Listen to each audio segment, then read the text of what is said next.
Chapter 525. I am Leo Praca, Your Grace. One of the royal guards who walked out of the line looked to be in his 40s. He had a beard on his chin, and he looked rather comical. He bowed respectfully to Thales.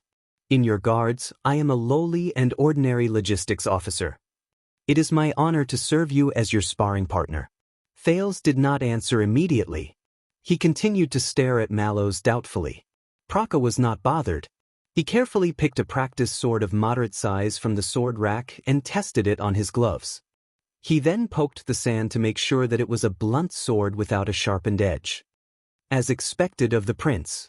To be able to understand the power of eradication, he made such a big fuss. Doyle looked at his fellow guards who stood around him. They were either puzzled or solemn. He cast an envious and jealous gaze at the dazed prince. When I awakened to my power of eradication, the old knight I served knew nothing about it. That day, he exercised me until I was exhausted, and I lay on the ground moaning. It was not until a year later that he realized that his attendant's martial arts skills had improved greatly, and he could fight on par with him. Beside him, Glover did not say a word. He only paid attention to the field. Doyle was used to the other man's indifference. He only sighed quietly. But fortunately, at least Mallows knows that the prince is still inexperienced. He only chose people from the logistics division to fight. Praca's skills are average. Glover stared at Praca, who had completed a simple warm-up in the field. He frowned slightly. Thales took a deep breath. He turned to Mallows, who looked relaxed, and tried to ignore the gazes of the Star Lake guards. What should I do? Mallows smiled as usual. Attack, Your Highness. Use your full strength, especially the power of eradication that you do not understand, regardless of whether it is activated on its own or in response to the situation. That way, we will have a chance to understand its type and general situation. Let us see your strength as well so that we can arrange to protect you in the future. Use my full strength? Thales exhaled. He felt very reluctant. Could he refuse? But the royal guards watching the battle had different gazes. All of them were focused on him. A long time ago, Black Sword had told him that it was best not to use the sin of Hell's River again. They could not bear the price of death every time. When he was in Blade Fang's camp, Ricky told him to increase the sin of Hell's River, and he looked forward to him reaching a height to push open that door. Who is right and who is wrong? What was the secret behind the sin of Hell's River? Most importantly, would the kingdom's secret intelligence department or even that person in Renaissance Palace be interested in this secret? How does it compare to Mana and Calamity? Thales could not help but gulp when he recalled how Zacriel chased after him. No. Thales made up his mind. The Duke of Star Lake raised his head and looked straight at his opponent. They could not know. Your Highness, there is no need to be restrained. Praca had long since stood in the training field. The tip of his sword was pointed at the ground, and he was as respectful as ever. Don't mind me either, it's my job. Thales nodded expressionlessly. He couldn't know. Under the watchful eyes of the crowd, the prince picked up a shield from the weapons rack and fastened it to his left arm with a leather belt. He could not. Thales slowly walked to the center of the field. He glanced at Mallows one last time. The latter was still calm, but his eyes were bright and full of life. Please attack first. Praca nodded slightly. The young man's expression turned solemn. The guards around him also became solemn. All their gazes were focused on the prince alone. This was what many people were more concerned about, aside from his dazzling appearance and eloquence.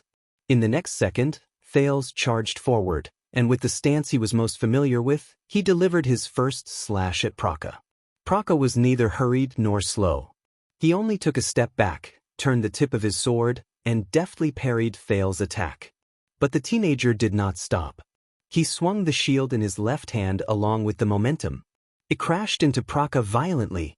It's obvious that this is the style of a Northlander. Doyle snorted softly while he watched the fight. There was slight disdain in his voice. He's even more extreme than the attack and defense faction. He doesn't care about his own life, however. Glover unexpectedly spoke. The burly vanguard observed Thales' movements with full attention. This is the ancient Northland military sword style. The current extet, is no longer like this. Doyle, who was interrupted, instantly froze. He smiled awkwardly and reluctantly. "Tiske, you make it sound logical. Northland military sword style." Doyle curled his lips and stared at the two people in the field indignantly. "Can't I tell?" In the field, Thal's shield crashed into Praka and let out a dull thud. But the teenager's expression changed. He did not crash into the shield. In the next second, Praka blocked Thal's shield with one hand and spun to Thal's side. Asterisk slap. Asterisk Thal's left leg trembled. The prince swung his sword to counterattack, but the wind from the sword whistled through the air, and Praka had already retreated to avoid it. The royal guards whispered among themselves. Thales gritted his teeth and turned around. He staggered a little with his left leg. Even though Mindy's Hall's practice sword had not been sharpened, its balance, center of gravity, material, and weight did not lose to a real sword. Even though it was just a graze, Praka's strike on his left leg still caused him to feel a burning pain. Thales stared at Praka, who nodded politely, in shock and indignation. "No," the sword flashed. Whoosh! The prince fell to the ground. The victor has been decided.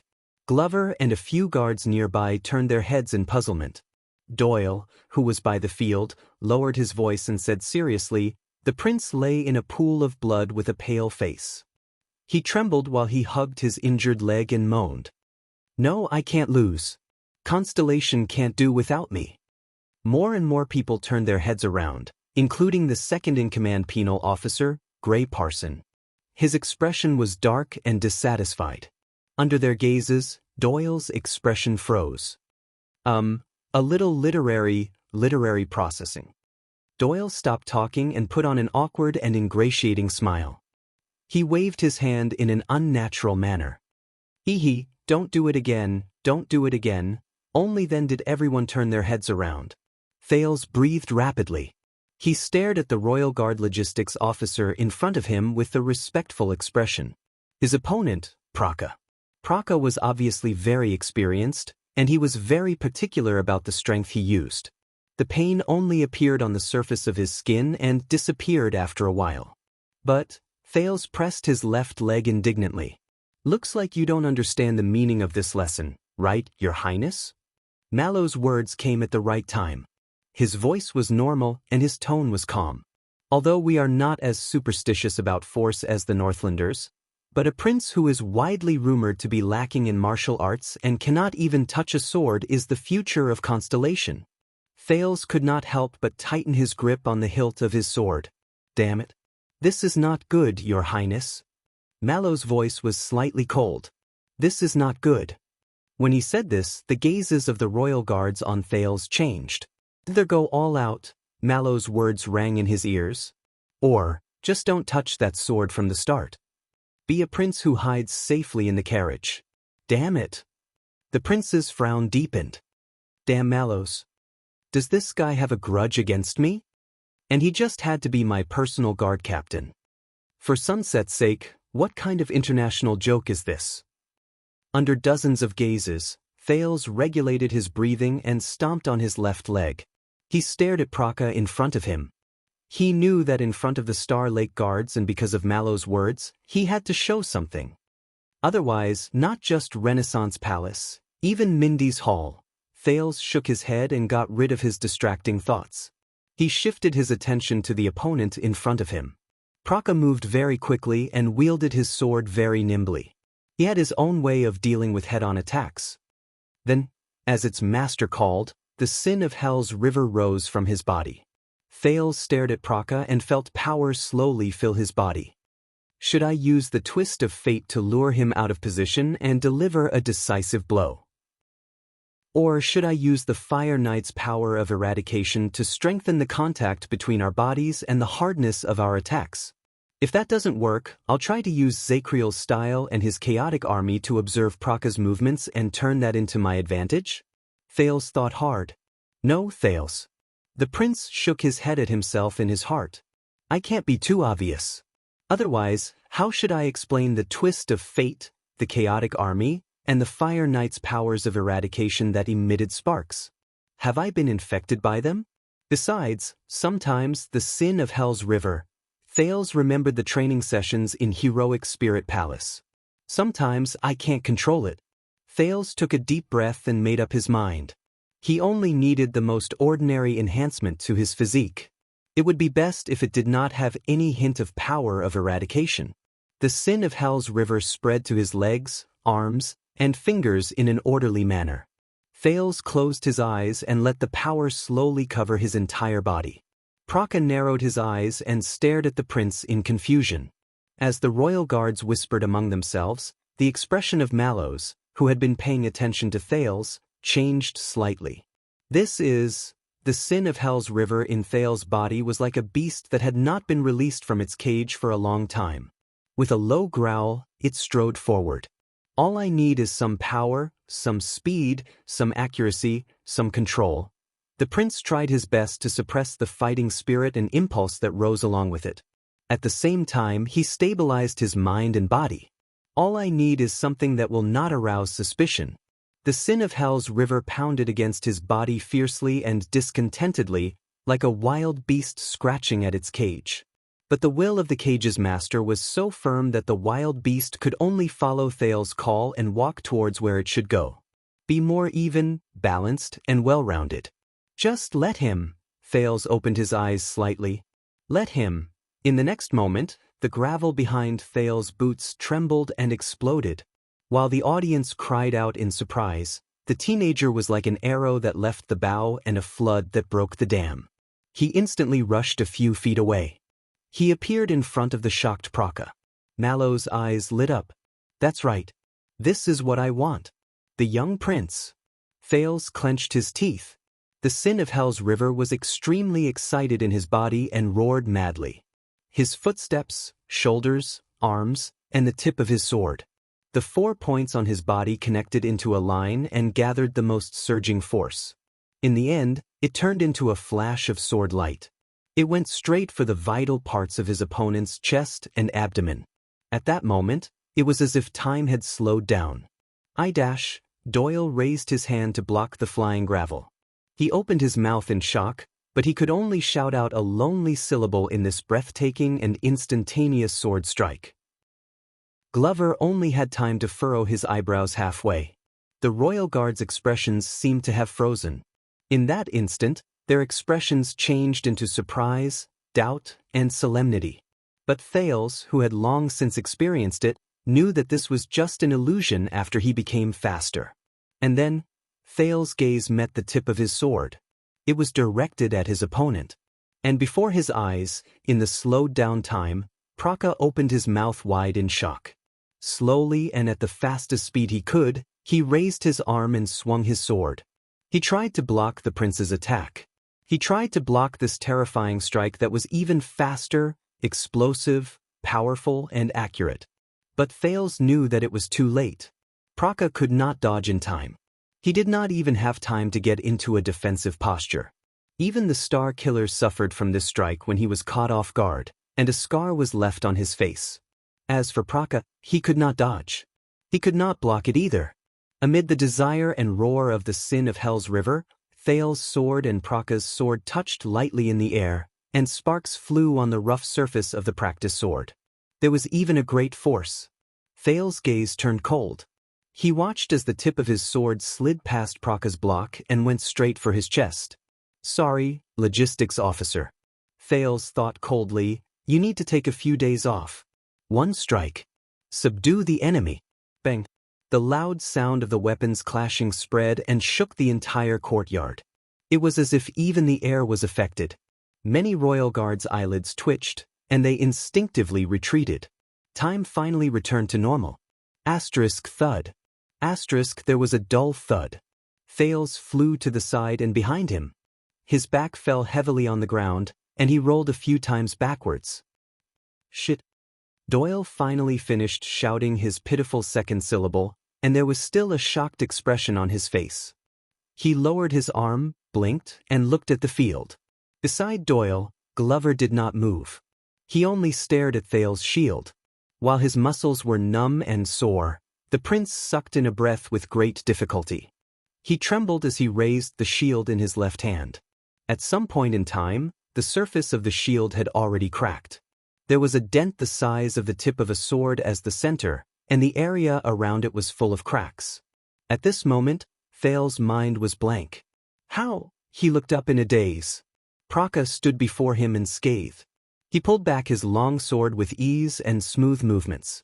In the air, the prince's weapon, the practice sword that had once launched a terrifying attack, spun a few times in the air. In the end, it fell weakly. It stabbed into the sand beside his feet at a slanted angle. He did not move. Silence returned. Wow!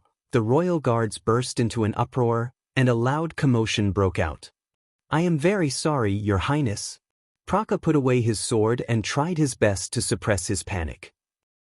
He quickly went over to help Thales and apologized anxiously. I made a mistake. Are you hurt anywhere? At that moment, Logistics Officer, Leo Praka. A calm and indifferent voice rang out, but for no reason, it carried a bit of a threatening chill. Praka was about to help Thales up, but he froze on the spot. The watchman of the royal guards, Mallow's voice rose clearly in the crowd.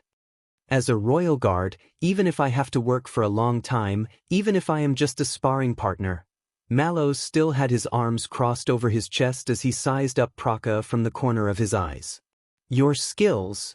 Mallows did not even spare a glance at Thales, who lay on the ground in a pathetic state while panting in a daze. He only stared coldly at Praka, who looked ashamed. You have also regressed too much. His words were stern and his tone was cold. The royal guards quieted down. Praka was stunned for a moment, and he looked ashamed. He looked at the prince anxiously, then at his commanding officer. He wanted to say something, but he did not. He did not know what to do. Thales still lay on the ground and breathed in a daze. How, the sin of Hell's river? I was already, how could I still? He sensed his left arm gradually recovering from its numbness. He also sensed the quiet gazes directed at him from all around him, and he had mixed feelings in his heart. The entire training field fell silent. The royal guards exchanged glances, and they occasionally discussed in low voices. Doyle tugged at Glover's sleeve, but the latter seemed to be deep in thought and did not react. As for you, respected Prince Thales. Mallows spoke again. The royal guards quieted down, and Praka, who wanted to help the prince up, also stopped in his tracks. The watchman slowly turned around and looked at Thales, who was on the ground, with an indifferent expression. After seeing your performance, I believe that you already know what the power of eradication is. Mallows chuckled, and there was contempt in his eyes. But fighting? It is far more than just the power of eradication. In the next second, the watchman did not even look at the noble prince. He just turned around. All right, everyone, the performance is over. Mallows took a step forward and said lightly, dismissed.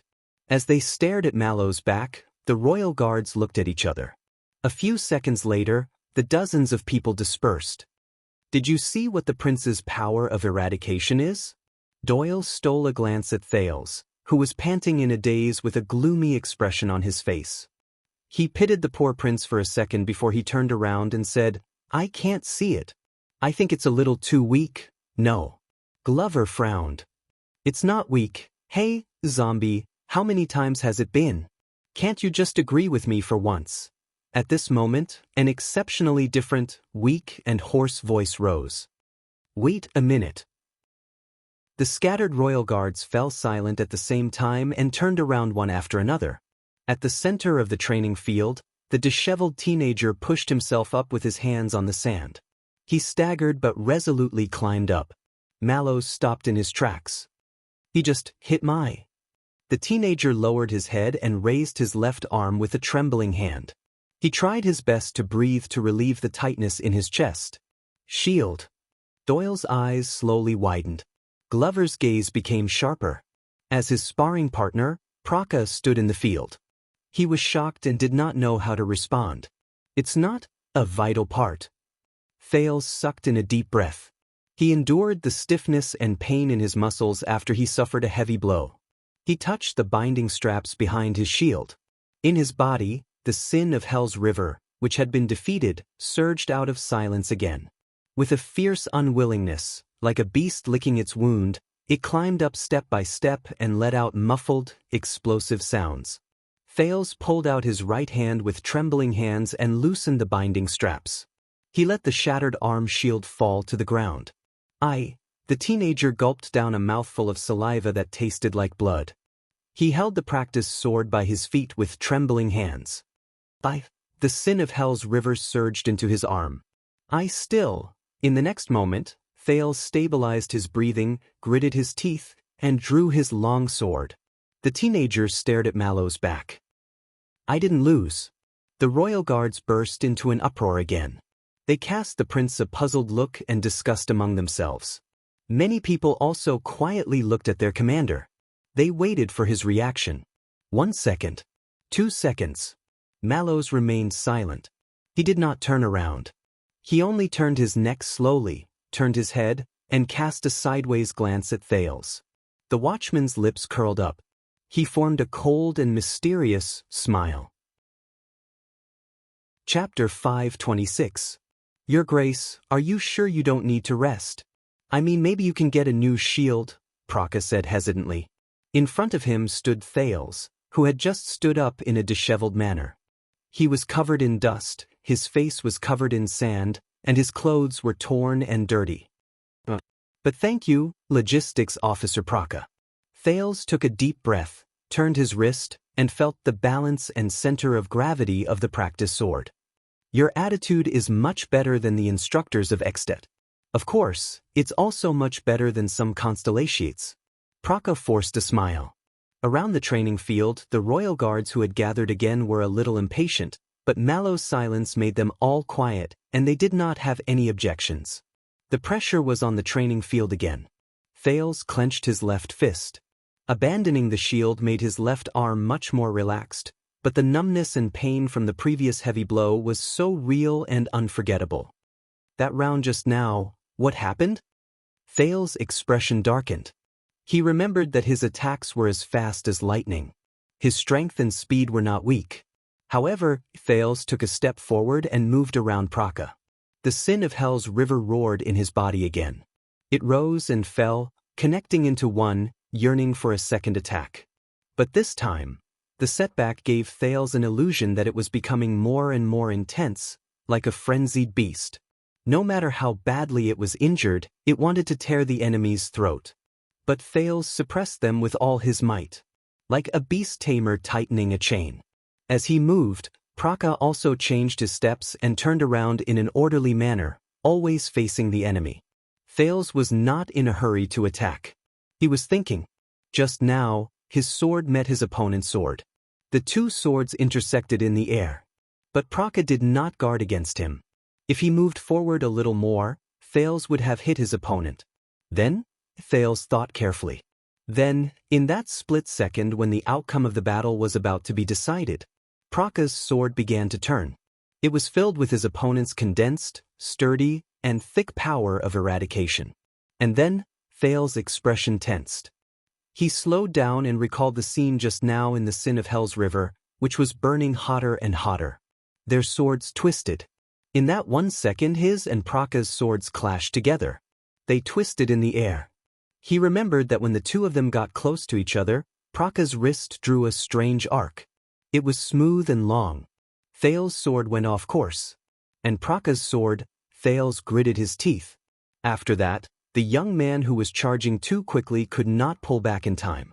He could only abandon his sword pathetically, block, and then, his left arm, where he had just been hit, began to ache. Thales stopped reminiscing. This time, he didn't pace around. In the eyes of the royal guards, the prince stepped forward. As the Sin of Hell's river surged into his right arm, he thrust his sword again. Ding. As the sound of metal clashing rose, Praka calmly blocked Thales' sword. Then, Thales' pupils quivered. He saw and felt in his hand that Praka's sword began to move again. At the same time, Kiran's power of eradication also came. The teenager did not hesitate. Thales stopped in his tracks. He withdrew the sword, which did not have much strength to begin with, and quickly retreated. Ding. There was another crisp sound.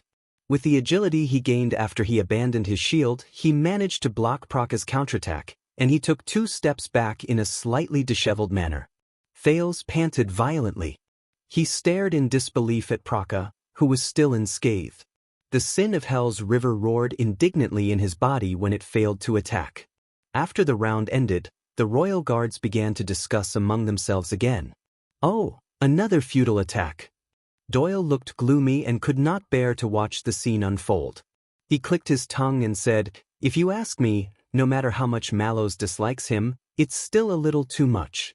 In front of so many people, but Glover interrupted him. "No, that's not it." Doyle was puzzled. "Not what?" At that moment, a familiar voice rose in the crowd, and it made the guards quiet down again. Over the past 600 years, unique fighting skills have been passed down in the Eastern Sea and the South Coast. They are the descendants of the Southern Knights from the Empire and the Church's Knights. The voice was calm and indifferent. They were very familiar with it. Thales calmed his breathing and turned his head in surprise. The culprit who caused him to fall into such a predicament, Watchman Tormund Mallows, was standing leisurely with his arms crossed over his chest. Many families are still used to nurturing new people with the legacy of Cavalier Squires. It has strong local and even personal characteristics. Compared to the other martial arts in Constellation, this style is more classical and elegant. The sword styles are unique, and the techniques are exquisite and meticulous. Praka pursed his lips and turned to the commanding officer as well. Mallows said nonchalantly, "So, in the kingdom, the people who are represented by the Southeastern Knights are also known as the Martial Arts Faction." Martial Arts Faction?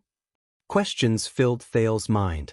Mallows paused for a moment and sighed slowly. Of course, due to many reasons, the once famous Martial Arts Faction, it had gradually declined and was not as good as before. Perhaps it would eventually disappear and return to nothingness. It was just like the countless factions that flashed through the long river of history. Mallows looked up. Why are you daydreaming?" Mallows reminded the two of them in a nonchalant manner, as though he was just talking in his sleep. "Continue fighting." Thales took a deep breath. As he pondered over Mallows' words, he looked at his opponent again. Then Praka, the orderly officer, stood with his sword in hand and flashed him a bitter smile. Thales did not think about it anymore. In the next second, he first moved to the left, then to the right, took a feint, and swung his sword again. Asterisk clang. Asterisk this time, Praka also moved his feet, changed the distance between them, and blocked Thales' attack. He hit his target. Thales' expression darkened slightly. But he still did not manage to hit his target.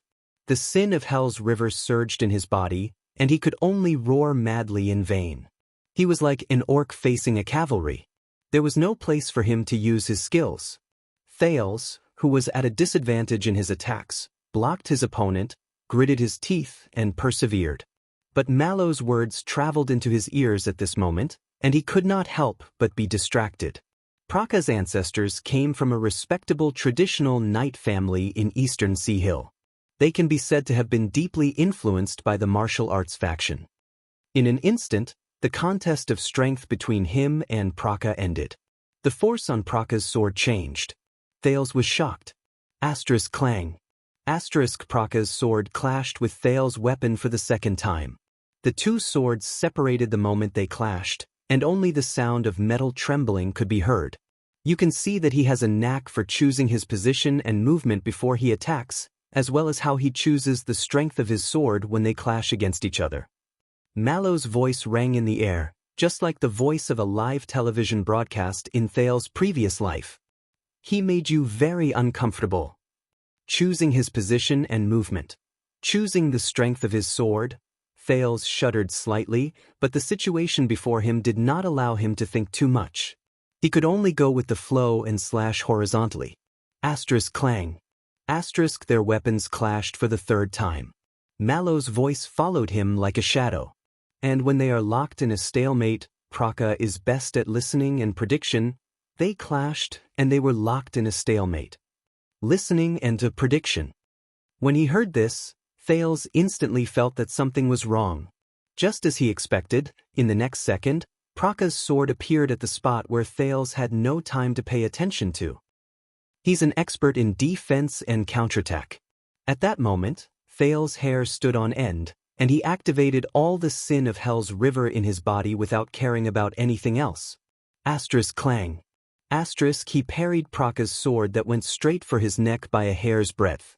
His right shoulder landed on the ground, and he rolled away in an incredibly pathetic manner. Outside the field, Mallows smiled faintly. Just like this. After this round of exchange, the royal guards started discussing among themselves again.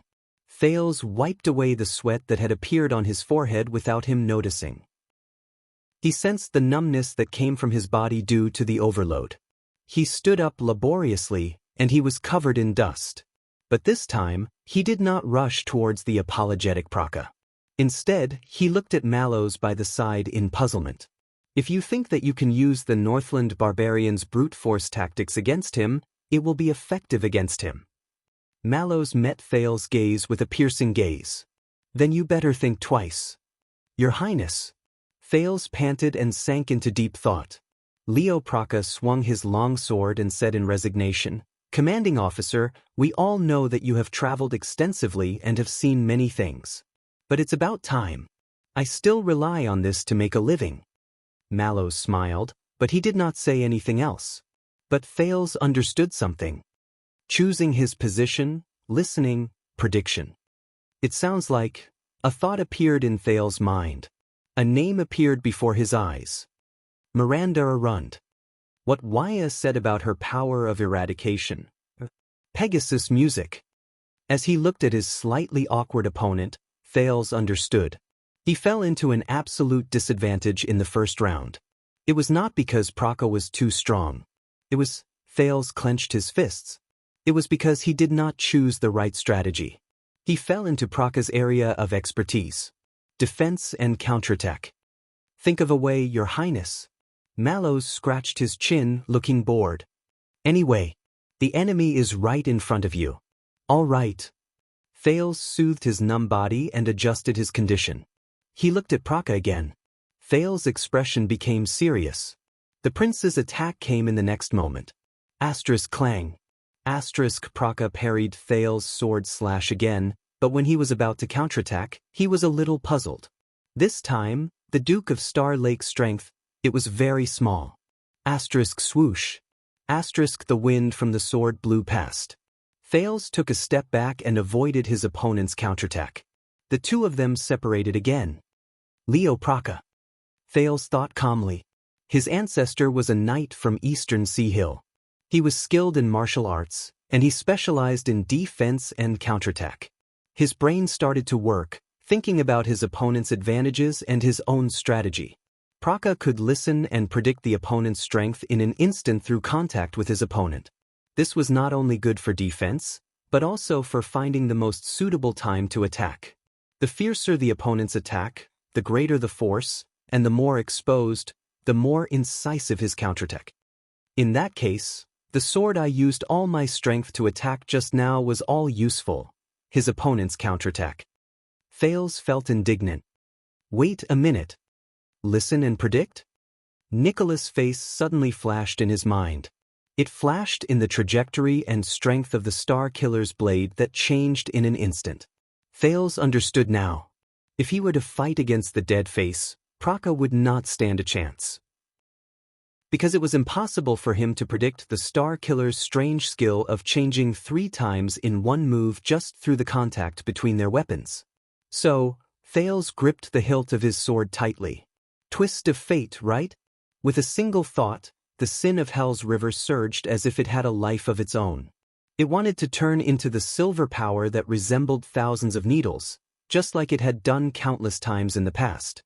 It allowed its master to make an incredible change in an instant. Thales sucked in a deep breath. At most, I'll find an excuse to tell them that I inherited the dead face's power of termination, but the sin of Hell's river? There are so many ways, but you chose the stupidest, the least effective, the most troublesome, and the most boring one. This is your power of eradication, and it is the current you. You are forced to move forward, dragged forward, without a goal, without direction, swaying left and right, going with the flow, and even without a sense of self. Thales was in a daze. He raised his head and looked at Praka, who was smiling shyly and waiting for the prince to attack. More importantly, when you rely on imitation and ignore these things, it means that you lack the most basic things about the power of eradication that other people condensed with their lives, to every person you imitate, to every opponent you compete with, and even to yourself. More importantly, when you rely on imitation and ignore these things, it means that you lack the most basic things about the power of eradication that other people condensed with their lives. Respect. Ricky. That damned demon. Thales frowned fiercely. In the next moment, the sin of Hell's river receded like the tide, leaving behind only a bit of power with waning interest, as if it still carried a bit of nostalgia. It was like a lover who came in high spirits but left disappointed. No, this is not a martial arts lesson. This is not a simple test of the power of eradication. It is more thorough and pure battle. Sensing the gazes of the people around him, Thales bit his lip and closed his eyes. No, if I still need to rely on Nicholas' power to survive, if I can't even get past this stage, remember, the important thing is how you are, not how strong your opponent is. How much you gain, not how much you imitate. No, if I really want to get past this stage, if I really want to get rid of this paranoid situation, Thales lowered his head. He sighed slowly in his heart. Damn it, Ricky. F***CKU. In the distance, Mallows, who had been observing Thales, had his pupils move slightly. A few seconds later, Thales raised his head. But yes. If I don't dare to try now, how much longer do I have to wait? The next time I'm in danger. At that moment, Thales threw all unnecessary worries to the back of his mind. Hiding his strength, hiding the sin of Hell's river, Renaissance Palace, the Royal Guard's judgment, at least, for now, he wanted to try to be a pure warrior. He wanted to be clear of all distracting thoughts. The advantage of the sin of Hell's river's endless transformations is not that you can disguise yourself as all your opponents. But it allows you to calmly and fearlessly face all your opponents. The sin of Hell's river burned again, but it was much more docile than before. He did not know whether it was because it had used up too much energy, or because it had failed too many times. It was as if that crazy beast had turned into a calm hound, licking its wounds in the corner. It only glanced at him coldly from time to time. It bared its sharp teeth at the enemies outside the cage, harboring malicious intentions. This is the real, the omnipotent power of eradication. Thales opened his eyes slowly. The sin of Hell's river did not surge through his entire body like before. Instead, it focused on his eyes and ears, filling his senses. At that moment, the teenager entered a state he was familiar with. Hell's senses.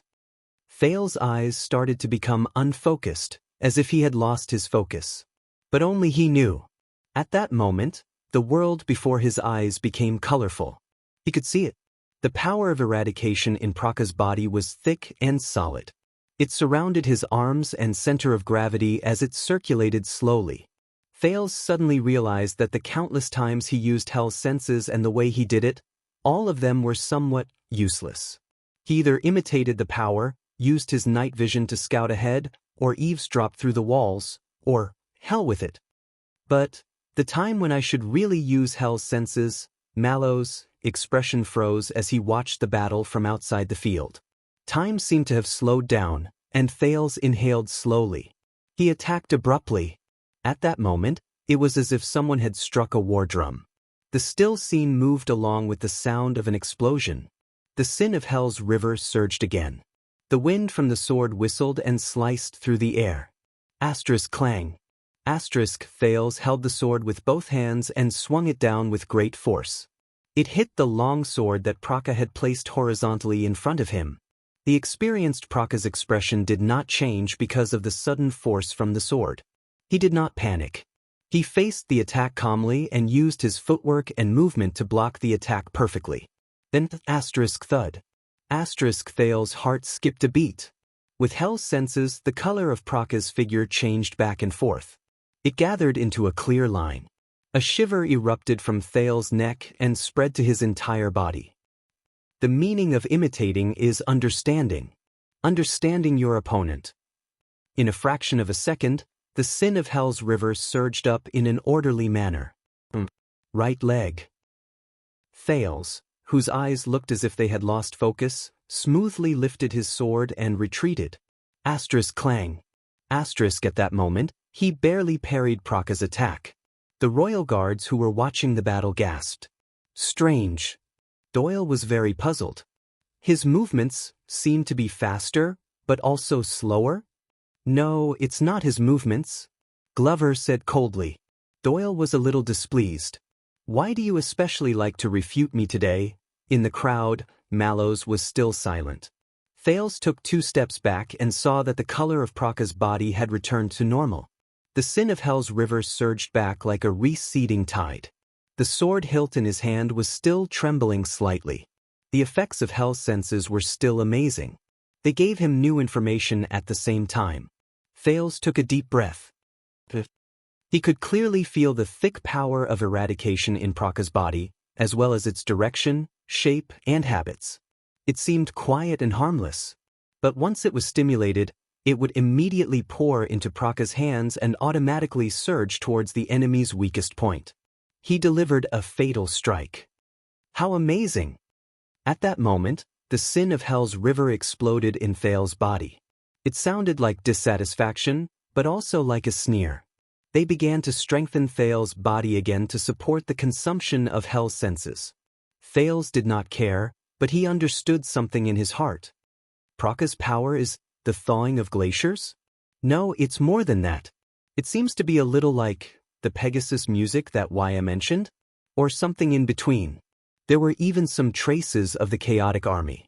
Thales began to understand what more than one person had told him before. In different people, even if they had the same power of eradication, they would have different characteristics. That was because the power of eradication was the warrior himself. The battle was not over yet. Thales raised his sword again as he thought of Ricky's words.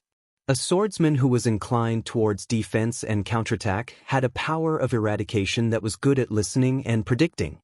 And then? Observe. Thales, observe. Think again. Asterisk clang. Asterisk another round. Another exchange of blows. Thales made a light slash to the side, and in exchange, Praka turned his sword around and thrust it at the prince's backhand. The teenager dodged agilely. But this time, Thales sensed it. Some hazy but crucial clues. With Hell's senses, Thales thought expressionlessly with a dazed look in his eyes. Praka. His opponent was too passive, too reliant on defense, and too reliant on these techniques for counterattacks. He was too reliant on, and too concerned about his enemy's actions. Thales' eyes were dazed, but his heart was clear. He asked himself, am I like my old self? I only focused on my enemy's moves, and only knew how to imitate my enemy's strengths? So, Thales closed his eyes gently. Hell's senses slowly faded away. When Thales opened his eyes again, they were clear. The power of eradication was the warrior himself. He remembered Mallow's words, though he did not quite understand it. But the battle itself was far more than just the power of eradication. Thales swung his sword in a daze, and it went straight for his opponent's waist. Praka swung his sword in an ingenious manner. The swords touched and separated again. He launched another ingenious counterattack, and it was aimed at Thales' face, which he did not have time to deal with. But Thales was prepared. He left some leeway when he attacked. Hence, the sin of Hell's river flowed into Thales' waist with ease, supporting him to lean backwards and dodge the sword. Praka furrowed his eyebrows. After 2 to 3 rounds, he suddenly realized that the prince's attacks were mostly probing attacks, and his own counterattacks were no longer effective. At the moment he dodged, Thales' mind became clear. It was as if the fog had dispersed, and his blurry vision became clear. So, Praka. He gave up the initiative in the battle and gave up control, in exchange for a chance for his enemy to reveal an opening. And in a battle where life and death hung by a thread, giving up control meant Thales returned to his original position. He held his sword with both hands and lowered his center of gravity. The sin of Hell's river climbed up his arms and waist excitedly. It started to roar fiercely. Like a lone wolf that had climbed to the top of a mountain, it howled at the boundless mountains and the cold moon. In the next second, Thales no longer held back. He charged forward. Asterisk clang. Asterisk their swords clashed again. Praka's gaze focused. This time, he finally received the prince's unreserved attack. This was a chance to decide the victor. He wanted to end this battle that made him feel incredibly awkward. Praka's power of eradication solidified. His wrist and arm moved at the same time. The two swords intertwined with each other, and they let out a metallic groan. He twisted his sword. Praka calmly turned the tip of his sword. In a fraction of a second, he determined his opponent's strength. Sensing the direction of his opponent's force, Praka's power of eradication was triggered at any moment, as if he had heard the order. Just like the countless times he fought against his enemies when he was young. Parry. Judgment. The final blow. Praka thought calmly. He did not stop moving his hands. The tip of his sword was thrust forward smoothly, and he attacked the spot where the prince could not defend against because his attack was too strong. Asterisk thud. Asterisk a muffled sound rose. At that moment, Thales only felt pain in his leg. At that moment, he could no longer hold on. His left leg went limp. Asterisk thud. Asterisk another muffled sound rose, and it was much louder than the previous one. Finally, Thales' left knee landed on the ground, and he knelt down in pain. He panted violently, enduring the soreness and numbness. The round ended. The training field quietened down. Looking at the prince kneeling before him, Praka's lips curled up. It was as expected. His sword hit the prince's left leg. At that moment, the logistics officer thought in a relaxed manner. Right, I can't go overboard. I have to leave some leeway so that the prince doesn't lose too badly, and also make the commander feel that I'm not being perfunctory. Because he offended too many people when he was young, after he was injured, his future became extremely difficult. Unfortunately, the boy and his family had reached the age of marriage. But he had no other choice. He was almost 50 years old, and he had to force a smile and respond humbly. He had to lower his head and fawn over these nobles who were in their 20s or even teens, but whose status was much higher than his. Praka's expression changed. He sensed something. How? The logistics officer took a deep breath. He lowered his head slowly. When he saw what was before him clearly, Praka's pupils suddenly trembled. At some point in time, Thales' sword had moved from bottom to top. He blocked it firmly. Praka's chest. And the hilt of the sword was in Thales' hand, who was kneeling on one knee. But he did not use any force. Praka was stunned. The victor had been decided. Wow! At that moment, like waves crashing against the shore, the royal guard's cries of surprise instantly rose and invaded this part of the world. Doyle looked at this scene in surprise. He wanted to say something, but he did not know what was going on. He could only open and close his mouth repeatedly. Glover's eyebrows slowly relaxed. In the field, Thales, who was kneeling on the ground, lowered his head. He was still panting violently, and his arms were trembling. Shock, excitement, curiosity, doubt, confusion, and countless other emotions rose in everyone's hearts. Among the many pairs of eyes, Mallow's gaze was the sharpest and the most complicated. He stared at Thales' sword without moving. It was as if the deepest secret was hidden there. Thales trembled. No one knew that at that moment he was trying his best to suppress the inexplicably excited and raging sin of Hell's river in his body. He was suppressing the thought of continuing to thrust his sword. Praka calmed his emotions and put away his incredulous expression.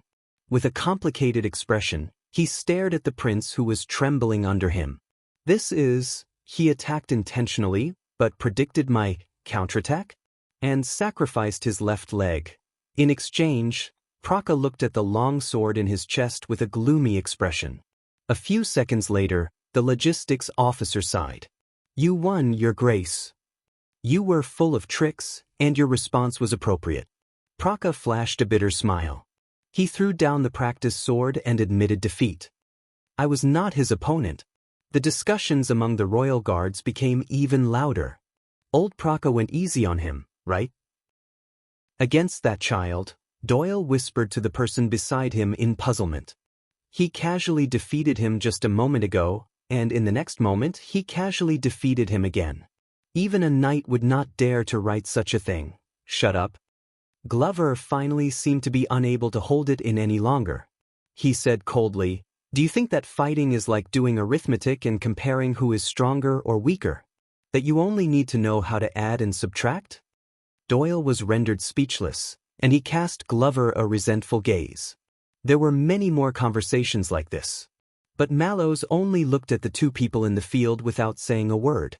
Thales panted a few more times, and he managed to stabilize his body. He put away his long sword shakily and stood up. Praka bowed resentfully, turned around, and prepared to leave the field. But Thales called out to him. "No, logistics officer Leo Praka." The prince looked a little disheveled. His sweaty face had a smile on it. "I know. You went easy on me." Thales also threw down his long sword and extended his right hand gently. "You have taught me a lot." "Thank you." Praka was stunned for a second, and then he smiled in a reserved manner. He hesitated for a while, but in the end he still held the prince's hand gently. Thales nodded. "I am honored to have you in my guards." The logistics officer was expressionless, but he took 2 steps back, pressed his hand on his left chest, and bowed. But compared to the first bow, he was much more respectful. "I knew I went easy on him." Doyle showed an envious expression by the side of the field.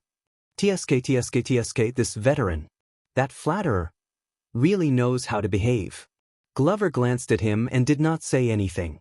The guards were still discussing among themselves, but the way they looked at the prince gradually changed. Thales picked up his water skin and started to drink to replenish himself. But as he drank, he raised his head and looked at Mallows. He threw him an unfriendly gaze. Mallows also looked back at him faintly. The emotions in his eyes were unclear. "Praka?" Mallows did not turn his head. There was a questioning tone in his voice. "Please forgive me, commanding officer." Praka's tone was a little tired and resigned. "I'm old and the Duke." The logistics officer glanced at Thales with a complicated gaze. "Not bad." Mallows was silent for a few seconds, but his expression was no longer as calm and indifferent as before. "Enough." A few seconds later, Mallows' slightly gloomy voice rose, and he silenced the royal guard's increasingly loud discussions. The watchman walked forward and looked at the disheveled prince, who looked like an oil painting made of sweat, dust, and wounds. He was cleaning up his mess. "Are you ready to fight against your next opponent?" "What?" Thales paused in the act of drinking water. The Duke of Star Lake put down his water skin and asked in surprise. "Again? Isn't one fight enough?" The 20 or so royal guards around them looked at each other at a loss. Mallows smiled faintly. "We have not completed our assessment. And it's still early. The martial arts lesson just. Did you fight for 2 minutes?" Thales' words came to a halt. "How many minutes was it?"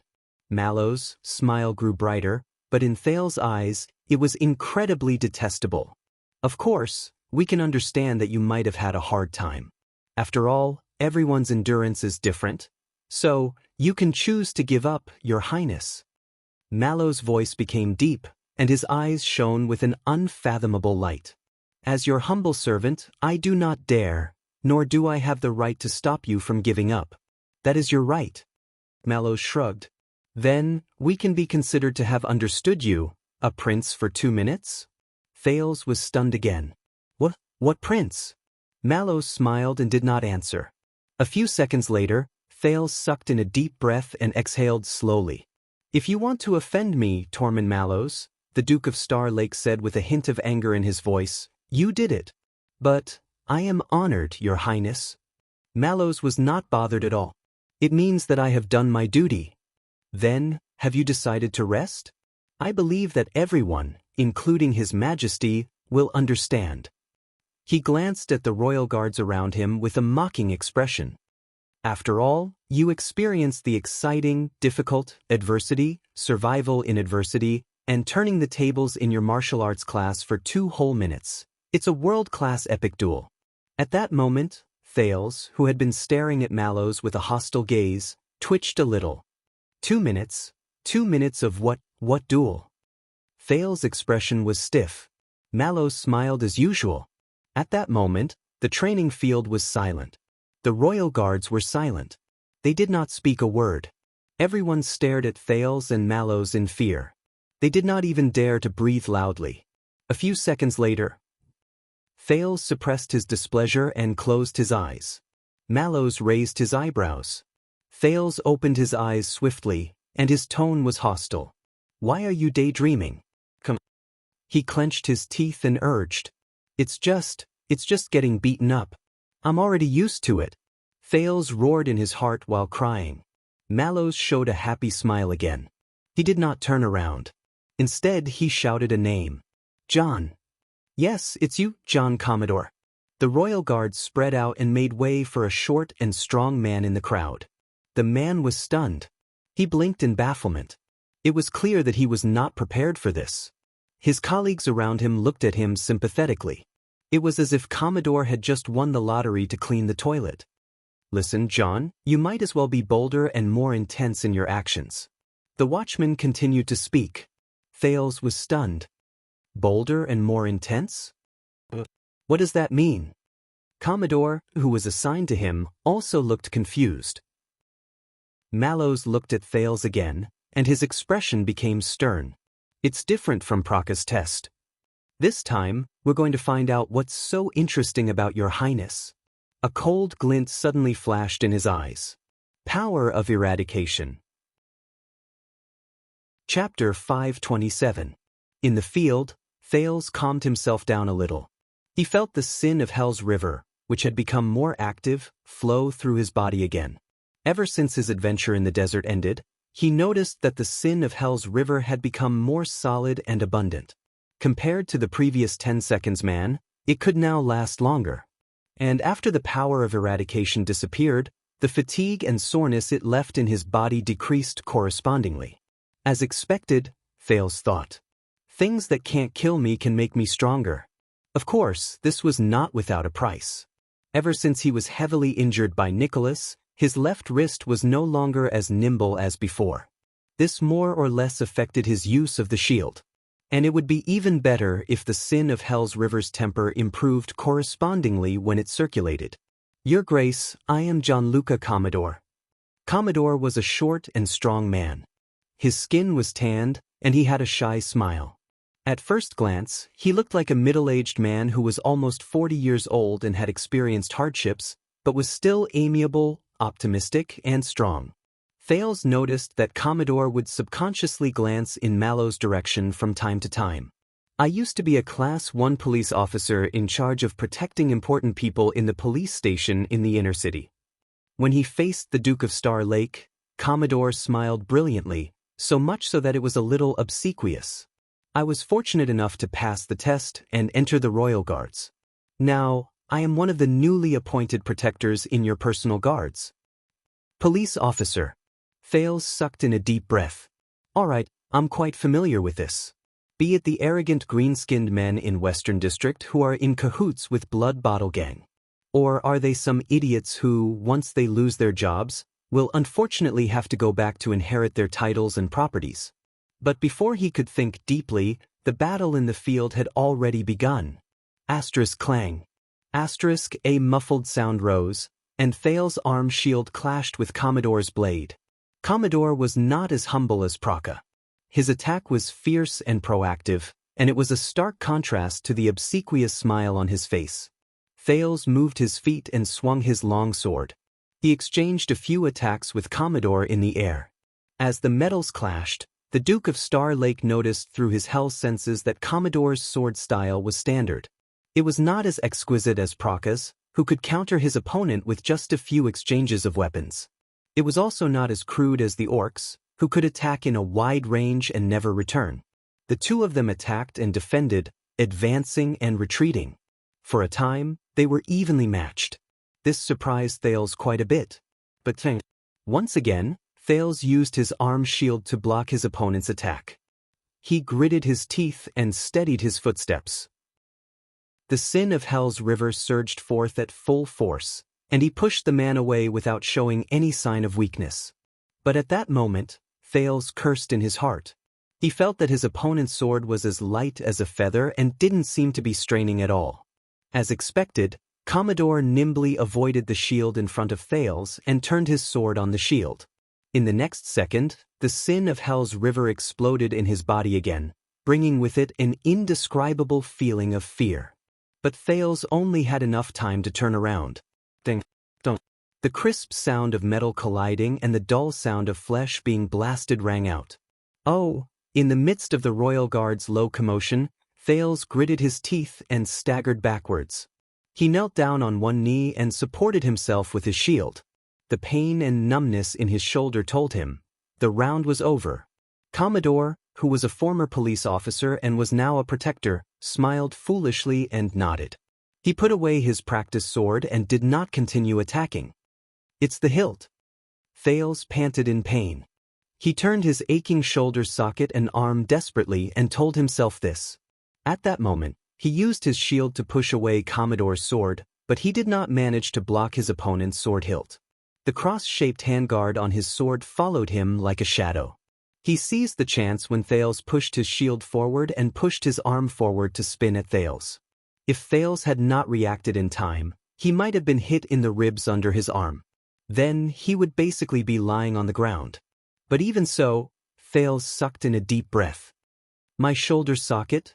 It's terrible." There were also moves in the Northland military sword style that used the hilts to subdue the enemy, but most of them were used when both parties were in a stalemate and other methods could not work. There were very few people like Commodore, who set up everything just so he could use the hilt. Doyle blew his hair towards the sky and nudged Glover by the side of the training field. "Oh, this move of Jean's. I saw it when he bullied the newbies in the defense division. In any case, he is not easy to deal with." Glover snorted softly.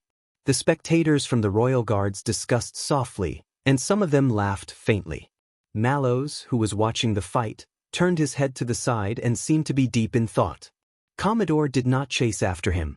Instead, he waited patiently for the Duke to regroup. "I am very sorry, Your Grace." He held his long sword in his hand, and his smile did not diminish. "But I believe that you do not want me to hold back, do you? Damn it." Thales exhaled and felt the sin of Hell's river surge into his shoulder to relieve the numbness and pain. It was only then that his left arm felt slightly better. Jean fought his way up in the police station. Mallow's voice, which was no longer unfamiliar to him, rose again. He has a lot of experience in the streets and alleys. Strictly speaking, his skills belong to the new trend of practical warfare in the country over the past 100 years. It is especially popular among mercenary knights and nobles who develop new lands. It is known as the new trend. Thales turned his head around. As expected, the watchman had his arms crossed over his chest, and he looked like he was watching a good show. And in the past few decades, the new trend knights have also gained a lot of experience from the wars in the country and abroad, including mercenaries. They only seek to be suitable for the battlefield, to win, and to survive. Because of this, their style is flexible, and they do not stick to traditional methods. Of course, the new trend is also often criticized by other schools of thought. They say that their methods are disorderly, their style is messy, they are short-sighted, and they have no focus. The watchman chuckled softly. Conversely, it is also the hardest to deal with. You never know what surprises are waiting for you. New trend. Thales slowly followed his breath and focused his attention on Commodore again. The man still had that simple and honest smile. Mercenary? As Thales pondered, he suddenly thought of a person. Blacksword. The teenager remembered how he defended, escaped, lured the enemy, searched for an opportunity, and subdued the enemy on the cliff of the sky in Dragon Cloud City. He remembered how he used all sorts of methods to fight against the air mystic and not being at a disadvantage. He also remembered how he carried him. Thales had been trying to find a better transitive verb, in the Sea of Blood in Shield District while he charged towards the multi-headed monster, Kilika. As he thought about it, the sin of Hell's river surged again, as if it was dissatisfied with the humiliation it suffered in this round. "Commanding officer, you praise me too much. I am just a..." Commodore responded to Mallows with a chuckle. But before he could finish speaking, Thales' attack arrived before him again. Clang. Thales gritted his teeth and attacked with his sword, but it was blocked by Commodore in a practiced manner. Commodore then pressed forward and thrust his sword forward. The teenager knew that Commodore had all sorts of methods up his sleeves. He swung his sword to parry the attack and retreated agilely to prevent himself from being hit again. But in the next moment his hell senses suddenly shuddered, and an ominous feeling surged into him again. As expected, Thales felt a jolt in his leg. He lost his balance. Damn it. The sin of Hell's river roared. Without thinking, Thales used all his strength to turn around and roll out of the battlefield in a pathetic manner. Thud. Commodore's knee landed heavily on the sand, and it let out a frightening thud. After this round, the Royal Guards let out a low commotion again. But at least the teenager managed to avoid it. Thales crawled up in shock and looked at Commodore, who had a slightly surprised look in his eyes. "Trip me?" Thales really wanted to ask whether Commodore had learned how to wrestle, or whether he knew a former watchman who also liked to trip him in close-quarters combat. But Thales took a deep breath and straightened his body. After this round, he understood something. Thales did not recognize Commodore's power of eradication. But he could feel that, with his hell senses, Commodore's power of eradication had already taken form the moment the two of them came into close contact. It gathered in a certain part of his body and was ready to be unleashed. For example, his wrist and sword hilt, his waist, and his footsteps. Coupled with his little tricks, he could instantly unleash his power of eradication and catch his opponent off guard. And it's not just his power of eradication. Thales panted and stared at the opponent in front of him. It's just like what Mallows said: street skills, flexible style, unconventional style, and a mixture of different styles? The sin of Hell's river began to burn again, and it was even more vigorous than before. How should I face such an opponent? Thales took a deep breath and patted the dust off his body. It's not that difficult, is it? At that moment, a figure from many years ago appeared in his memories. That figure raised a golden saber and stretched out his burly body. He treated himself as a weapon. That figure descended from the sky. He was ferocious and unyielding. He ignored his opponent's various tactics and withstood his countless attacks. That figure's expression did not change. He did not hesitate at all. He broke through Ralph's obstructions, countered Waya's killing move, broke Raphael's weapon, knocked away Miranda's attack, and suppressed Cohen, who was fighting with all his might, until he was forced to retreat. He could not fight back at all. In the end, he arrived before Thales. He was like a wild horse that was burning with flames as it charged forward. He charged forward recklessly. He was unyielding and ferocious. He charged forward with an indomitable spirit. He broke through all obstacles. Thales closed his eyes. The sin of Hell's river was self-taught. It followed his thoughts and was about to imitate that figure's power of eradication, but it was suppressed by Thales halfway. No, Thales was not Tolja. He was not the Fire Knight. His opponent's power of eradication might not be as effective against him. He could not afford to use up so much of his energy. And Commodore was not one of the 5 people who were defeated in an instant. But, in the next second, Thales opened his eyes. The sin of Hell's river burned continuously and let out crackling sounds. It was like a faint sneer. Commodore maintained his smile as he watched the Duke charge at him again. The royal guards around them watched as the two figures approached each other again, but they were not very focused. Some of them even yawned. Clang. The two swords clashed. Commodore smiled faintly. He used a twisting sword that had the charm of Praka's defense and counterattack to launch a counterattack. In his hell senses, Commodore's power of eradication was ready to be unleashed. Thud. Thales' shield blocked Commodore's blade again. This time, Commodore's sword suddenly trembled. Thales immediately felt that the shield was weak and powerless. He also felt the shudder that the sin of Hell's River reminded him of. As expected, Commodore smiled. His long sword cleverly bypassed Thales' shield and went straight for the teenager's sword-wielding hand. But this time, Thales' mind was clear. He suddenly understood a little. How to fight. It was the same as what he had come to understand in the past few years when he was shuttling back and forth in different political whirlpools and struggling to survive in different desperate and dangerous situations. What was important was not power, weapon, tactical skills, or even the power of eradication. It was people. People. His opponent's power of eradication was the same as Commodore himself. He seemed simple and honest, but he was actually sly and smart. He always thought of ingenious countermeasures beforehand, and when the time came, he would follow the prescribed order and reap the fruits of his labor. But the sin of Hell's River surged up and filled Thales' left arm. In the next second, Commodore realized to his surprise that the prince did not dodge or avoid the attack. He used the most disadvantageous position to receive his sword. Thales' face was filled with pain. He could not withstand it, and his long sword fell from his hand. The guards let out soft cries of surprise. Some of the people who had some expectations for the prince shook their heads. All right, this is the same as admitting defeat. Commodore thought in pity. He moved his body to avoid the Duke who had lost his weapon. He still had a lot of close-quarters combat skills, but he could not show them. But forget it. I was going to lose anyway. But Commodore's thoughts stopped at this moment. Because in that second, he saw to his surprise that Thales' shield, which was still attached to a few straps, smoothly slid down. It revealed his left arm, which was already clenched into a fist. And the Duke's gaze. Commodore stared blankly at Thales' face, which showed that he was enduring the pain with great difficulty. Asterisk thud. Asterisk another dull sound rose. The teenager's left fist struck Commodore's right rib violently. The strength was astonishing. At that moment, Mallows, who was watching the fight, furrowed his eyebrows. Commodore felt half of his body go numb.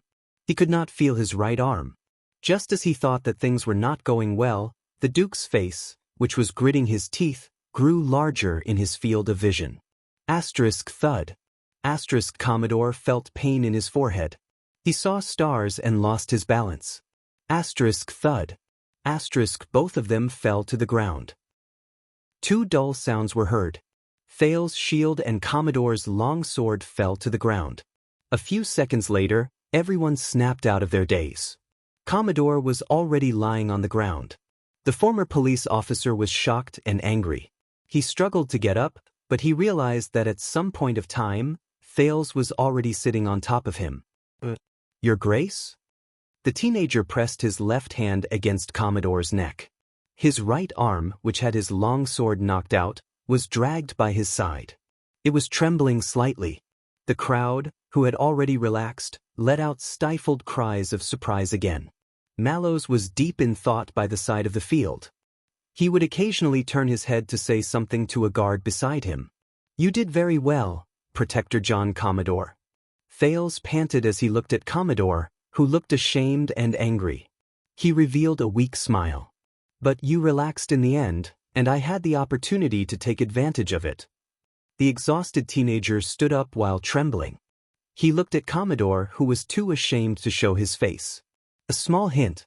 Don't do this, especially when you are facing orcs. Commodore crawled up in a submissive manner. He did not even dare to look at Mallows. He apologized incoherently and left in a hurry. It was only then that Thales exhaled. The sin of Hell's River was still surging in his blood vessels. Its momentum was like a flood behind a dam. It was waiting to pour down at any moment. But at least Thales stopped attacking. The teenager staggered backwards and turned around. He panted as he picked up the water skin to quell the surging sin of Hell's River. Even though John went easy on me, how should I put this? Doyle narrowed his eyes and looked at Commodore's back, who was too ashamed to face the crowd. In a real battle, John will lose his throat, but our prince will also lose his right hand. Doyle shook his head in resignation. This desperate move, and the method he used against Praka. As expected, our prince came back from the north. However, Glover spoke coldly and his answer was simple. In a real battle, the prince will lose some saliva. Doyle was stunned. What? Saliva? Glover stared at him with a burning gaze. Then, John will be crippled by all of us who will charge at him together. While the crowd discussed among themselves, the two of them were silent for a while. What you said is... Doyle blinked before he nodded awkwardly and continued the conversation. Is it really that real? Glover ignored him and turned his head around. But I still can't tell. Doyle stared at Thales and asked in puzzlement, does he really have the power of eradication? But if he doesn't, how did he do it? Under the crowd's gazes, Thales took a deep breath and put down the water skin. He sensed the emptiness and excitement in his limbs after the sin of Hell's river faded away. He ignored the crowd's discussions and sizing them up. He looked at Mallows, who did not say a word. Is it enough? Have you confirmed my power of eradication?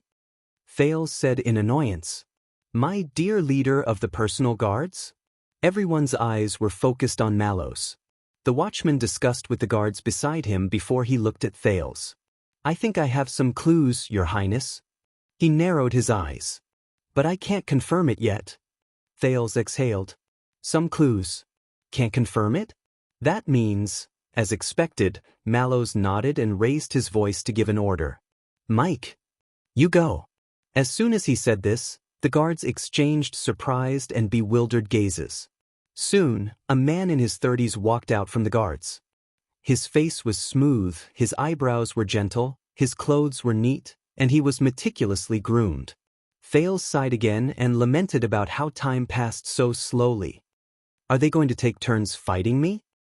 Oh no, he's no longer calling the people from the defense division and the logistics division.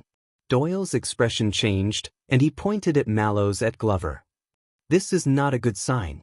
The man in his 30s came to the center and bowed respectfully. Mike Johnvolt, Your Highness. Knight Johnvolt, who was known as Mike, might be gentle and elegant, but his accent had a roughness that Thales was familiar with. I officially joined the Royal Guards 9 years ago. Thales nodded in resignation and returned the greeting. Johnvold's words were concise and cautious. By the way, I am left-handed. Johnvold untied the sword he wore on the opposite side of his body and picked up a practice sword from the weapon rack. My attacks will be more violent and unexpected. Be careful. Thales flashed a weak smile and began to dress again. Wait, Johnvold, this family name. Doyle scratched his head by the side. I seem to remember something? Glover, who was beside him, silently replied, Black Johnvold. Black what? Doyle looked puzzled. Glover did not even look at him. He only said quietly, the executioner family during the Red King's era was once among the 7 Jade Star's attendants. There were more than 3 titled counts who died in their hands. Until the virtuous king was crowned, and during the rebellion trial, they were convicted one by one. They were held accountable for their crimes, and their titles and fiefdoms were taken away. Doyle looked as if he had just come to a realization. Glover was expressionless. But you should know better than I do. Doyle frowned again. Why? Glover slowly turned to Doyle. Because of Black Johnvold and White Doyle. Doyle was slightly stunned. The Red King had 2 attendants, and the widow cried day and night. Glover said coldly, 200 years ago, your family was as famous as them. Danny Doyle blinked. But after a while, Doyle turned his head around in embarrassment and numbness. Is that so? You even know this? While they were still chatting, Thales had already gone up against Johnvold's sword. Just like Commodore, Johnvold did not hold back at all. He took the initiative to attack. But this time, Thales' expression changed the moment his opponent delivered his first attack. Johnvold was different from his previous 2 opponents. Clang, clang, clang. 3 sharp sounds rose. Johnvold's expression was calm. The sword in his left hand moved quickly, and he continuously threatened Thales' chest, calf, and arm. After blocking 3 times, Thales was forced to take 3 steps back. He was surprised and strenuously resisted his opponent's attacks. Compared to the older Praka and the short and sturdy Commodore, the knight with the outstanding appearance was expressionless. His attacks were simple and direct, and there were no flourishes. With a familiar feeling, Thales did not even have time to catch his breath. Before he could stabilize his footing, Jonvald's attack arrived again. The sin of Hell's river roared indignantly and surged into Thales' arm, but it could only support him in quickly defending himself. Clang. Jonvald's expression was indifferent, but the long sword in his hand became swifter and swifter. He did not deviate and went straight. The tip of his sword was aimed at the parts that Thales found difficult and unstable during his previous defense, his legs and wrists. He attacked continuously. The worst thing was that Thales rarely fought against enemies who held swords in their left hands. In his opinion, every time Jonvald attacked, the angle of his attack was tricky, unexpected, and difficult for him to defend against. But his attacks were also very forceful, causing him to have a hard time defending himself. He could only retreat continuously to avoid the attack. It was to the extent that Thales almost lost his footing during his 8th defense. He did it while he leaned back in a pathetic manner, and he was close to his limit. Even so, Thales' arm was still grazed an inch by his opponent's blunt sword, which had not been sharpened. It was incredibly painful. But before he could rest, Jonvald's next attack came from the spot where he was grazed. Thales was forced to grit his teeth and activate the sin of Hell's river. Perhaps it was because he was almost driven mad by the repeated setbacks, but he retreated. And every time he took a step back, Jonvald's advantage in his next attack would increase a little, causing Thales' defense to become more and more dangerous. Thales felt the tremors on his shield and sword, as well as the pain and numbness in his muscles. The more he fought, the more fearful he became. He was constantly being attacked, and he did not even have the chance to counterattack. Thales could not help but be reminded of his time in heroic Spirit Palace. The Northlanders' attacks were also as violent and swift as this. They did not give him any chance to catch his breath. Jonvald's attack had clearly shocked the royal guards and the spectators. Many of them pointed at him and discussed about something. Even Mallows nodded repeatedly as he watched. What the heck? By the side, Doyle widened his eyes. There's such an amazing person in our team? Even Glover was rather surprised. Either his opponent is too weak, or he's hiding his strength. When I was in Renaissance Palace, I never heard of such a person in the Vanguard Division. But compared to the spectators who were pleased with themselves and commenting on the fight, Thales was not in a good mood. He gritted his teeth and used his shield to withstand Jonvald's full-powered slash. Then he activated the sin of Hell's river at all costs and finally launched a counterattack. At least he managed to force Jonvald's attack to slow down. But his opponent only paused for a moment. His face did not turn red and he did not pant. Then he attacked again and dragged the fight back to its previous rhythm. Thales was about to go crazy. At that moment, he was like a small boat floating in a stormy sea. He was doing his best to tug on the sails to ensure that the boat would not capsize. But the water at the bottom of the boat was getting deeper. He could not hold on anymore. But his opponent's power of eradication was endless. With Hell's senses, Thales could even see his opponent's skin shining like stars.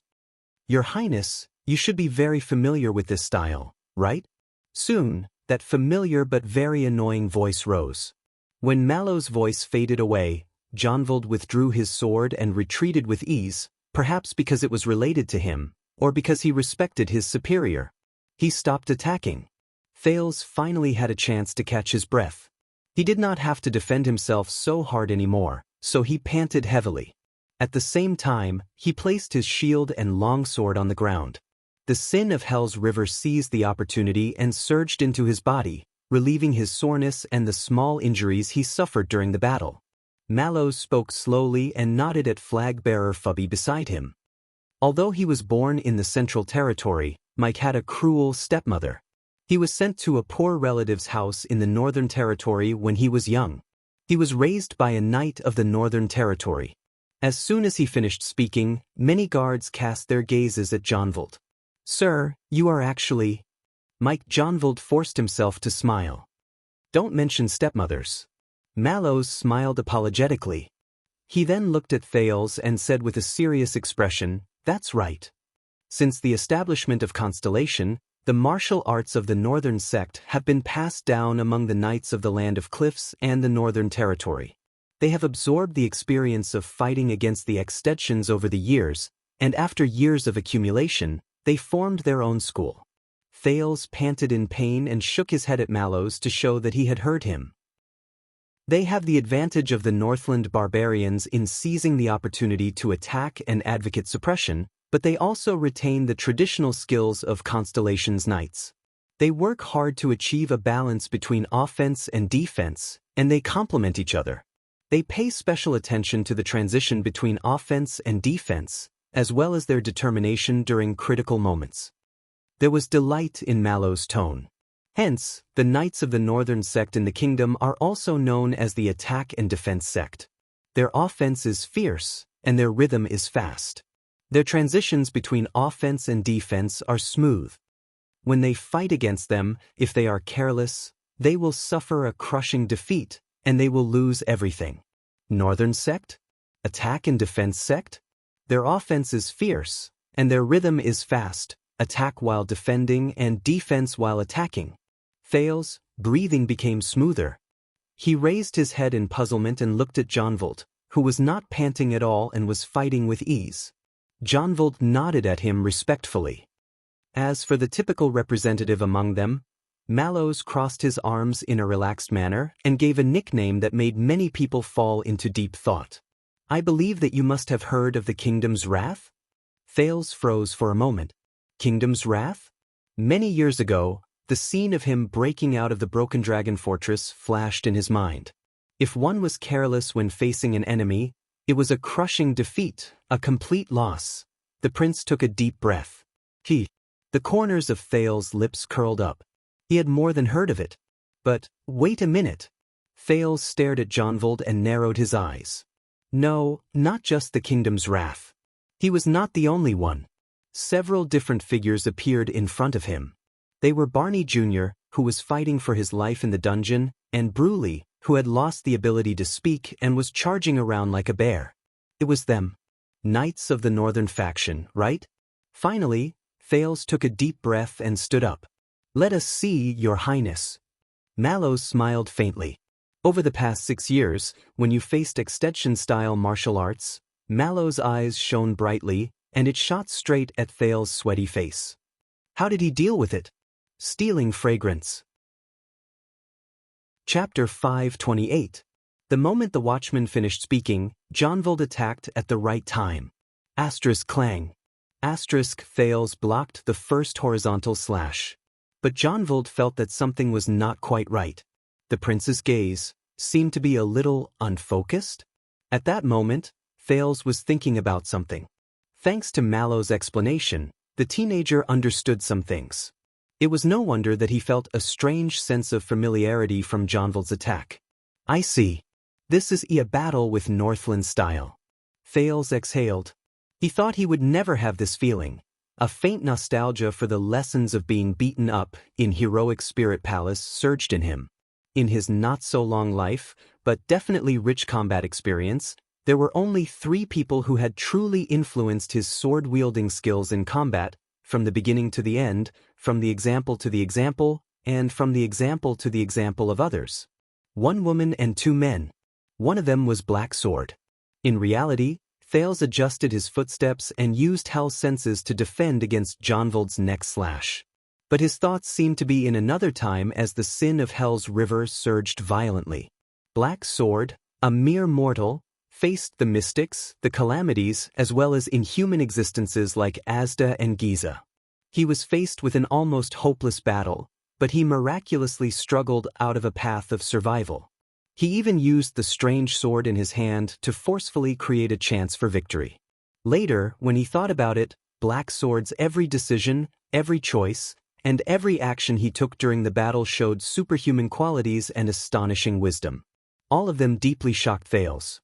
But the opponents Black Sword faced were too few. He could not be used as an example. However, there was another person who deeply influenced him. Thales strenuously blocked Jonvold's thrust.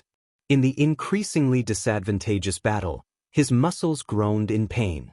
Star Killer. Thales thought quietly. Yes. Sorry Nicholas, the man who was cursed by Thales thousands of times, could be said to have opened another door for him.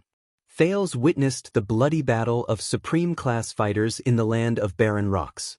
The Star Killer, this man fought against the equally skilled and dangerous Raven of Death, and perhaps Thales and Yodel as well. He was at a disadvantage from the beginning to the end. He was heavily injured and was in a desperate situation. He was in a disadvantageous position and was close to death a few times.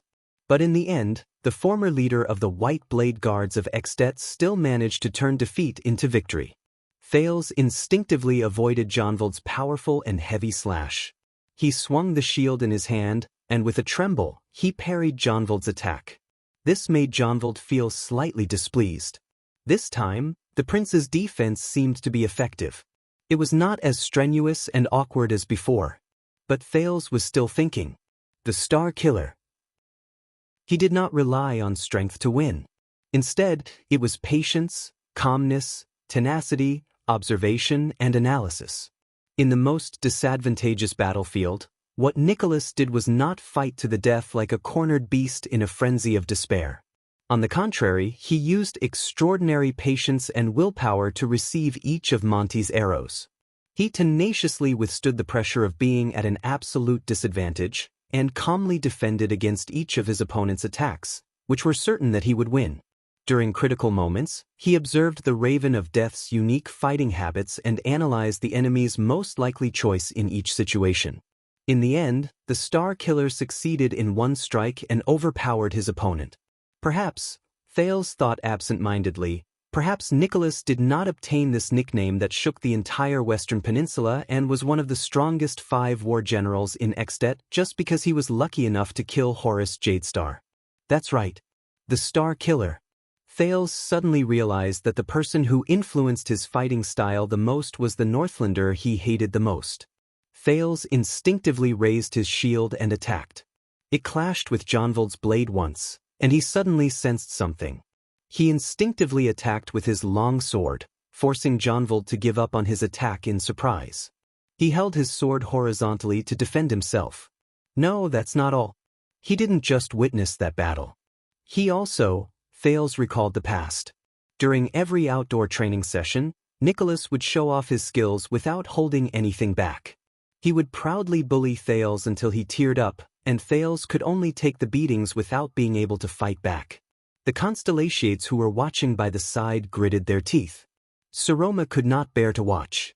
But every time he faced the Star Killer, whether it was for survival, for his pride, or to not be beaten up so badly, when he struggled to survive under the Star Killer's claws, asterisk clang. Asterisk Thales' long sword clashed with Jonvold's weapon again. But at this moment, Thales closed his eyes. Jonvold, who was very close to him, noticed this, and he could not help but be shocked. The sin of Hell's river surged into the teenager's body. Hell's senses became even more sensitive. Time seemed to have slowed down. At that moment, Thales slowly experienced it. It was at the point where Jonvold's and his long swords clashed.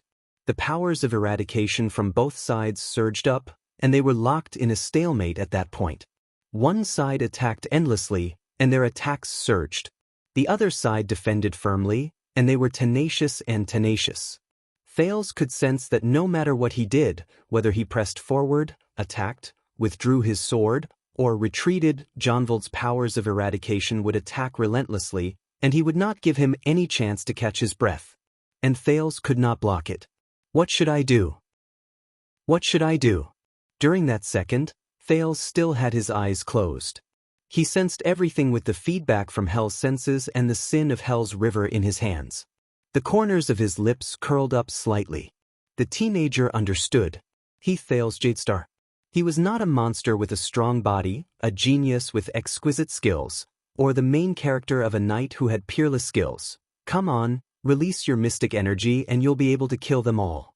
Dark Thales, who swung his fists and roared in his heart. He could not subdue his enemy with one strike like Yodel, he could not turn something rotten into something extraordinary like Black Sword, he could not change his moves in a flash like Nicholas, and he could not control the situation of the battle with ease like the Knight of Judgment. But he had at least one advantage, even though Thales was not willing to admit it. Tanking.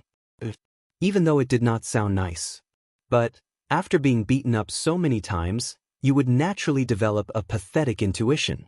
What kind of feeling would the fists and swords that landed on your body bring? Which hits are only excruciating but not serious? Which hits seem exaggerated but actually have average effects? Which hits are extremely dangerous and could be fatal? And the beatings I received.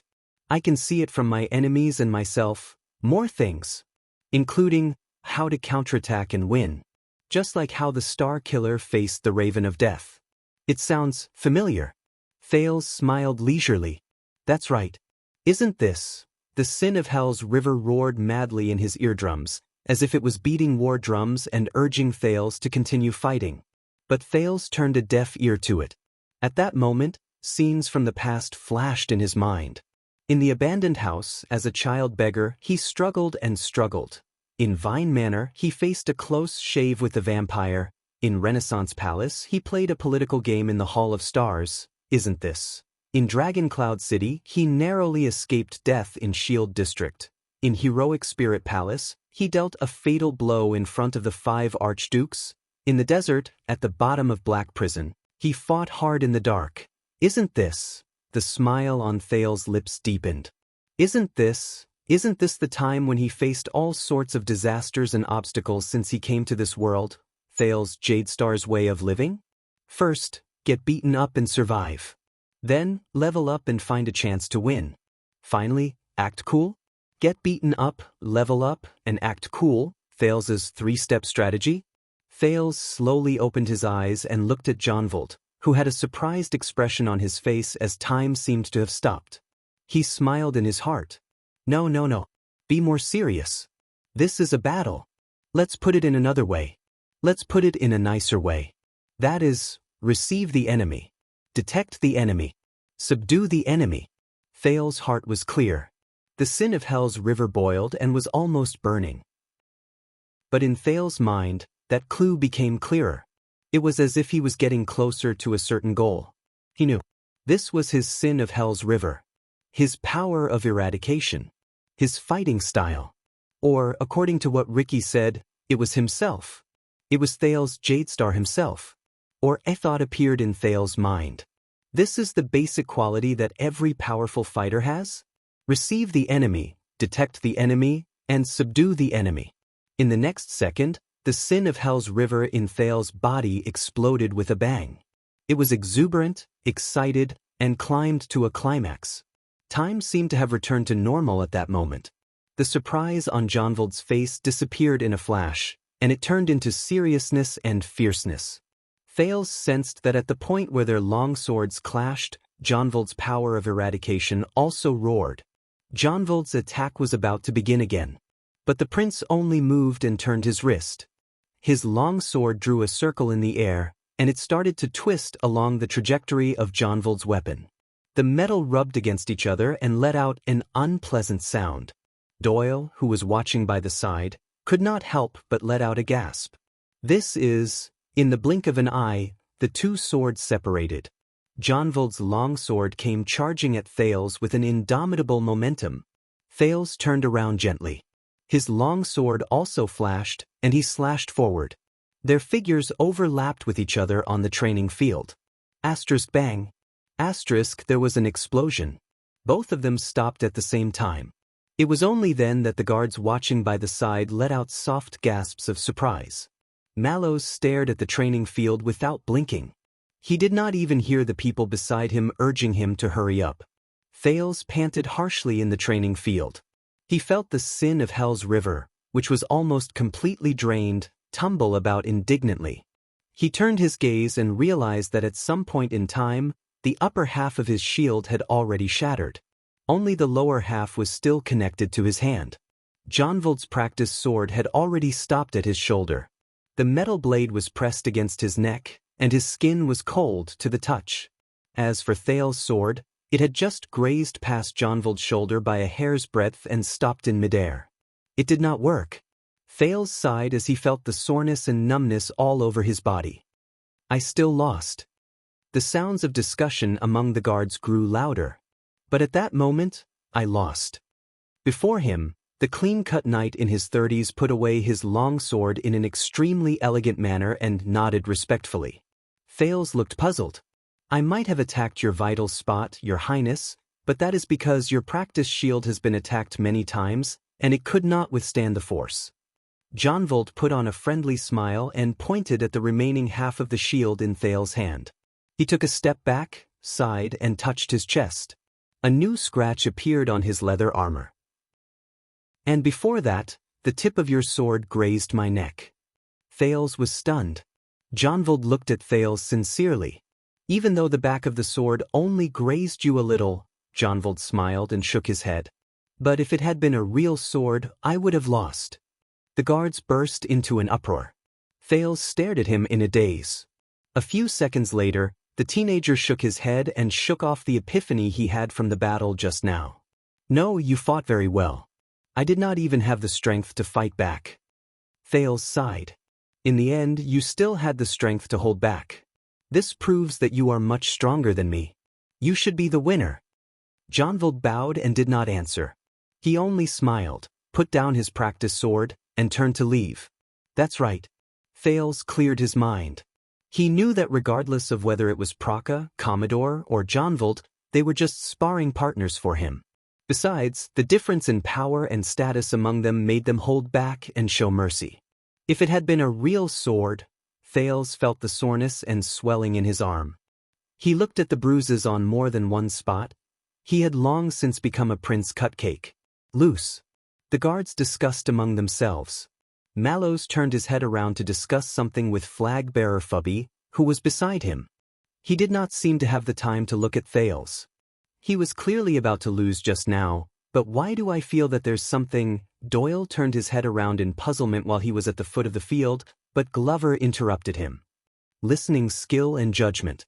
The vanguard known as Zombie crossed his arms over his chest. His eyes were like torches. Jonvold's offense was fierce, and it was unstoppable. Hence, the child learned from logistics officer Praka's method just now. He used his defensive counterattack style and the idea that the stronger the opponent he faced, the stronger the opponent he faced. He also found an opportunity from it. Glover stared at Thales, who sat down dejectedly. But in the end, he was not strong enough. He was unlucky. Doyle's expression froze. Praka? What the hell? He chose materials on the spot and came up with a strategy? Doyle stared at Thales, who was digesting his battle experience in a daze. So, our Duke is quite quick-witted? This time, Glover only shook his head. He did not answer.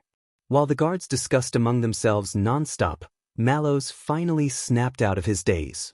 Then who is next? The watchman asked faintly. The guards who were still chattering excitedly instantly quietened down. But when he heard this, Thales' expression darkened. Again? I'm about to collapse, okay? Lord Mallows. Thales said indignantly. Since you speak so logically, you must have extraordinary skills. The Duke rubbed the bruises on his arm and gritted his teeth. Why didn't you fight on your own? Mallows smiled faintly. Because I am not good at fighting on my own, Your Highness. Not good at fighting on your own? Thales was stunned. He then remembered the figure of the other watchman. Then, why did they make you the watchman? Mallow's smile was still elegant. My forte is battlefield observation, decision-making, and deployment. Thales furrowed his eyebrows. So, what are you? Thales snorted coldly and said sarcastically, a fantasy version of Wang Yuan? Mallows narrowed his eyes. Wang what? Thales coughed. What I mean is, even if you go up against a rookie like me, are you not confident? Mallows smiled faintly. I've said it before, I am not good at fighting. If I go up against your highness, then... Mallows looked at the guards around him and said with a smile. It's a 50-50 chance. Thales was so angry that he rolled his eyes. But he was already so tired that he needed to replenish his energy to retort. So, Mallows looked at a very young guard. What do you think, Ness? Spar with your highness? But at this moment, before anyone could reply, a mature female voice came slowly, accompanied by the sound of high-heeled shoes. Oh? Is this your so-called martial arts lesson? The voice was clear and powerful. Mallow's eyes widened.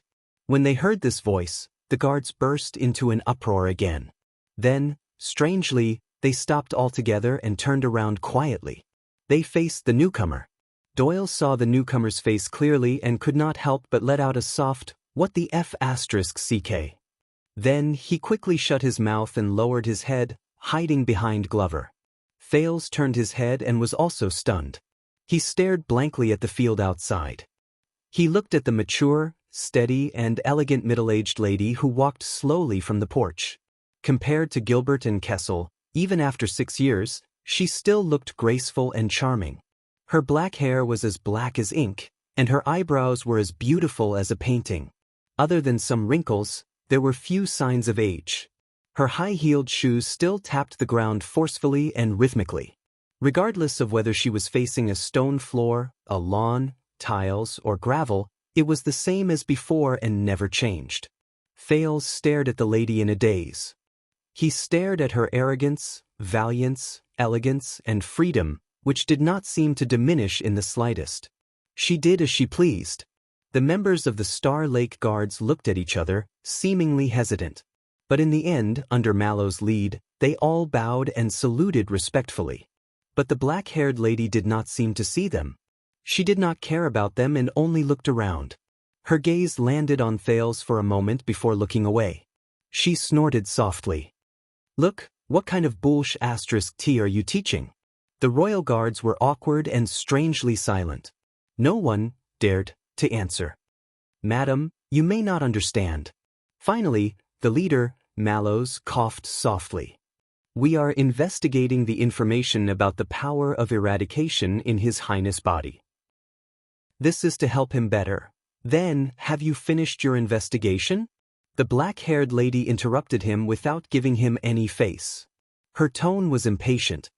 "How much longer are we going to beat him up?" Mallows was instantly rendered speechless.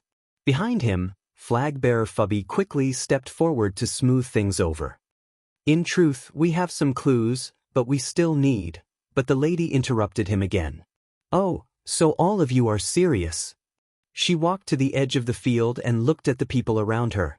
A scornful look flashed briefly in her eyes. "You are not playing house?" The guards looked at each other at a loss again. Mallows was silent for a few seconds. "Madam," but the middle-aged lady snorted coldly and interrupted him for the third time. "You." The black-haired lady turned her head around coldly and looked at Glover, who was pointing at her in a baffled manner. "No, not you. I'm talking about the one behind you. That heartless brat from the Doyle family. Don't think that I can't see you just because you hide behind the big guy." Doyle walked out from behind Glover with a long face and squeezed out a smile. "Madam," but the black-haired, graceful woman gave her orders. Her voice was firm and powerful, and she did not hesitate at all. "You, go up and spar with the prince. According to what your leader said, investigate his power of eradication." Thales, who had been immersed in his memories, was slightly stunned. And Doyle's expression changed. "What, you are not willing?" Doyle's eyebrows twitched again. The woman said coldly, "So, sparring with Prince Thales is an insult to your family?" Doyle shuddered when he heard this. He no longer dared to answer. He looked as if he was facing death with equanimity, and like a marionette, he walked to the training field in a daze. He was about to grab his practice sword, and he only hoped that his misfortune would end soon. But his beautiful wish still fell through. The woman's words rose in a leisurely manner, causing Doyle, who had taken a step forward, to stop in the air. He did not dare to move. "Use your own sword." When she said this, the royal guards burst into an uproar. Mallow's expression changed. He seemed to be unable to maintain his original indifference. Doyle turned his head around in shock. He did not care about the fear in his heart. "Use a real sword?" The woman snorted through her nose in a rising tone. "What else?" Doyle froze on the spot. "Quick, draw your sword. Go up and fight him with your life on the line." The woman glanced coldly at the royal guards. "Otherwise, why the hell would you investigate his power of eradication?" Thales was shocked when he heard this, but he also felt warmth in his heart. As expected, it's been 6 years, she's still, behind Mallow's, flag-bearer Hugo Fubel's face was dark. He asked Praka, who rushed over from behind him. How did she get in? Praka's face was bitter. He spread his hands in resignation and helplessness. Commanding officer, you know that she is His Majesty's. In short, in all of Mindy's Hall, even among our brothers, no one dares to stop her. Fubel was instantly exasperated. Thales sucked in a deep breath and looked at Doyle, who did not even dare to breathe loudly after being scolded. He took a step forward. My lady, but the moment he opened his mouth, Madame Gines Bajkovic, the first-grade female official of Renaissance Palace, his father's lover, and the person who enlightened him in the Northland military sword style interrupted him with an impatient expression. Shut up, brat. Thales instantly choked. How many times have I said it in my letter? When you come back, I want to test you on real sword training. Gines walked in front of him. When she saw that Thales was almost as tall as her lips trembled slightly, and her gaze moved. But the female official quickly turned her head around and extinguished the trembling in her eyes while it was still in its infancy. And what are you doing now? Gines looked elsewhere and said sternly, Toy sword? Playing house? Are you still 7 years old? Gines swept her gaze over the 20 royal guards and said sternly, Are all of you 7 years old as well? The leader, Mallows, was silent. He did not answer. Why are you standing there in a daze? Gines exhaled. She seemed to have had enough of her anger. She turned to Doyle. The latter was trying his best to act like a stone pillar in the middle of the field. Go up.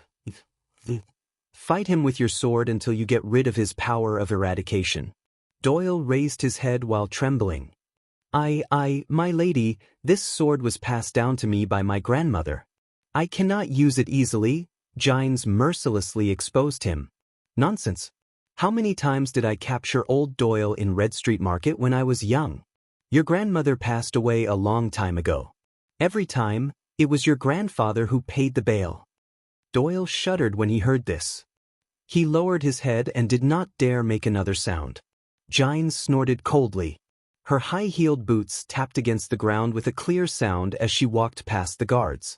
Then you use a real sword and go up to spar with him? No one answered.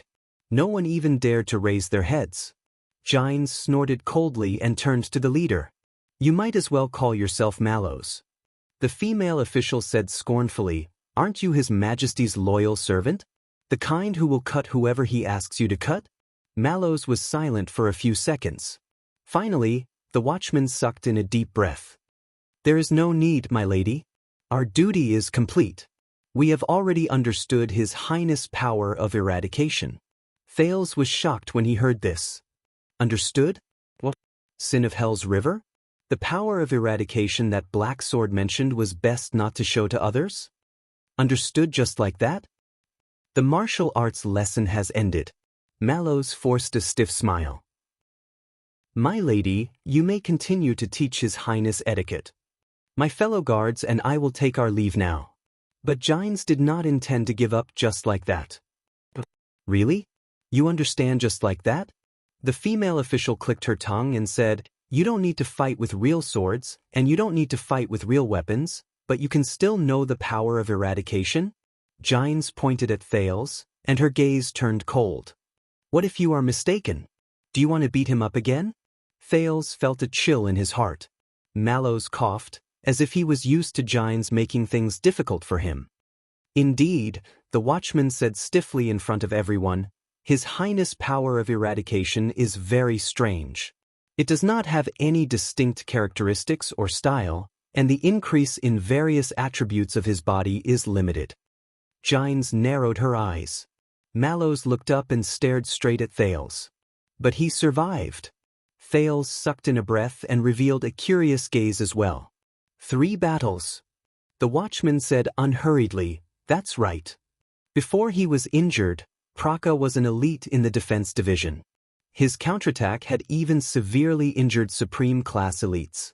Even though he was in the defense division, Jean used to be a police officer. The close-quarters combat skills he learned from the streets were practical and effective. He specialized in defeating his enemies in unexpected ways. And Jonvold only recently changed from a penal officer to a vanguard. One of the main reasons is that his fighting style is too sharp. The three people who were mentioned moved. But His Highness survived, Mallows said methodically. He lost, but he did not lose too badly. The watchman became serious. His gaze was like lightning, and it was so piercing that Thales felt a little uncomfortable. Your Highness, there is an extremely similar example in history regarding your power of eradication. Thales was a little surprised. An example in history? He immediately remembered the example Ricky told him when he was still in Blade Fang's camp. Those people Ricky mentioned, ancestors who had the sin of Hell's River and also shouldered the so-called mission of their era. However, what Mallows said next was out of his expectations. 200 years ago, a peerless genius in combat and martial arts appeared in the Jade Star royal family. Jade Star royal family? Thales raised his head in shock. What? Is there a Jade Star among the strange names Ricky mentioned? Mallows cleared his throat and said loudly in front of the people who were listening attentively, that royal genius awakened to a rare power of eradication. That prodigy of the royal family awakened to a rare power of eradication. That power allowed him to struggle for survival in countless desperate situations and narrowly escape death. Just like Prince Thales' power today, it allowed him to survive in dangerous situations. Thales blinked. Mallows nodded. In the end, that genius became a supreme-class legend of his era. His fame spread to this day. Gines furrowed her eyebrows. And that is, Mallows took a deep breath and looked at Thales. That's right. He is the free and uninhibited romantic prince, the legend of the century who has never met his match in the Western Peninsula. Kayla Jade Star. The watchman's eyes shone brilliantly. People call him the enemy of the wolves. The crowd burst into an uproar. Thales was completely stunned. Legendary prince, Kayla Jade Star? Enemy of the wolves? Mallows raised his head. He looked solemn and serious. And the legendary power of eradication that Prince Kayla relied on to become famous and shock the world is called, the watchman said softly, Wrath of the Sea. 1 second. 2 seconds. 3 seconds. At that moment, the entire training ground was in an uproar. The royal guards anxiously whispered to each other. There was no lack of excitement and surprise among them, and many of them kept glancing at Thales. Gines also fell into deep thought. But the main character of the topic was stunned. Anger, Thales stuttered in his heart. Wrath of what waves? I heard that the instructor the Northlanders arranged for the prince is the murderer who killed Prince Horus. The Northlanders purposely used this to humiliate us. Doyle, who had snuck back to Glover's side, poked his colleague in surprise. By the looks of it now, the murderer really taught seriously? While the crowd was in a mess, Mallows took the chance to end the conversation. I'm sorry, Madam Gines. That's all for today. As for you, Your Highness, I will look for information regarding the enemy of the wolves when he was alive. Mallows narrowed his eyes. In the future, your training will be more targeted. The watchman did not wait for their response. He turned to the entire royal guards. Dismiss. Return to your posts. A thought appeared in Mallows' mind. Unless someone wants to catch up with the visiting Madam Gines? The moment he finished speaking, the Star Lake guards dispersed. No one seemed to want to stay any longer. Mallows turned his head around and nodded slightly at Gines and Thales. The female court attendant snorted coldly, turned around, and took a step forward. Why are you spacing out, boy? You still have lessons to attend. Thales shuddered. It was only then that he snapped out of his shock and puzzlement. He turned his head around and did not care about his appearance. He jogged all the way to catch up to Gines' high-heeled boots in a hurry. While the teenager jogged, he mumbled in his heart. What's going on? During these 6 years, aside from being beaten up all day long, being drenched in blood and sweat, gritting his teeth to fight against Nicholas with tears in his eyes, and thinking of ways to survive under his terrifying and savage shadow, what else did he do to make my power of eradication turn into something like Wrath waves. Mallows stared at Gines and Thales as they left into the distance on the training field that soon became empty. His expression was slightly dark. And you, Praka, pass the message. Mallows called out to Praka, who was at the back of the group. This time, we can be considered to have just been formed, and we are unfamiliar with our duties. But next time, even if His Majesty himself comes, Mallows emphasized the word himself, and it made Praka subconsciously tense up. The watchman turned his head around slowly. His eyes shone with an incredibly solemn light. The guards under my command are not allowed to come here without any hindrance or notice. Do you understand? Praka shuddered. He suddenly had the misconception that the usually indifferent and relaxed Officer Tormund Mallows did not exist at that moment. Praka quickly nodded respectfully, turned around, and left. Mallows stared at his back. His gaze was complicated, and his thoughts were unfathomable. After a moment, the watchman turned to the only person left beside him. Hugo? The flag-bearer of the Duke's personal guards, Hugo Fubel, walked over in a submissive manner. Did you record today's training, including the prince's power of eradication? Mallows asked faintly. Of course. Flag-bearer Fubel brought out a notebook, and his gaze suddenly became astute. Wrath waves. And the details of Prince Thales' response but Mallows cut him off. Variant. Fubel raised his head with a puzzled expression. Add one to your record, Mallows said softly. Mallows said softly. His expression and tone of voice slowly returned to their previous indifferent state. Prince Thales' power of eradication is a rare variant of wrath waves. Fubel blinked and furrowed his eyebrows. As for the specific direction and characteristics of the variant, Mallows exhaled. His expression was as calm as still water. Unknown. Fubel was stunned for 2 seconds. Variant, unknown. Officer, are you sure? He looked at his notebook and said in puzzlement, This is for Vice Captain Talon to read. This is for Vice Captain Talon to see, and he'll report to His Majesty and if there's any inaccuracies. Mallows suddenly turned around. Yes, I'm sure.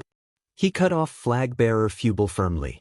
His gaze was burning and he was aggressive. Absolutely certain. Chapter 529. Thales stood uneasily beside the study table on the 3rd floor and scooped up a towel that was soaked in hot water from the wooden basin. He was still wearing his sweaty and smelly training uniform. His skin was sticky and greasy.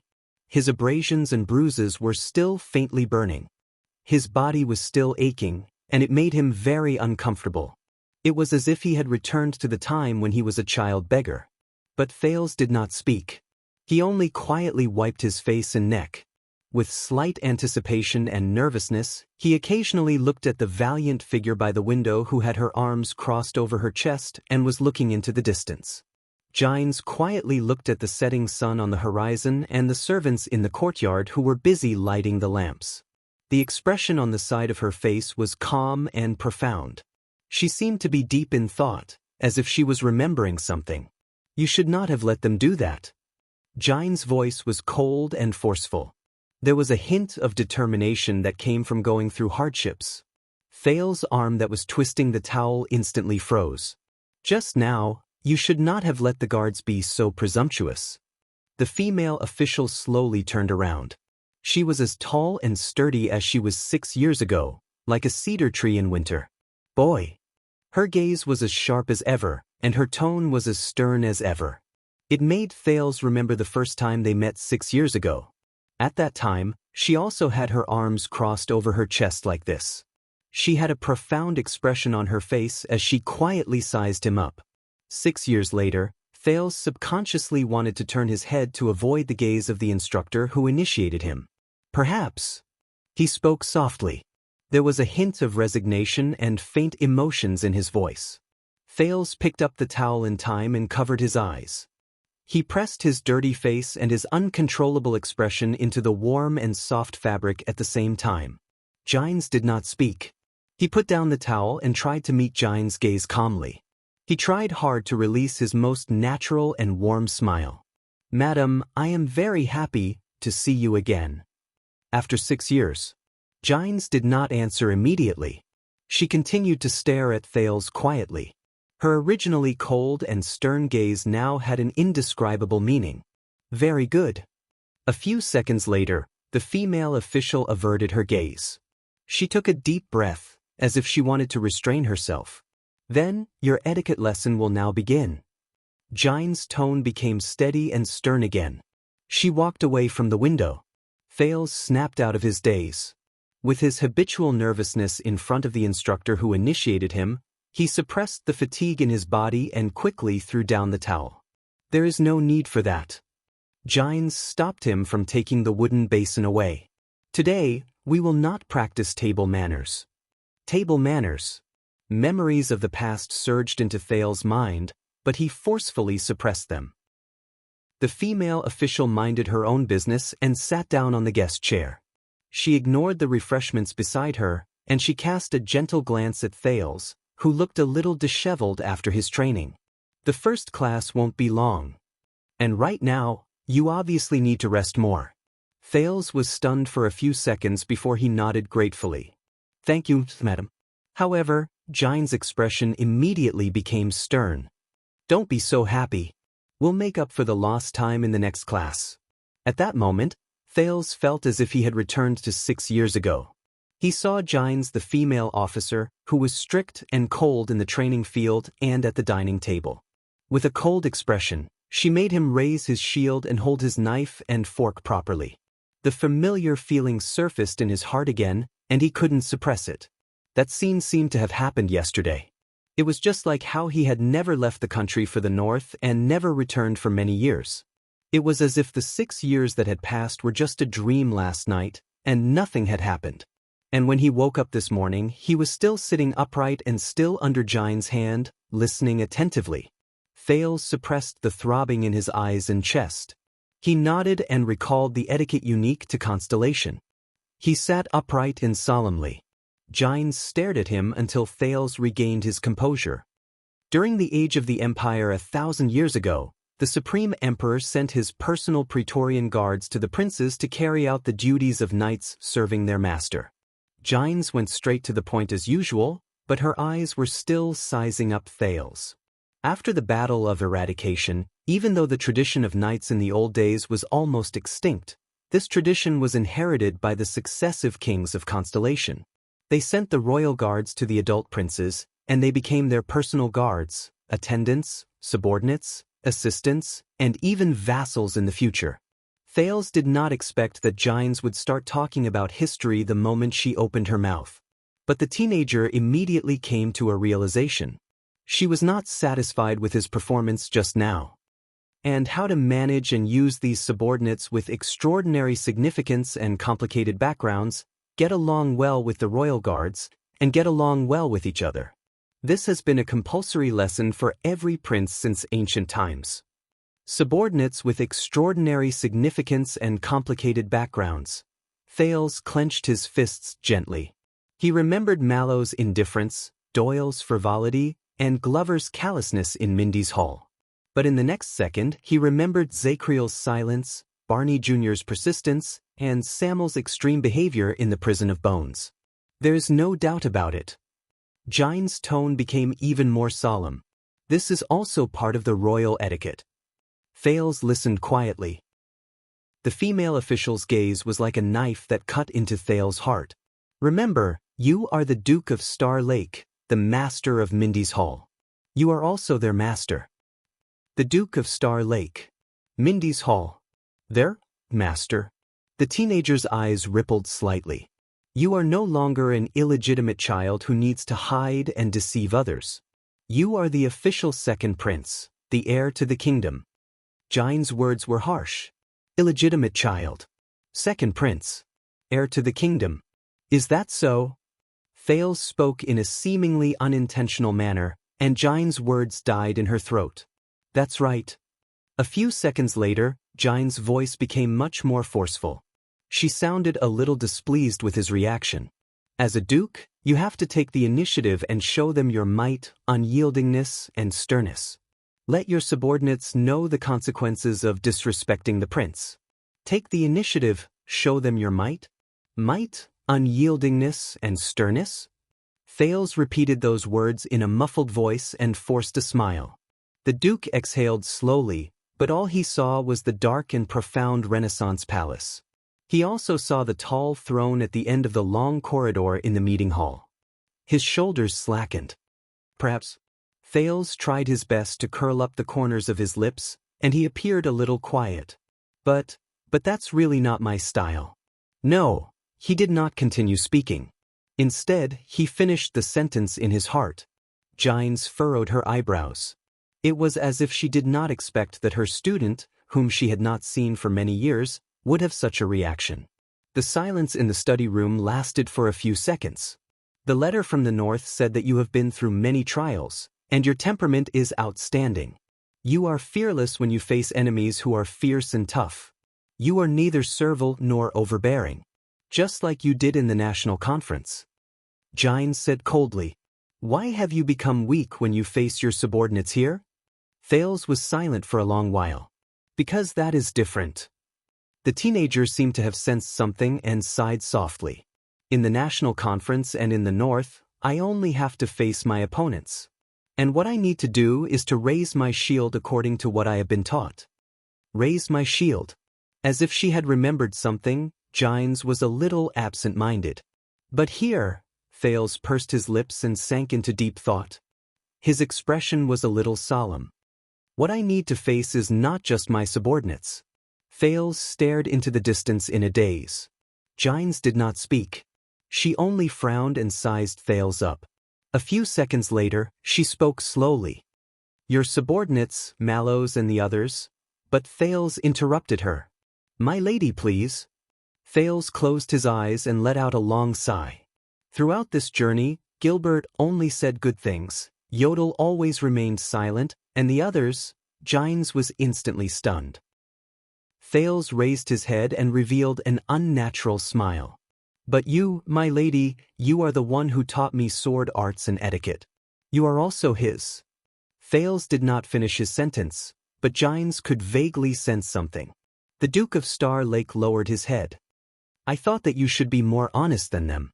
Gines repeated in a daze. "Honest?" Thales nodded and looked at Gines. "He doesn't like me." Gines was stunned. Thales stated the truth calmly, as if it was the most ordinary truth. "From the first time he saw me, he didn't like me. This is not a secret." The Duke chuckled without any emotion. "Even my guards are well aware of this. This is the reason." At that moment, Thales' gaze was calm and unwavering. He met the slightly surprised Gines' gaze. The latter wanted to say something, but in the end, she did not. The study room was silent for a long time. The female official's expression was profound. Her eyes shone with an unknown light as she swept her gaze over Thales' body. Finally, Gines took a deep breath and spoke slowly. "Wrath of the Sea." Thales did not react in time. He was puzzled. Gines steadied her expression, which had changed a few times, and lowered her gaze.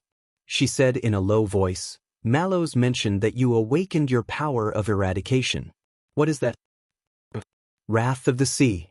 Thales, who was still immersed in the inexplicable emotions just now, exhaled and composed himself. "I don't know." The Duke forced himself to shake his head and said honestly, "It's also my first time hearing about it." But Gines smiled. "Most of the powers of eradication of the knights in the kingdom are similar to their personal experiences, especially those of the teachers who taught them." The female official said faintly, "There is also a small group of people who are the complete opposite. The teacher and the disciple are the opposite of each other." Thales thought of something and thought that this was similar to what Ricky said. "Is that so?" "So. Wrath of the Sea. So, the Northlanders have taught you a lot?" Gines looked at him and said, "Intentionally or unintentionally?" "Northlanders." Thales remembered his life in Extet, and he could not help but curl up the corners of his lips. "Sort of." But when Thales raised his head again, he suddenly realized that something was wrong. It was Gines. At some unknown point of time, Gines' stern gaze became gentle.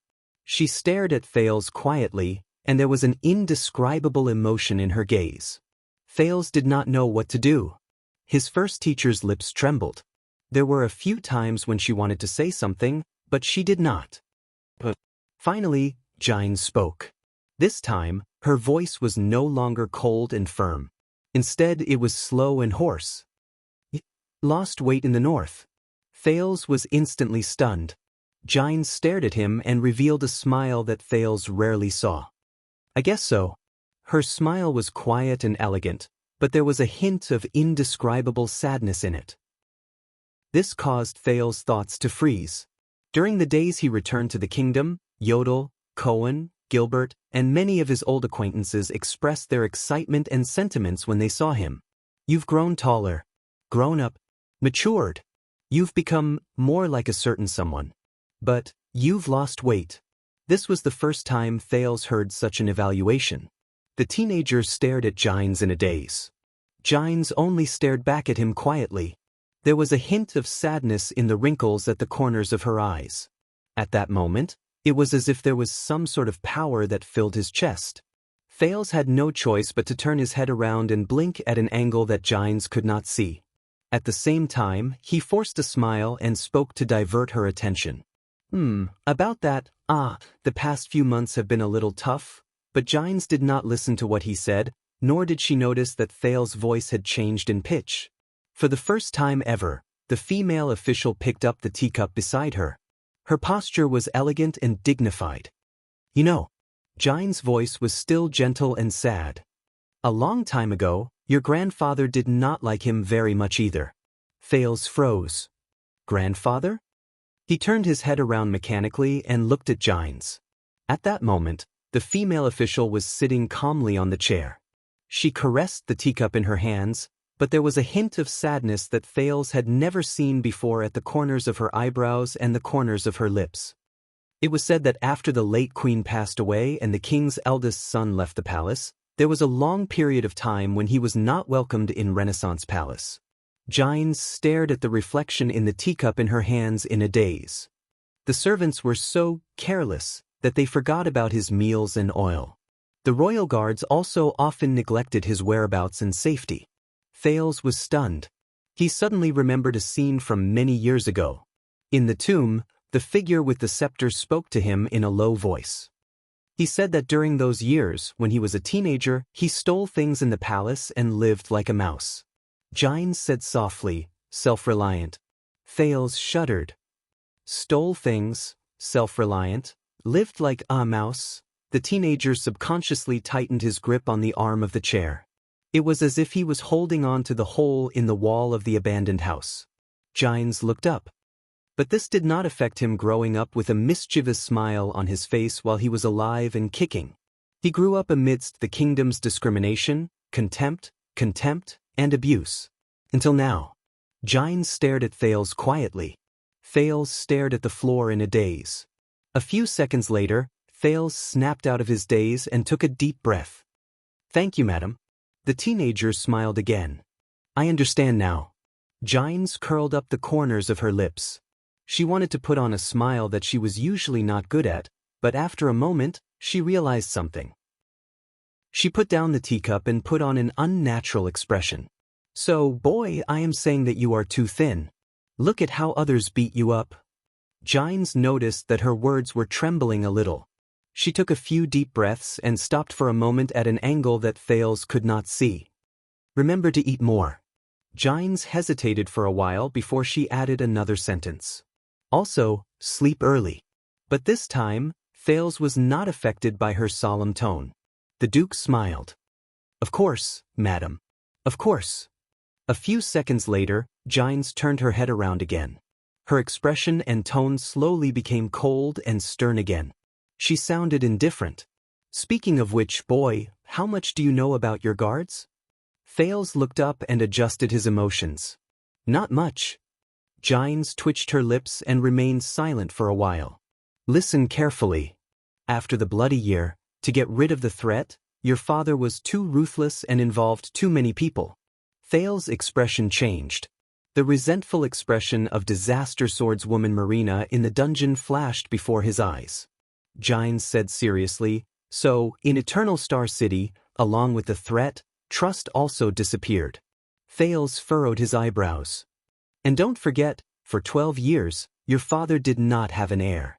This not only weakened his prestige and aroused the ambitions of the dukes, it also dealt a blow to the traditional supporters of the royal family, the vassals of the Jade Star family in Central Territory, who are led by the 7 Jade Star attendants. Thales subconsciously added, and loyalty? Gines glanced at him and did not comment on it. During those 12 years, your father had no choice but to promote and put many new people in important positions, such as the 3 marshals, Gilbert, whom you are familiar with, Count Godwin, Viscount Kenny, Baron Garth, Kirkman, Sodder Rider. They became the main force of the king's party and strengthened his rule. But on the other hand, under his rule, under the dissatisfaction of the other guardian dukes, the traditional vassals of the royal family like the 7 Jade Star attendants fell into a trough and became silent. They gradually distanced themselves from Renaissance Palace. 7 Jade Star attendants. Thales recalled Gilbert's explanation and fell into deep thought. Gines said solemnly, until... Thales raised his head and frowned. Me?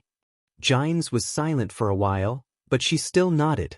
Thanks to you. Thanks to the Jade Star royal family's restoration of lineage, the 7 Jade Star attendants, who were divided, silent, and alienated over the past 6 years, gradually showed goodwill to the 9-pointed star again. But Gines' expression immediately became solemn. But they are still observing from the sidelines. And you cannot win their approval with just your title and bloodline. Your father cannot rely on just one successor to erase their resentment after the bloody year and win back their trust. Thales thought of Doyle and Glover. Is that so? Gines sighed. Your Star Lake guards are just one example. Thales did not speak. Gines stared at him quietly and said softly, very soon, it will be the day you officially make your debut in front of the nobles in the capital during the banquet. The lady's gaze turned sharp. Be careful, boy. Gines' tone made Thales unable to help but become nervous. You are below them, just like me. But you are also above them, just like your father. And you came back from the north, so you are outside of them. The 3 consecutive sentences made Thales sink into deep thought, and at the same time, he became wary. And this means that at the end of the day, from the inside to the outside, you are, Gines said firmly, not them. Not them. Thales opened his mouth to speak, but in the end, he shut it. It took me nearly 30 years to figure this out. Gines' eyes showed a rarely seen weariness. I hope that you can be shorter. Thales exhaled. Banquet, all right. So. The teenager scratched his chin, feeling troubled. Can they still eat me? Gines closed her eyes and shook her head. But when the female official opened her eyes, there was an even sharper glare hidden in them. But they will tear you apart. When he heard this metaphorical description, Thales was instantly stunned. I am the king's son, the heir to the kingdom? That's right. Gines appeared vigilant and solemn. So, they will be gentle and courteous, and tear you apart. Thales nodded, not really understanding what she meant. Then what should I do? Gines was silent for a while. You boy. You knew it 6 years ago. Thales' expression changed. Raise your shield. Gines stared at him, just like when she taught him swordsmanship many years ago. Never give up. Until you die. Until the enemy dies. Thales fell silent again.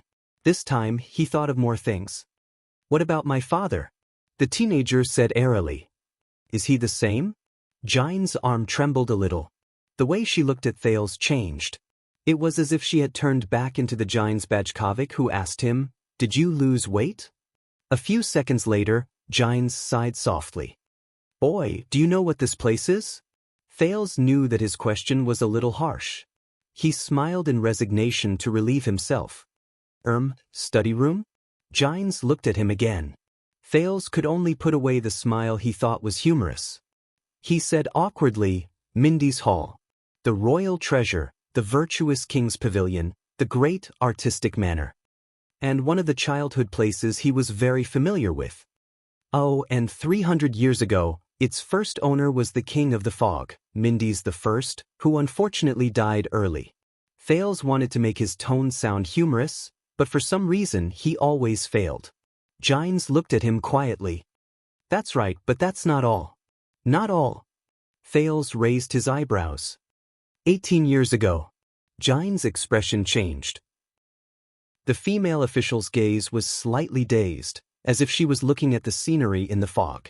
This is the residence chosen by the Crown Prince of Constellation, your uncle, the first Prince Meteor Jadestar after he came of age.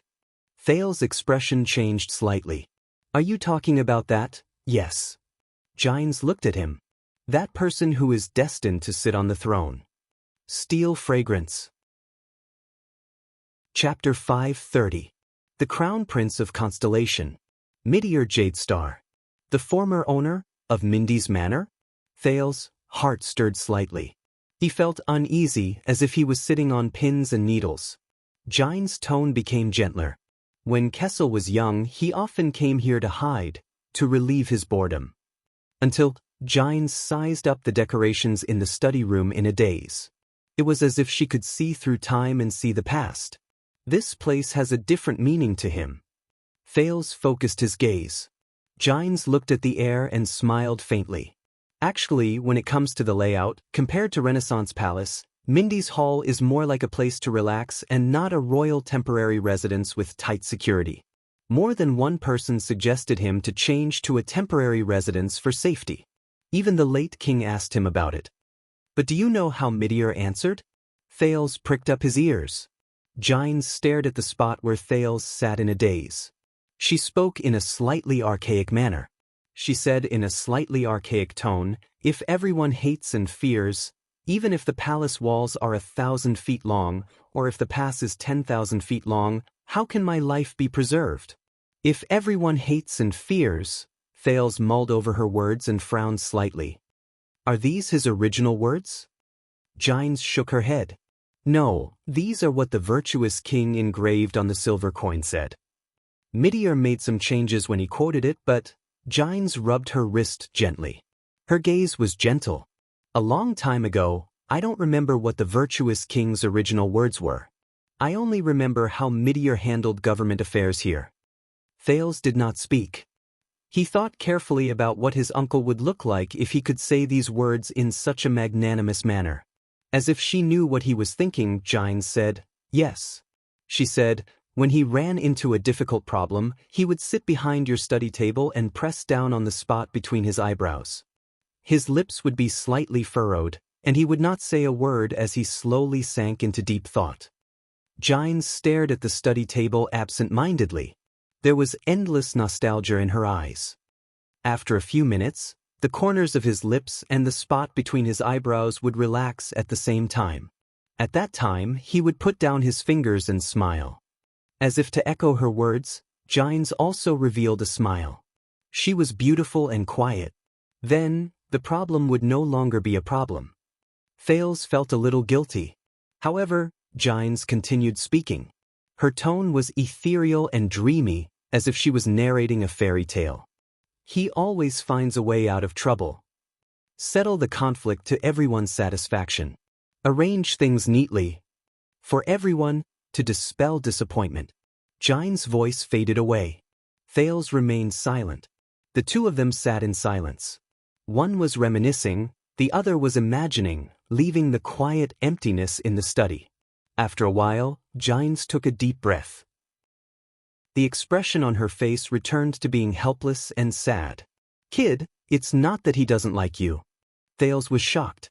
It was only then that he realized that the subject of the man's words had changed. He's just, but, Gines stared fixedly at the study table in front of Thales. She did not continue speaking. However, Thales stared at the chair he was sitting on and thought about Renaissance Palace a few days ago in a daze. You will never become the Duke of Star Lake. Because of you, unworthy. Thales was stunned. He stared blankly at the desk in front of him and recalled the identity and deeds of its previous owner. He could not help but feel puzzled. He, the master of Renaissance Palace, thought that Thales was not worthy of her. What could it be? After a while, Thales finally snapped out of his daze.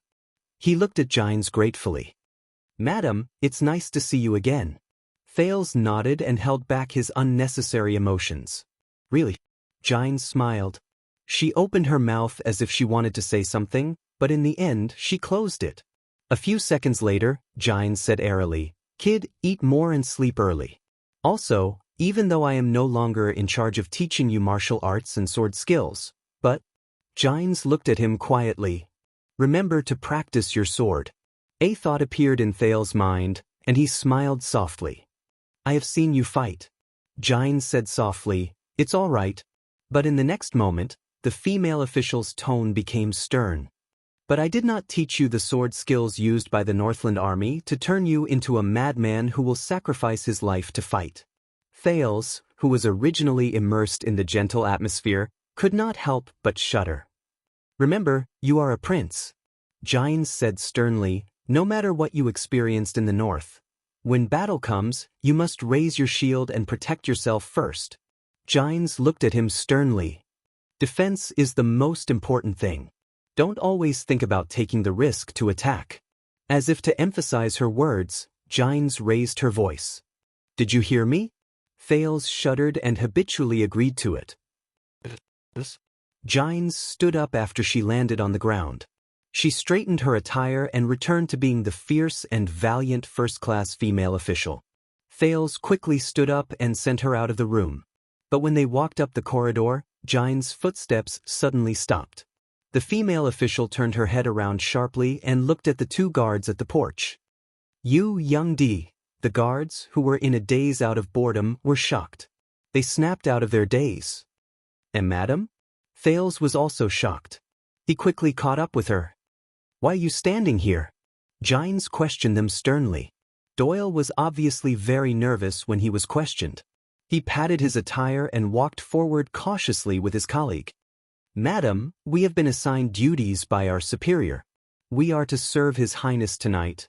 But Gines interrupted him. "Today, when this boy was being beaten up in the training field, I heard it." Gines glared at him, narrowed her eyes, and said, "You are also a part-time commentator by the side, right?" At that moment, Doyle's body trembled. Thales smiled helplessly. "That I was just joking." Doyle looked like he was about to cry. However, Gines' tone turned cold. "So, you admit that as the personal guard of the Duke of Star Lake, you made fun of him in public?" When she said this, everyone in the room frowned. Thales was no exception. Doyle was obviously panicking. He quickly denied it. "No, of course not. That was because Lord Mallows was testing His Highness." The atmosphere of the conversation became tense. Thales looked at Gines in surprise. He felt that this was not good. Gines snorted softly. "So, you are accusing your superior, Mallows, of ordering you to belittle and make fun of the prince in the crowd?" Doyle shuddered again. Madam, that..." At that moment, his colleague, who had been silent, spoke. "Doyle!" His colleague shouted in a low voice. "Go!" "Shut up!" Doyle, who was having a headache, immediately went along with the advice and kept quiet. As expected, Gines changed her target. She turned her head elegantly and looked at the person beside Doyle. "And who are you?" His colleague in the dark raised his head, and his tall figure was revealed in the light. "Vanguard Caleb Glover." "Madam." Gines narrowed her eyes as if she was thinking about something. "Oh, Glover." The female official nodded and smiled. "I remember a Glover. The most famous one." Glover did not answer, but he stood straighter. When Doyle, who was beside him, sighed in his heart that it was indeed easy to become a government official because of his ancestors, Gines suddenly changed the topic. "You know, many years ago, it was also here." Gines stared at Glover, and there was a chill in her eyes. "Do you know what your grandfather called me?" Glover's expression immediately became stern. "That shameless and debauched little wench brought over from Eastern Sea." "Little wench," Glover's expression instantly became very unpleasant. Thales also became nervous. "Your grandfather, that old man from the Glover family, said this to the crown prince." Gines was not bothered by it at all. She even spoke in slight disdain. "She should be thrown into the 7th layer of hell and burned for eternity." Gines said the last few words through clenched teeth. The smile that Thales had been maintaining started to feel a little sore. This is bad. Is this the meeting of enemies? What a pity, the road to hell, when Doyle, who was beside him, secretly rejoiced about how unlucky you are, zombie, Gines snorted coldly. Old bro, lover is leaving first. Let's hope he is not too cooked. Glover's expression did not change, but he clenched his fists tightly. Thales did not understand what Gines was doing, but his instincts told him that he could not remain silent. Madam, it's late, why don't we? But Gines ignored the prince's words. Instead, she spoke to Doyle and Glover on her own.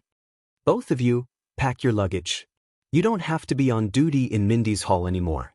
Thales was shocked. All right, madam, we will immediately, Doyle quickly nodded in agreement. He only reacted to what she said when he said it. Huh. Glover furrowed his eyebrows tightly. Gines' expression changed and she said sternly, yes, because you have neglected your master and disrespected the royal family. You have been banished from the Duke's personal guards. Now, the air was silent for a moment. Doyle's expression changed back and forth. No one knew what he was thinking during those few seconds, but he immediately said in panic, But, madam, the royal guards, our duty is… But at that moment, Glover, who had always been a man of few words, spoke faster than him. Madam, our appointment was reviewed by Baron Adrian and Chief Mallows together, and it was signed by His Majesty. But Gines suddenly raised her voice, and in an instant, she drowned out both of them. So, Danny Doyle, Caleb Glover, you are not willing to leave on your own. At that moment, Gines' gaze was sharp and fierce, and there was an unbearable chill in it. Do you really want me to ask female Officer Bajkovic, who is in charge of the second prince's daily life, to formally propose during the Imperial Conference tomorrow morning that His Majesty and the vassals will be alerted so that they will worry about this small matter of changing the guards? Doyle and Glover froze at the same time. One of them was tongue-tied, while the other glared at Gines in disbelief, who was displaying her might like a lioness. Madam! Thales finally could not take it any more. Please do not be troubled by this matter, the Duke of Star Lake said gently and politely. Protector Doyle's actions today were instructed by me, and Vanguard Glover has always been conscientious and competent. Doyle and Glover turned to Thales at the same time. Gines also turned her head abruptly and stared at the prince with a murderous gaze. It was just like the training field 6 years ago. But Thales was still smiling, and his expression did not change. The few torturous seconds were finally over. Gines snorted, and she seemed to be disdainful. Soft-hearted, wishy-washy, and sloppy. This is why you don't get any dignity or respect. Thales smiled bashfully and nodded. I know. The prince shrugged and looked at Gines in resignation. It's just that's not my style. Gines glared at Doyle and Glover with a gaze that was as sharp as a knife, and it made the two of them stand even straighter. Dinner is in an hour. Madam, do you want to stay for dinner? Before Gines could finish her sentence, Thales spoke hastily. This made Gines snort softly in dissatisfaction. Forget it, the female official said coldly. She cast a final glance at the 3 tense people before she turned around and left without hesitation. As the sound of high-heeled boots gradually faded away, Gines' figure disappeared around the corner. Thales and the other 2 exhaled slowly. Madame Gines is a straightforward person, don't mind her. Thales said apologetically. Glover remained silent, while Doyle forced a smile with an ashamed look on his face. Your Highness, But Thales spoke first. His tone was curious. So, Madame Gines, does she really have the power to bypass Mallows and Adrian and expel all of you? Doyle's eyes darted around. About that, I'm not too, however, Glover spoke this time. If she can publicly and officially bring this up to His Majesty and the Imperial Conference, and the reason is valid, yes. Thales showed an expression that said, I see. He then sucked in a breath and looked at the 2 of them with a smile. But first of all of you are my guards, aren't you? Doyle glanced at the corner. The trauma in his heart had not disappeared yet. Yes. Thales flashed a smile. Then she can't. Doyle blinked, while Glover's expression changed. "Thank you, Your Highness," Glover said in a low voice. Thales smiled and gave them a thumbs up. Without saying anything, he turned around and went back to his room. "About that, Your Highness," Doyle said hastily behind him, and there was some hope in his voice. Is there anything else I can do for you?" Thales stopped moving. "Oh, it's already so late." The teenager came to a sudden realization. He turned around and smiled at the two of them. "It's an old habit. I want to go back to the study to read. But if there are some refreshments to accompany me, that would be even better." Doyle sucked in a sharp breath. "Do it immediately, Your Highness." For the first time, Doyle nodded sincerely. "Immediately." Thales nodded encouragingly and walked into the study. At the corner of the corridor, Gines continued to move forward with steady steps without stopping. But at that moment, the female official had a hint of a smile at the corner of her lips. "This brat. What a waste. The refreshments in the study have not been finished yet, have they?" And so, Thales' first etiquette lesson passed just like that. But from then on, Doyle and Glover were obviously much more respectful towards him. Until one day in the next week, Doyle cautiously came to the study to report to Thales. The two priestesses carefully selected by Sunset Temple had arrived at Mindy's Hall. They were waiting to be taught by the Duke. As the ruling tradition of the Empire and Constellation, every king of Constellation must be familiar with theology class. Chapter 5:31. Mindy's Hall, afternoon, in the Duke's study. "You do not know why you are here, do you?" When he heard the question, Thales raised his head in the study and looked at the person in front of him with faint puzzlement. It was an old woman. She sat in an amiable manner across him. She had a weathered face, but she gave off an elegant air. The nun who served behind her was no more than 16 or 17 years old. She wore a veil and stood with a strict posture. The sunset emblem on their robes reflected a dark golden light. It actually fit the classical and trendy interior of Mindy's Hall very well. The only thing that was not right was that Gilbert was sitting on the other side of the room. He was staring at Thales' guest with a hostile expression. Just now, when Mallows led the teacher sent by Sunset Temple into the study with an expressionless face, Gilbert rushed over. His eyes were filled with surprise and wariness as he stared at the old woman. "I know, this is a theology lesson." Thales gave Gilbert a questioning look and tried to call the woman before him by her title. "Priestess Meljen?" The old woman, Meljen, shook her head. She still had a smile on her face. "No, you do not know." Meljen smiled and pointed at the top of her head. Her smile was amiable, but her gaze was respectful. "You think that you are here because of the arrangement of lessons and the need of tradition, but in truth, regardless of whether you are sitting here or I am here, it is God's will." The priestess' voice had a unique sense of mystery. "God's will?" Thales forced a smile out of politeness. All right. Over the past few days, the teenager had been curious about what his theology teacher was like.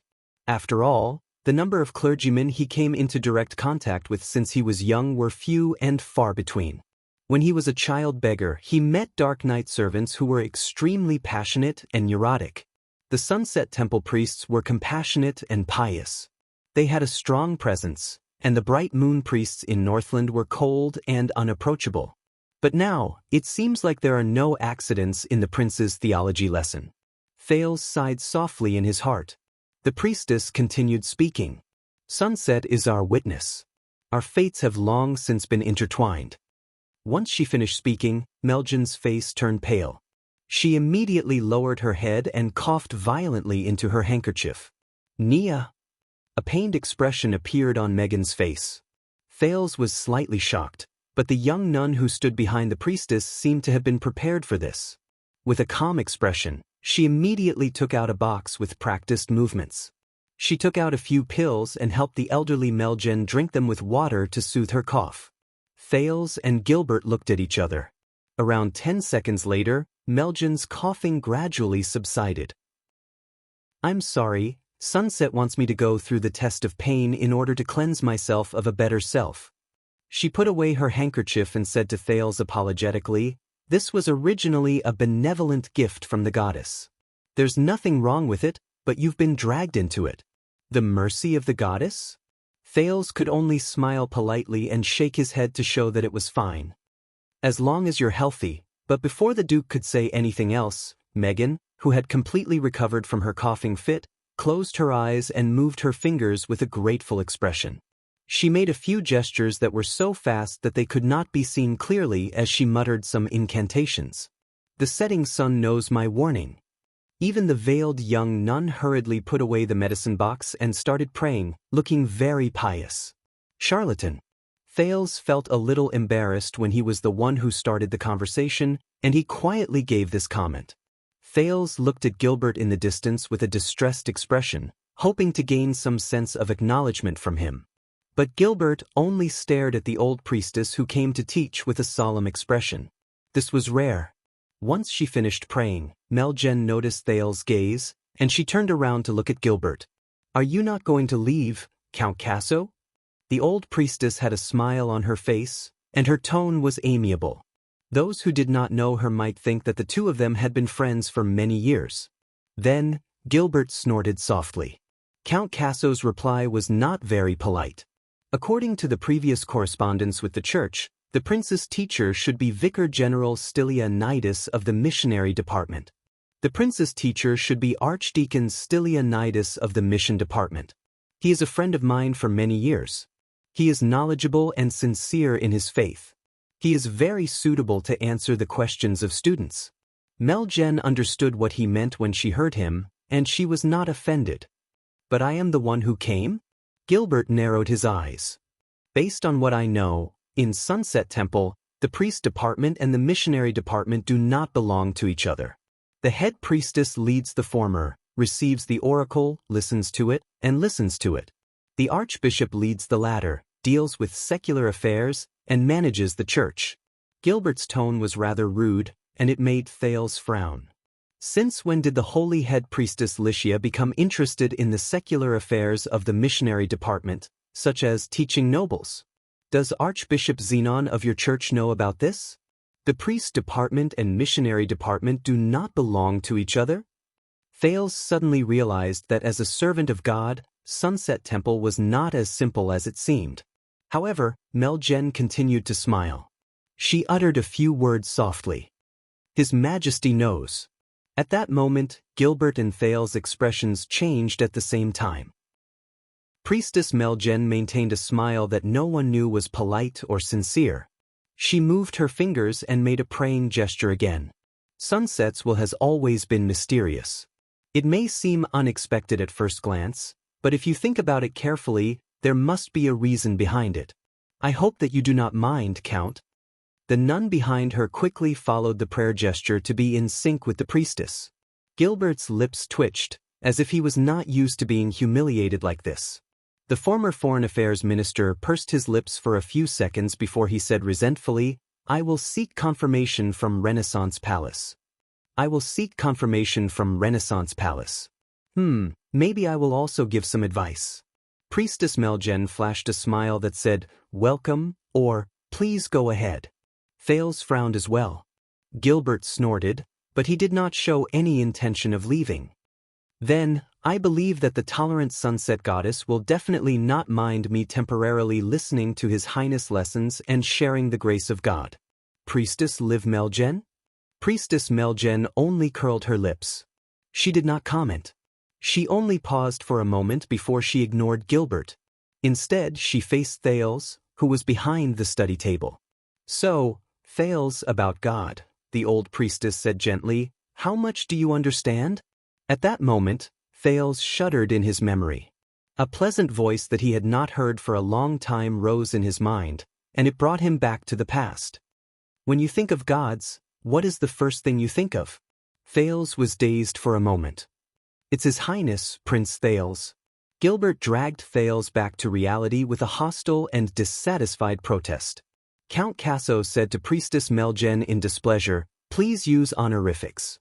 Megan, on the other hand, smiled and said, "Of course." But the priestess' eyes were fixed on Thales, waiting for his reply.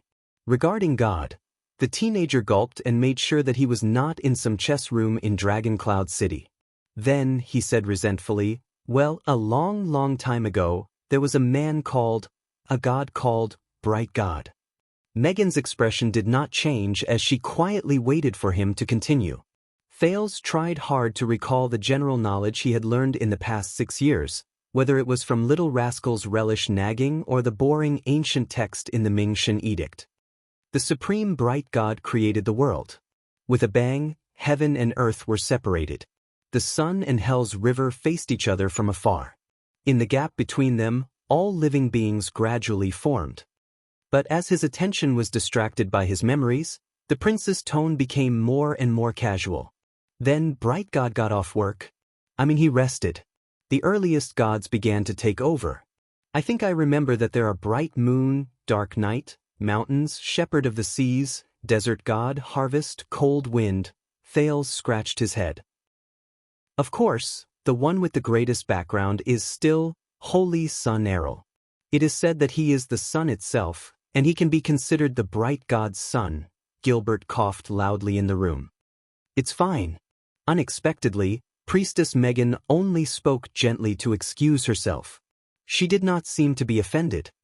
A bit of hearsay and humorous jokes will not affect our reverence towards the gods. Thales, who had stopped talking for a moment, raised his eyebrows. He secretly gave Gilbert a mischievous look. From then on, the Holy Sun, as the leader of the gods, led the gods, took over his duties and protected all living beings. Our world was named after Errol. Later, the calamities descended upon the world, the battle of eradication, and the great crack and sink. Errol, like his father, lost his job, took a break.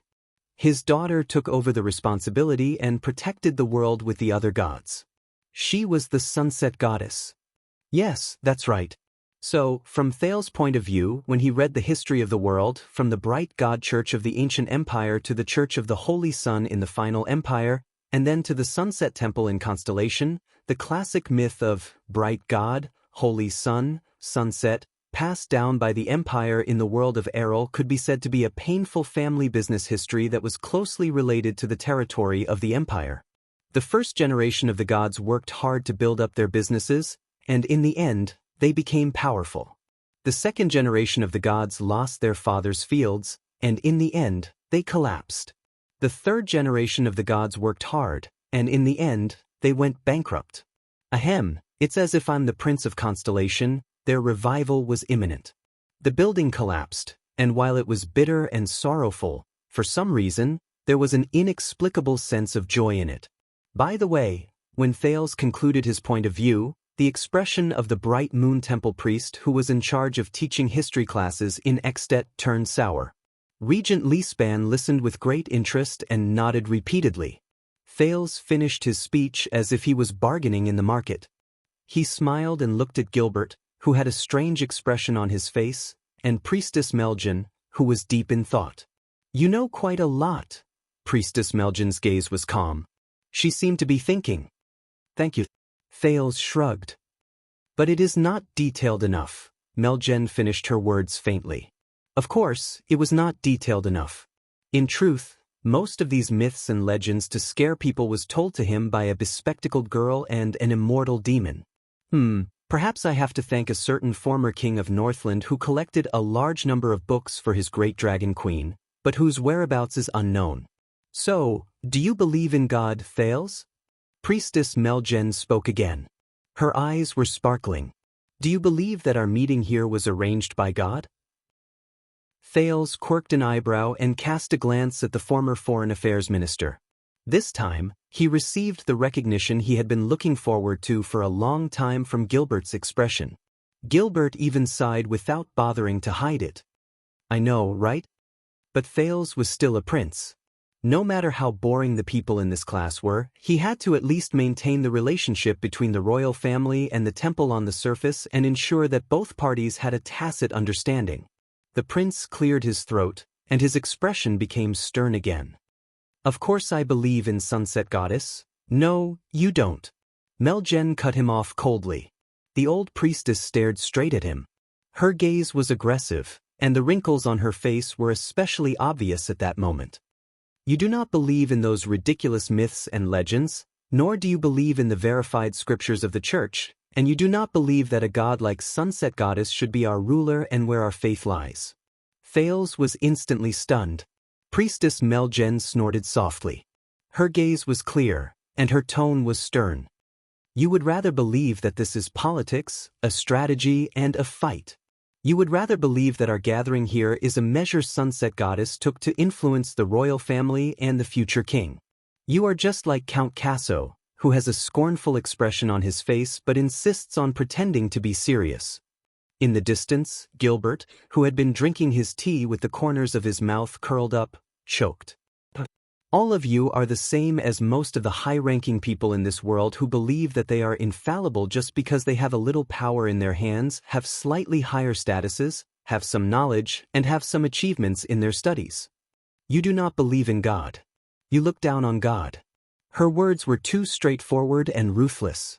She left no room for negotiation. Thales had no choice but to put away his smile. Gilbert also put down his teacup. Meljen's tone was incredibly cold. Even the nun behind her could sense her aura. She glanced at the prince and the count in unease. So, you will not understand what it feels like to live in a world with gods. You will not understand what gods and beliefs bring to the world, and you will not understand how true believers live. The expressionless Meljen looked at Thales again and met his gaze. You will also not understand what you will discover if you sincerely try to understand the world of gods and beliefs. At that moment, Thales felt a little suffocated. It was as if she was the master of the study room at that moment. He sucked in a deep breath. Then a part of your world will forever be missing. Meljen did not seem to care about his authority. She did not even give the Duke a chance to speak. This is bad. She leaned forward and stared straight into Thales' eyes. Very bad. It was as if she wanted to pierce through his pupils, pierce into his heart, and interrogate his soul. Very, very, very bad. Her voice was low and her gaze was cold. Thales' expression darkened as well. He sat behind the study table and remained silent for a few seconds. Then he slowly pushed aside the Sunset Goddess Apostle's axe, which he had specially found for this lesson. Gilbert wanted to ease the unfriendly atmosphere, but the moment he coughed for the first time, Thales spoke. So, what are you going to do? The young Duke of Star Lake stared straight into the Sunset Priestess's intimidating eyes without avoiding her gaze. If I do not believe in God, what will you do? Thales smiled and spread his arms. Burn me to death? His words caused the room to fall silent. Priestess Meljen frowned and sized Thales up carefully. A few seconds passed. Meljen snorted coldly, and her tone was hostile. This time, it was Thales' turn to be stunned. What is going on? The young nun who was standing by became nervous. She had never seen such a scene before, and she stared at the dumbfounded Duke of Star Lake in fear. She seemed to be afraid that the powerful man would order him to drag her out and kill her, in a fit of anger. Gilbert's coughing suddenly became louder. Ahem, Your Highness, about today. But this time, Count Casso's untimely but forced interruption did not work. Priestess Meljen smiled mysteriously. She ignored Gilbert for the third time and added what she did not finish her sentence. A long time ago, yes. When she said this, Thales' furrowed eyebrows relaxed. Please, don't take a deep breath when you speak. The priestess slowly leaned against her chair, and her tone became gentle again. So, Thales, will burning you change your faith? Will it make you believe in the existence of God, the glory of God, and the greatness of God? In the distance, Gilbert sighed in relief. It was clear that he had given up on correcting the way she addressed Thales. Thales blinked and forced himself to lift the corners of his lips. Priestess Meljen smiled and picked up the teacup beside her. Then why should we burn you to death? Meljen took a sip of her tea. You must understand that belief is not created through burning, much less slaughtering. The priestess spoke very slowly, but she was no longer as aggressive as before. If I burn you to death just because you do not believe in God, it will only increase your disgust and rebelliousness. It will also strengthen your stance and will. It will not help the spread of belief, and it will also go against the God's original intentions. Meljen put down the teacup and stared at him. What is formed from fear will not be a firm belief. It will only be a gradual accumulation of endless hatred that will eventually be vented.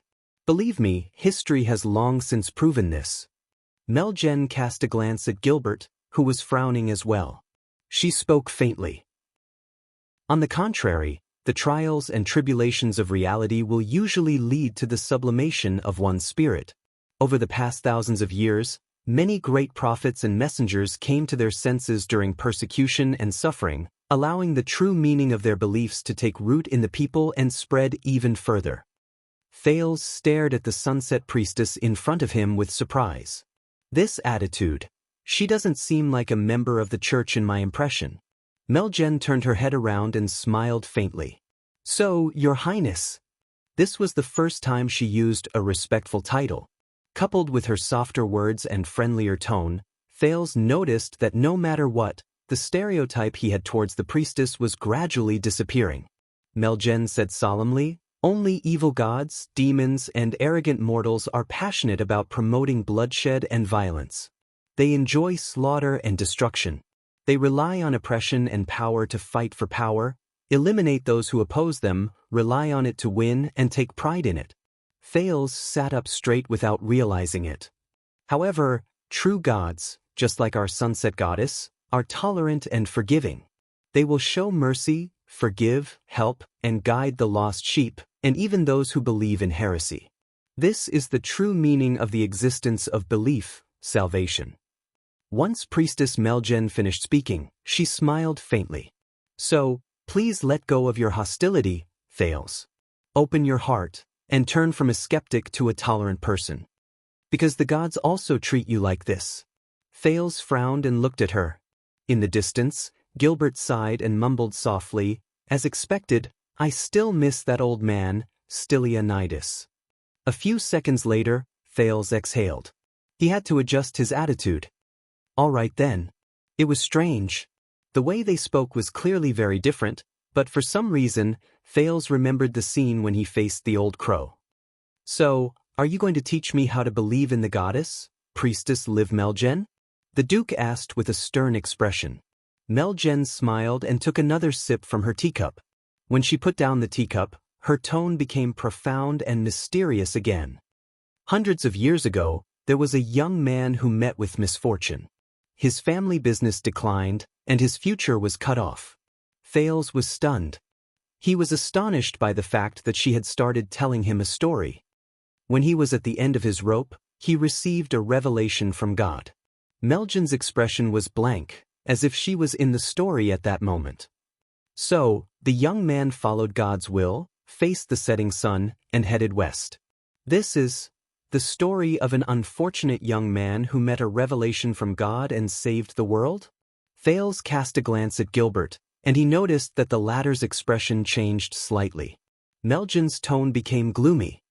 Day approached, but the young man continued to head west. The path ahead of him became darker and more dangerous. His vision became more confused and chaotic. Finally, when the sun set, in the deep darkness where there was no light and no moon, he was exhausted and dazed. He lost his consciousness and hope, and in a daze, he stepped into the middle of the cold shepherd's river. But the priestess immediately changed the topic. And when the merciless river was about to overflow his head, Meljen's words became serious. It was as if he had received an order. At that moment, the clouds in the dark night dispersed, and light returned to the vast world. The turn of events that was like a traditional drama attracted Thales' attention. He listened to the story with great interest. At that moment, the stars in the sky lit up for him, and the endless stars shone once more. Priestess Meljen's expression became dignified and solemn, as if God was right in front of her. Just like when God Ming created the world. Just like when the holy sun split the sky. Just like when all things were reborn after the end. Meljen's eyes seemed to shine brilliantly. She woke up the unfortunate but fortunate young man from despair and sorrow. Thales coughed softly. Creating the world, splitting the sky, and all that. When the sun set, the sky turned dark and the stars came out. Thales mumbled softly. I thought that this was just common sense and not a miracle?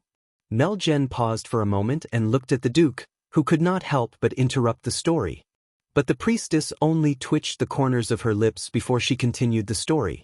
Hence, on that miraculous day, the young man stood under the stars in the sky, and he sensed God's will.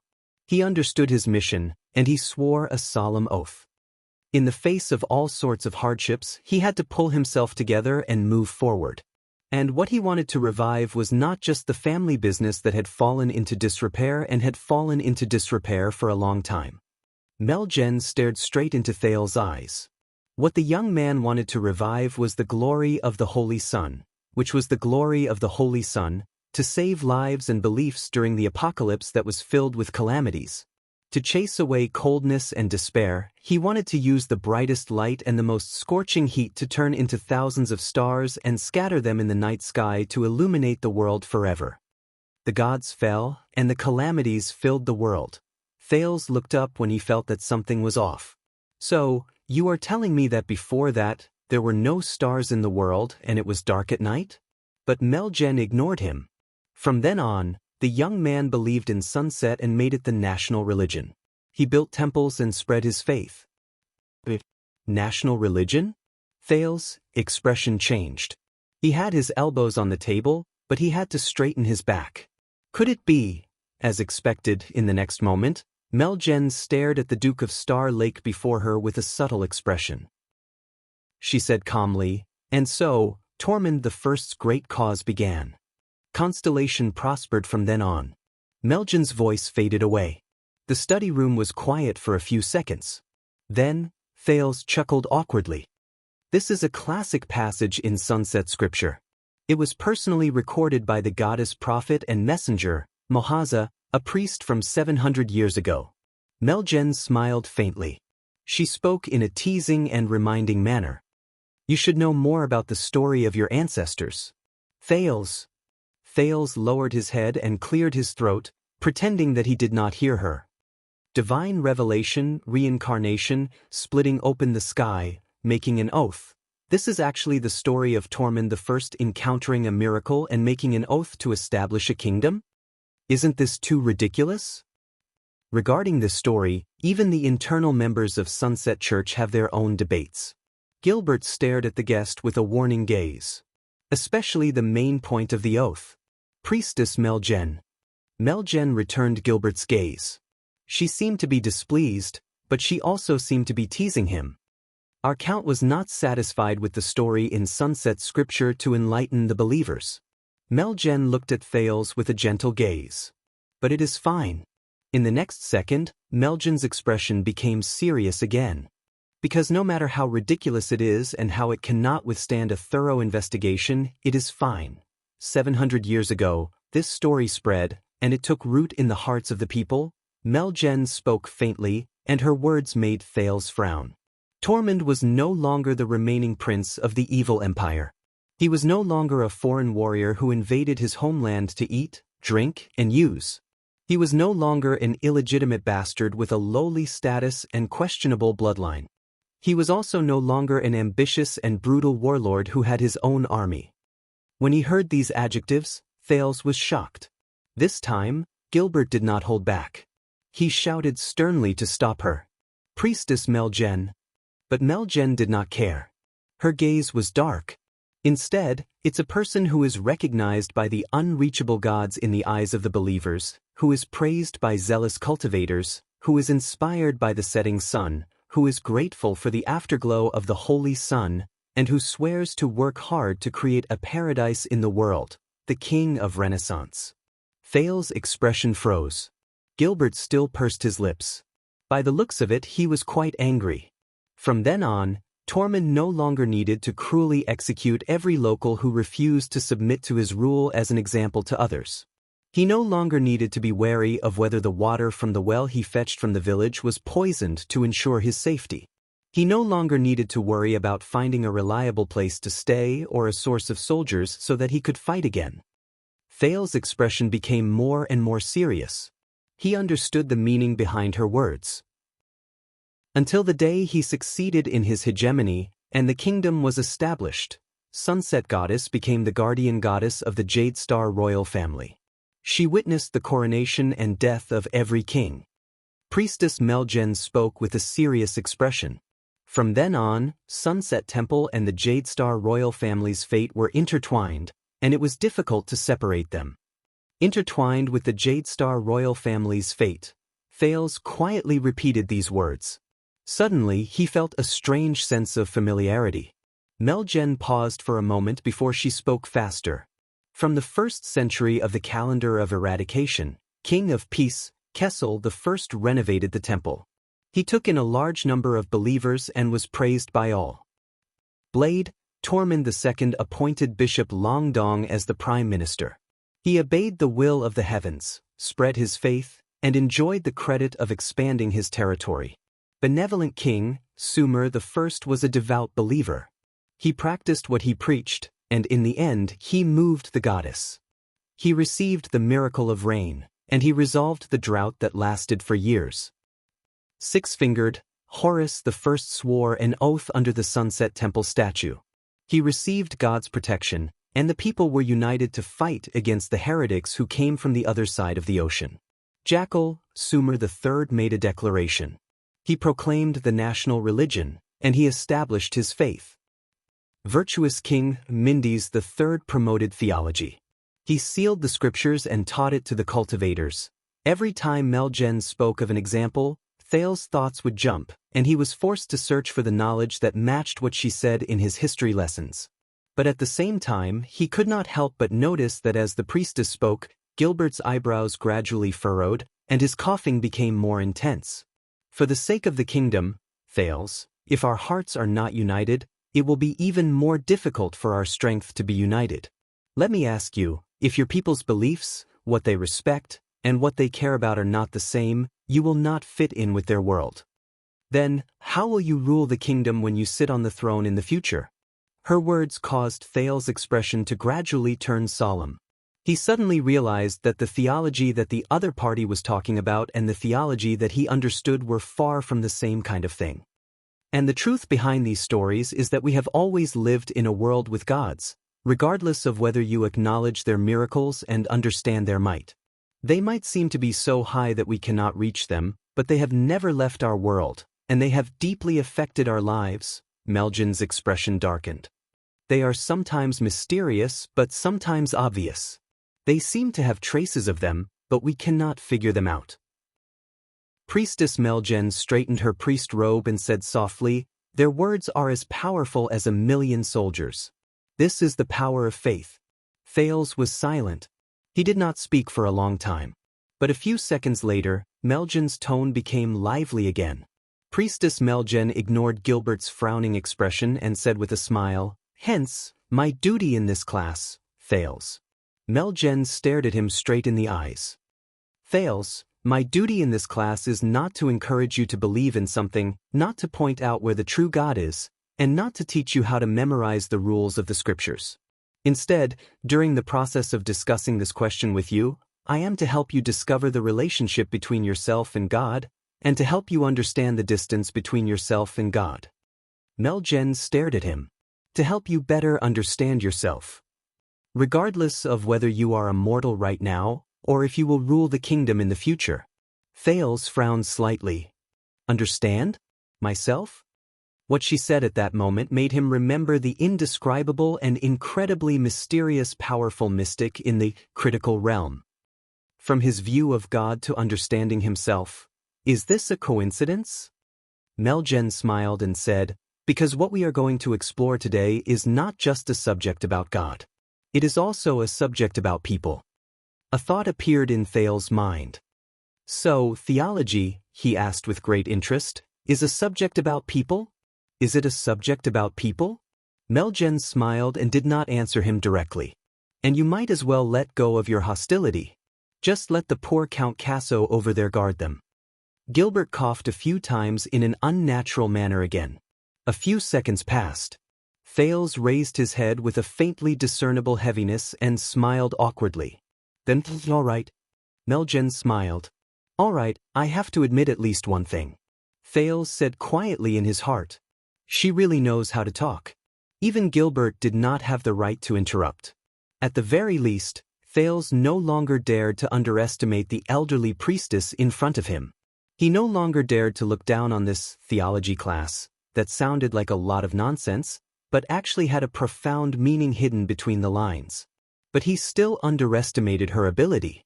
And for our first class, Thales, let us talk about a problem that has been troubling you for a few years, a problem that has been troubling us for thousands of years.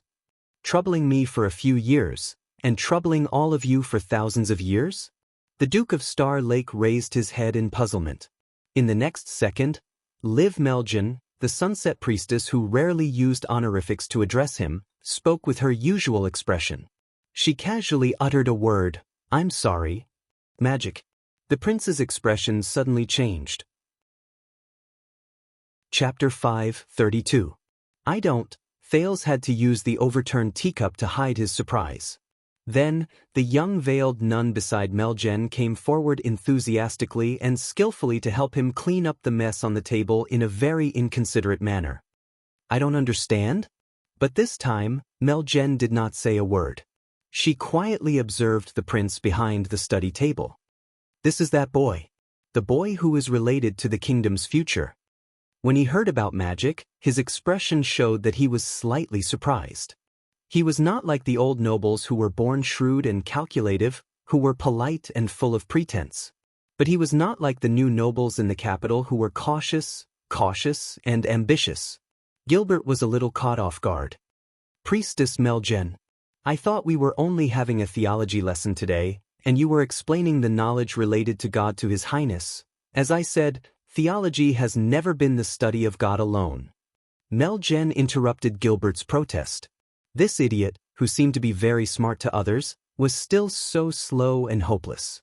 She continued to size up Duke Thales before her. The young duke looked a little thin, and he reminded her of the poor people who crowded outside the blessed places during winter while they waited for help. But his eyes were bright and full of expression, sharp and alert. That was not all. Meljan could also tell from his other actions, such as his natural and casual sitting posture, his quick and rhythmic movements, and his bold and direct way of speaking, that he was not a traditional prince of Constellation. At least, he was not like the previous ones. Meljan glanced at the prince's clothes again. The colors were dark, and the style was conservative. But the details of his collar, cuffs, and other areas were designed in a new shape. Along with the silver thread that was hidden in place, it complemented the 9-pointed star brooch. The priestess nodded in secret. It seems like the royal tailors have also been enlightened. They know how to remodel styles and innovate fashions. Perhaps it was because he was tired of the heavy and old-fashioned trend in the circle of nobles in Eternal Star City, which had lasted for more than 10 years after the Bloody Year. Because the master of Renaissance Palace had a preference for classic and cool colors, the normal tailors in the capital city, who used trendy designs and bold colors as their selling points, were almost forced into a corner. However, Meljan paused for a moment before she understood. No. Although the royal tailors of the palace often let themselves go and practice their skills in the clothing design of the various noble families, most of the customers who knew nothing about aesthetics would only show their amazement and appreciation for the realistic acting on their faces to match their sky-high hiring fees. They did not have the reason nor the courage to experiment on the second prince who had just returned and attracted the attention of the entire kingdom. This was not a new design. Megan's heart thumped. The prince was wearing the favorite style of the previous owner of this hall more than 10 years ago. She looked at the count who was still chattering away and continued to ignore the warning look in his eyes. By the looks of it, he had been working hard for many years, and he had almost turned Renaissance Palace into his second home. However, would it really work? Megan smiled faintly. You know what I'm saying, Thales? She called out the prince's name without a care in the world, ignoring his status. Beneath the gods, souls were of equal value. Titles were useless, but piety was supreme. Wasn't that so? In this world, not every child is fortunate enough to experience the confrontation between calamities and dragons. Meljan was satisfied when she saw the prince's expression turn solemn. Over the past few years, have you not been troubled, curious, or seeking an explanation for the disaster that happened in Dragon Cloud City? Thales's gaze froze. Dragon Cloud City. When you heard the rumors of the calamities destroying the world, watched the drama of the Battle of Eradication, read the descriptions of their different appearances, and listened to the vague explanations given by the noble teachers, did you really accept everything? Magic. Thales leaned against the back of his chair and frowned. So, this is the problem that has troubled you for years. Because of my experience in Dragon Cloud City. Not because... Under the table, Thales pinched his left palm and felt the scars left behind by the countless slashes from the dagger. He let go of his nervousness and all the possibilities he had thought about just now. Did the Secret Intelligence Department find some suspicious clues while they were monitoring me? Did the half-baked doctor, Ramon, get exposed? Did he leave behind clues while he was searching for books in Dragon Cloud City? Did he give himself away in class with Asda? Did little rascal inadvertently leak the secret? Or did some ugly old witch, whom I have not seen for many years, stab me in the back and spread rumors? Priestess Melgen, you should have discussed this with me beforehand. Gilbert's coughing suddenly stopped, and it was replaced by a sigh. Melgen turned her head around gracefully. There is no need to hide it, and there is no need to cover it up. Sunset knew how much effort it took for her to stop herself from instinctively calling her an idiot. She maintained her smile and said, Count Casso, talking about wizards will not bring about calamities, and reflecting on magic will not lead to the end. Her blunt choice of words caused Gilbert's expression to change drastically. Only those who refuse to come to their senses and blindly believe in superstition will walk down the wrong path. Melgen turned her head around and looked straight at Thales, who had a complicated expression on his face. It is precisely because of ignorance and arrogance. Thales was silent for a long while. Gilbert's sigh became deeper.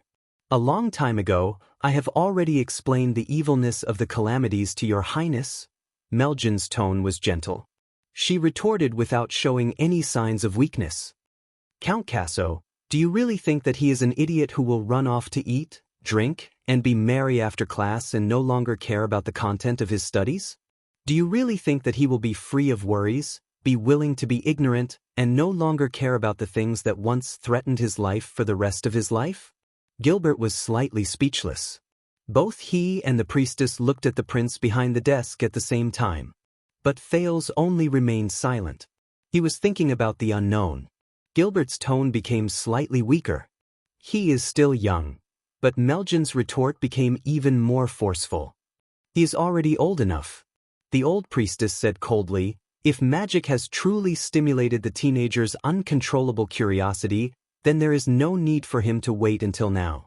During the 6 years when he was away from your sight, he had already indulged himself and was addicted to it. He ignored all taboos and did not know where he should go. Gilbert looked at the prince and frowned slightly. He did not say anything else. All right. The teenager, who had been filled with complicated thoughts and had become nervous a few seconds ago, exhaled. All right indeed. The prince's tone became relaxed again. I do want to know. Thales smiled faintly and said sincerely, magic and the calamities? Gilbert talked about it a long time ago. The extensions also talked about it a little, but not much. Gilbert's expression changed again. Thales, all the gods know thy perplexity. Melgen looked at him amiably. She looked confident. If thou believest, the gods will protect thee. O sunset. If you protect me, Thales did not bother to hide his sigh. Can I stop being such a charlatan? Melgen looked at his expression, and she understood what he meant. As expected, he did not believe in gods since he grew up in the north. This was not strange. Ever since the Battle of Eradication, most of the northerners no longer believed in the gods that were once revered as orthodox by the empire, or any beliefs that were connected to them. Instead, they believed in the things brought by the founding king, who was not ashamed to have interbred with abnormal beasts. Barbaric and ignorant, arrogant and conceited. Melgen pursed her lips.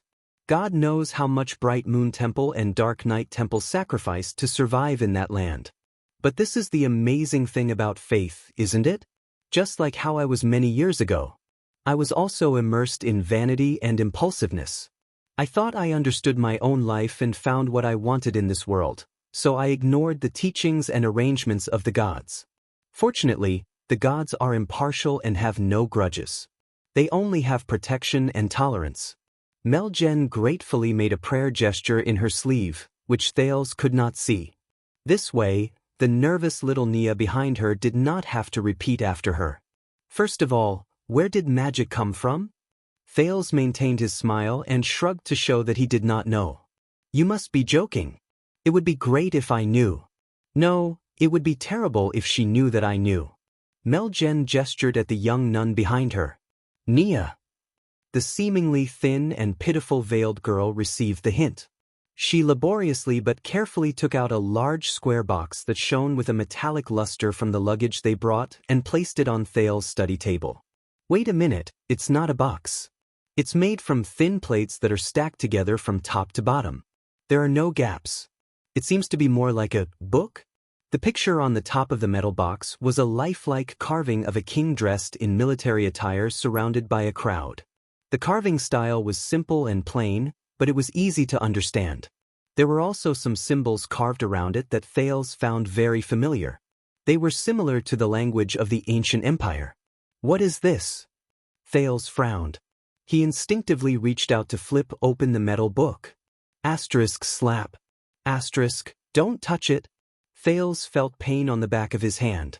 He retracted his palm in shock, but he realized that the person who hit him was the young nun called Nia. Nia habitually extended her hand. He could vaguely see the fierce look on her face under her veil. It was as if she had done this action countless times to warn those who wanted to touch the metal book. But in the next second, when the young nun realized who she hit, she instantly panicked. Nia lowered her head and muttered softly, yes, no. Thales could only smile awkwardly. What else could he do? Let Doyle come in, drag her out and kill her? Let Doyle come in, drag her out and kill her? But Priestess Meljen quickly helped him out of his predicament. This is a metal nameplate found in King Anzac's tomb. King Anzac? Thales' gaze flickered. Wait, I've read this name before. Thales racked his brain and recalled the time he spent in the library in Dragon Cloud City. But it was clear that Meljen did not intend to give him the chance to show off his memories and knowledge. He was one of the previous kings of the human race during the Age of Kings, a relative of the royal family of the Shaywin Kingdom. When the last line of defense collapsed, the Iron Blood King died in battle, the Northland was lost, Shaywin was destroyed, and the ancient orcs marched southward on a large scale for a century, it was King Anzac who raised his arms and stood his ground against the objections of the masses. He united the kings of the humans who were fleeing in panic, formed a joint conference, defended the city, and waited for the opportunity to counterattack. He remembered the initiator of the Joint Conference of Kings and the symbolic figure of the era of multiple kings. But when he looked at the metal nameplate on the table, a strange expression appeared on his face. King Anzac, you raided his tomb? Priestess Meljen's expression immediately froze. Not us. There was a hint of displeasure in her tone. Thales coughed and said angrily, of course not. All of you are just kind, naive, and innocent buyers and collectors, right? And this is... Thales shifted his attention back to the metal nameplate in front of him. He watched as Nia skillfully flipped open the first few pages, and a few images flashed past. The city walls collapsed, the sentry posts were destroyed, and countless people were beheaded. A huge figure came over with human heads and weapons in his hands. He approached a group of soldiers who had nowhere else to run to. The king on the cover was sitting at a round table. He waved his arms and spoke passionately. In ancient times, before paper and printing existed, people recorded important events and history on the nameplates made of special alloys so that they would not forget them. Meljen sat in her seat and said faintly, based on what I know, some places, including Northland, still retain this tradition. Thales remembered it. When he was still in Northland, it was said that the White Blade Guards, legend of the White Blade Guards was written in this manner. But Thales could not understand it.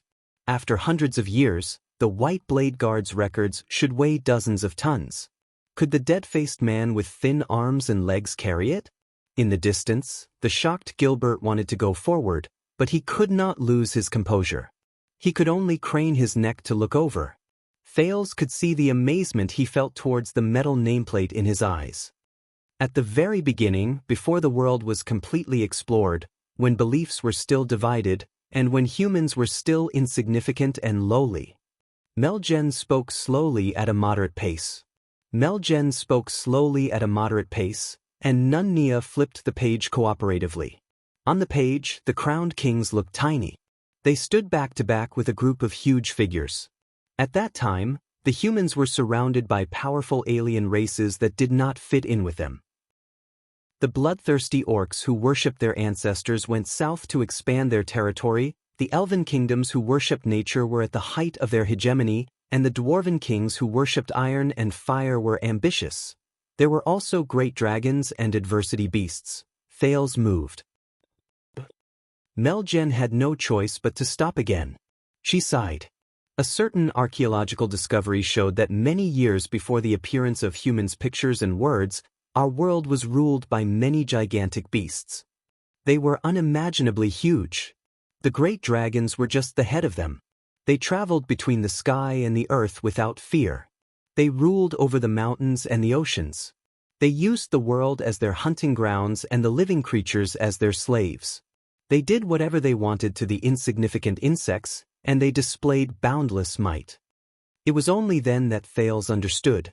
Nia flipped to another page. A man with a crown stood at the top of the city wall. Many figures stood beside him. Some of them held weapons, some were dressed in long robes, and some leaned on their staffs. Among human beings, there is such a group of strategists. With their experience and wisdom, they give advice dutifully in the tents of the tribes, in the palaces of the nobles, and in the towers of the cities, trying to fight for a chance of respite for human beings.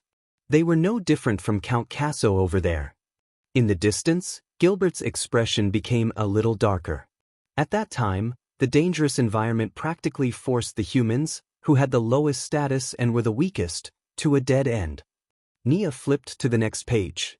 The engraving on this page attracted Thales' attention. In the boundless sky, an indistinct figure appeared in the picture of the sun. It looked down sternly and extended its arm to the king and his strategists. Until the gods looked down and pitted the weak. Melgen's words became more profound. Prophets and God's messengers descended one after another to point out the future path for humans and spread the faith of the gods. And the group of people I mentioned? Melgen raised her head. Some of them accepted the gods and their faith. They were pious and humble.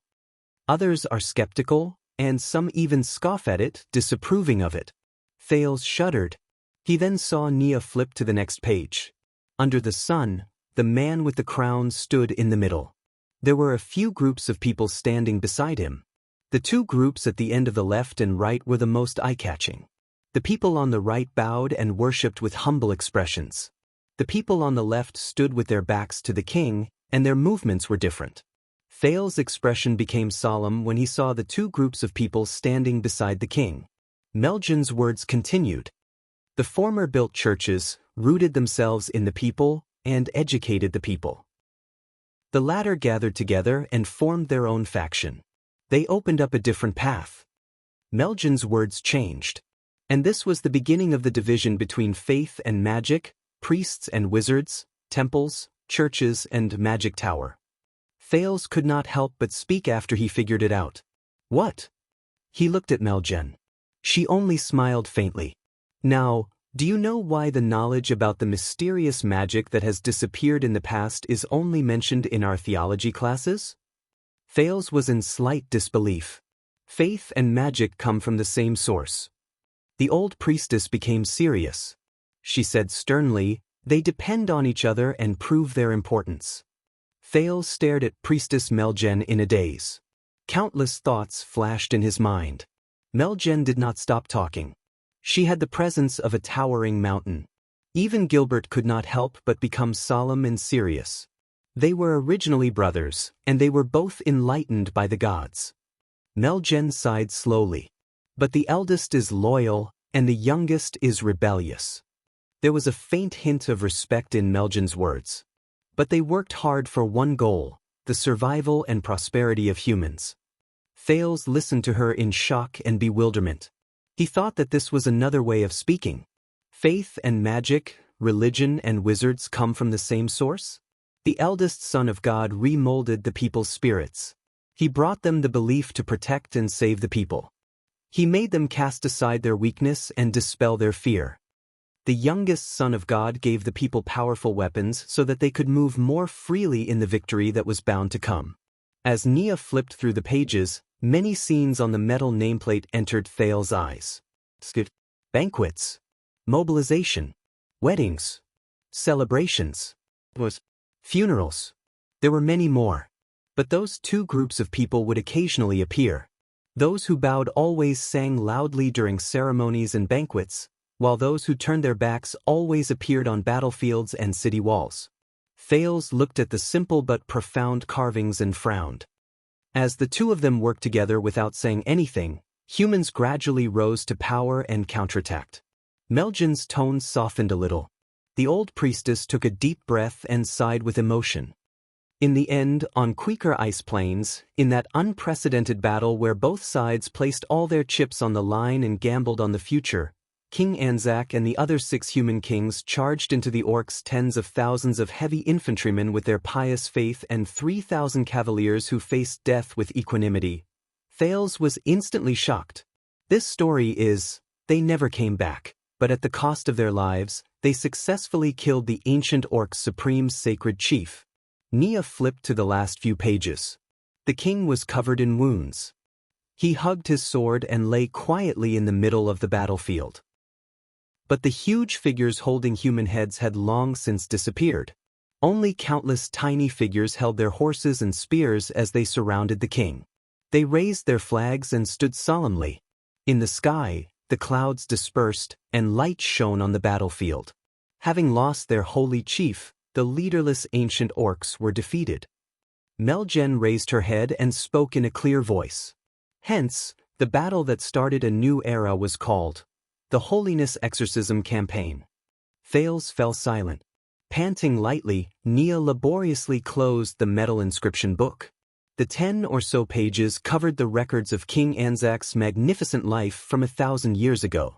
The Holiness Exorcism is over, and the old times have changed. The bravery of the orcs is no longer terrifying. The rule of the elves has declined, and the arrogance of the dwarves has disappeared. The fear brought by the great dragons and the disaster beasts has finally become an unverifiable legend. Thus, the foreign races hid themselves everywhere, and the faith of the gods spread throughout the world. Meljan's expression was gloomy as she looked at the sunset outside the window. The golden age of mankind is about to arrive. Stealing fragrance. Chapter 5:33. Nia closed the metal nameplate and dragged it back into the luggage laboriously again. In a short period of silence, Thales thought about the story on Anzac's nameplate, or rather, the story Meljan told him through the nameplate. The old priestess averted her gaze from the setting sun outside the window and waited quietly for Thales. She seemed to have expected this silence. Faith and magic came from the same source. The Holiness Exorcism Campaign resulted in the rise of humans? Thales repeated the story. What flashed in his mind was his first meeting with Asda. Wizards seek the truth of the world. They use all sorts of ingenious methods and wisdom to use the resources and energy of the world to serve a better world. Meljan glanced at him before she spoke in a languid manner. You're right. But this is only the beginning. There was a faint hint of pity in the old priestess' voice. Once the enemies from the outside are gone, differences arise. Their attitudes towards the gods and faith eventually caused the elder and the youngest to go their separate ways, and they gradually drifted apart. The elder and the youngest. So, this is their explanation. It's really hard for them to come up with this explanation that is similar to Abel and Cain. Thales sighed in his heart. The eldest son of the god versus the youngest son of the god.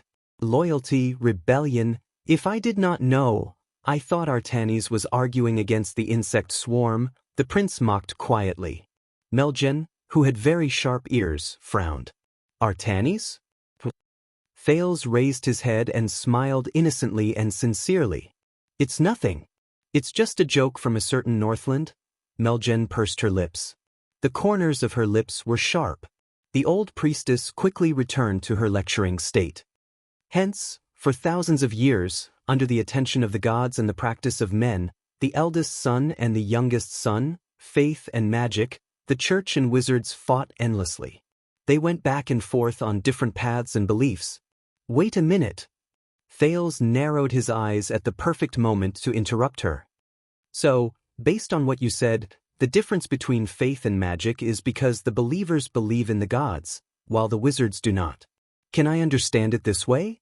The believers believe in the gods when it comes to things they do not know, while the wizards only believe in themselves.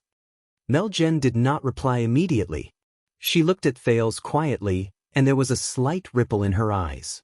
She recalled that 2 days ago, when she came to the House of God's Grace, she visited Archdeacon Stylianides, who was looking forward to finding books and preparing for her lessons. Megan unintentionally glanced at the book.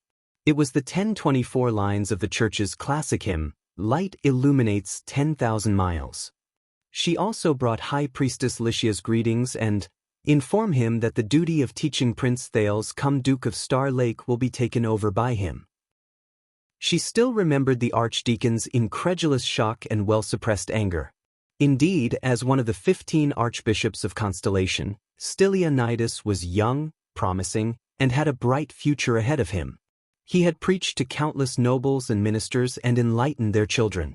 He did not want to let go of the chance to read Sunset's holy teachings for the future king of Constellation, spread God's grace, and glorify his sacred achievements. Just like Archbishop London was to Tormund II, just like Archbishop Clement was to Mindes III. However, the lucky ones who were blessed by the setting sun and bathed in divine grace. They would always become accustomed to the light in front of them. It was to the extent that he had forgotten where the gift came from. He had also forgotten that for the believers of God, tests and obstacles were everywhere. The stars shone brightly. Only after the setting sun. This is the most common and dangerous misunderstanding in history. Meljen smiled faintly and nodded slightly at the prince. She was gentle and polite. This is especially true for those who have yet to have the chance to understand it. They are determined to hate faith because of hearsay. Thales furrowed his eyebrows. He put on a helpless expression and wanted to exchange a look with Gilbert that was of tacit understanding. But Count Casso fell silent. He only stared at Meljen quietly. Wizards don't believe in God?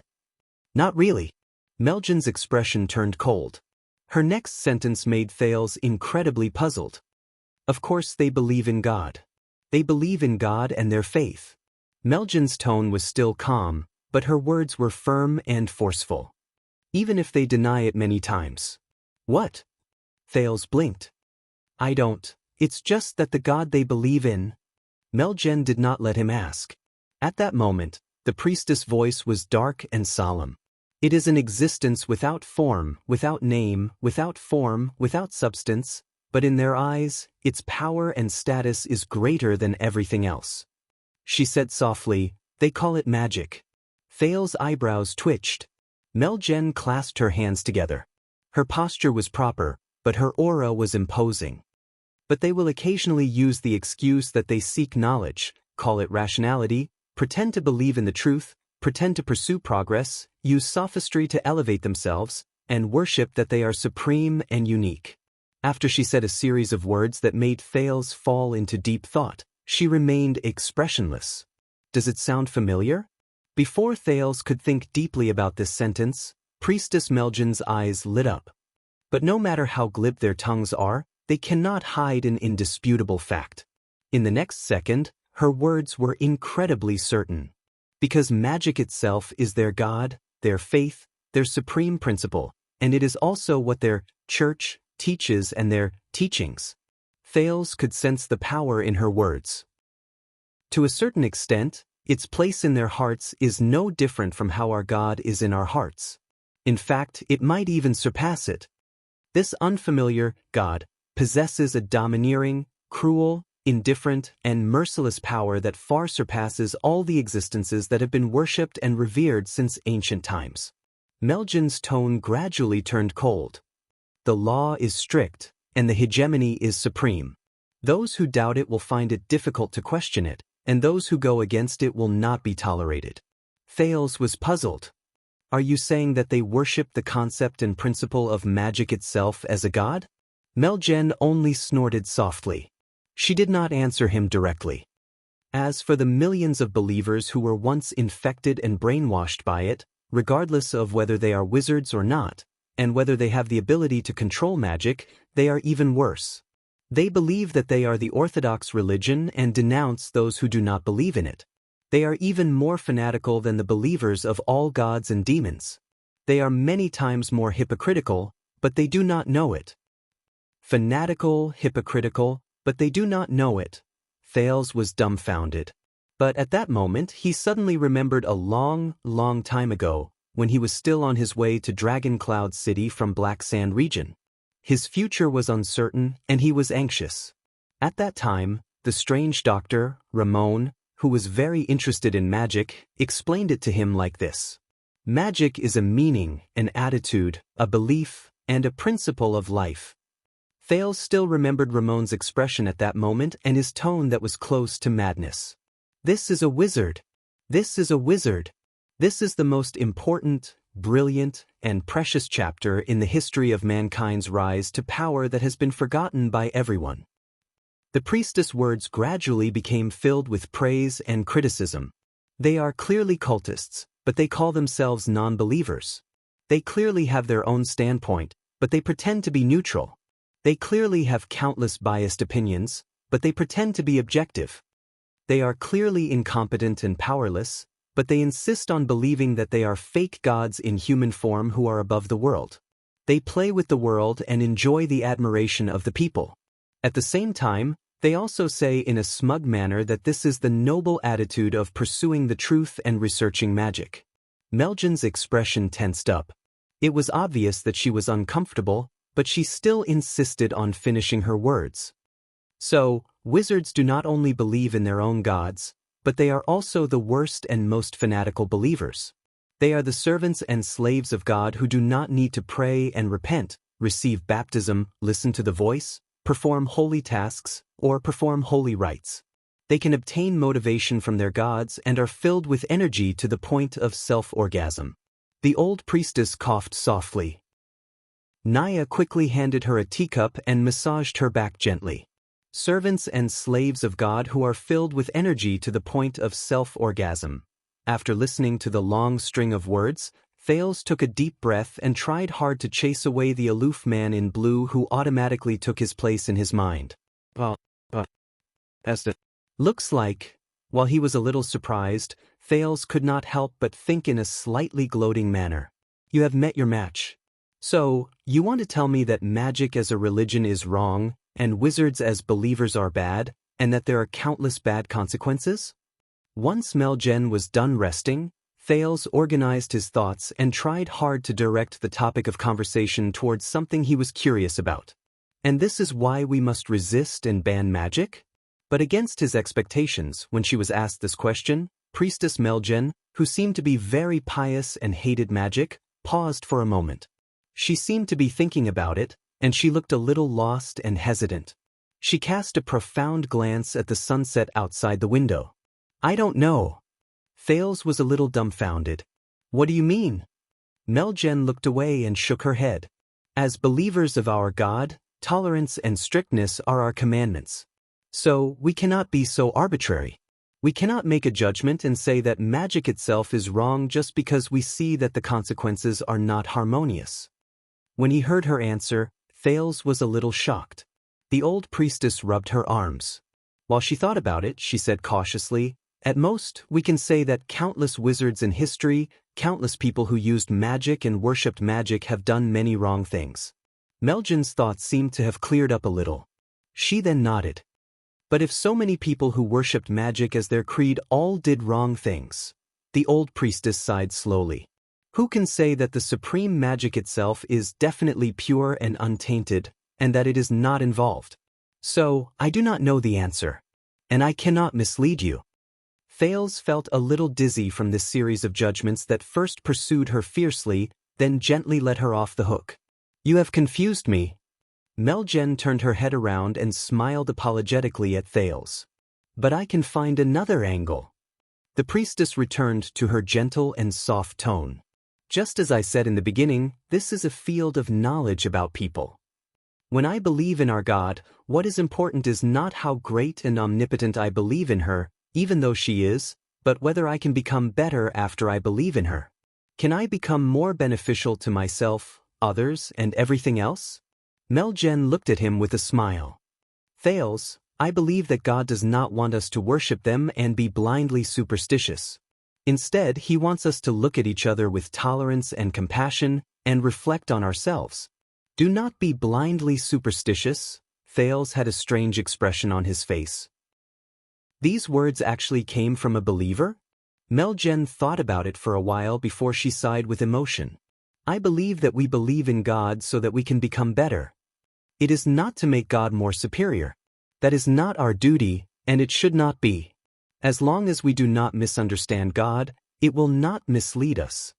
Meljen sucked in a deep breath. So, back to our question just now, is magic good or bad? The two sons of God, belief in magic, came from the same source, but there is a difference between the older and the younger. Meljen looked up, and there was a much firmer look in her eyes.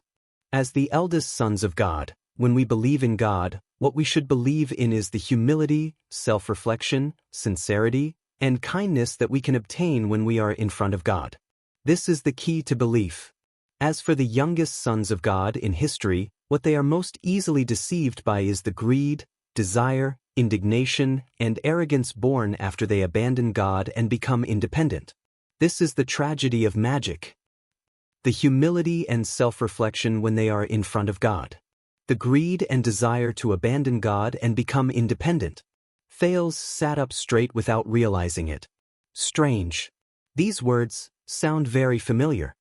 He realized once again that if he treated this old woman, who answered while thinking, sometimes paused, and sometimes hesitated, as a fanatic believer who only had "God is great" in her mind, he would be wrong. And it had been a long time since Gilbert interrupted her. And every time the youngest son becomes the ruler, he instigates people to question God and their beliefs, and exaggerates his own power and status. In the end, what emerges is the arrogance and ignorance of the mortals. Thales quirked an eyebrow. This is a humanistic religion? So, what you're trying to say is... The prince tried to keep up with the other party's words, which had been immersed in religious language for a long time. Magic is not wrong, but those who believe in magic can walk towards the sorrows of magic?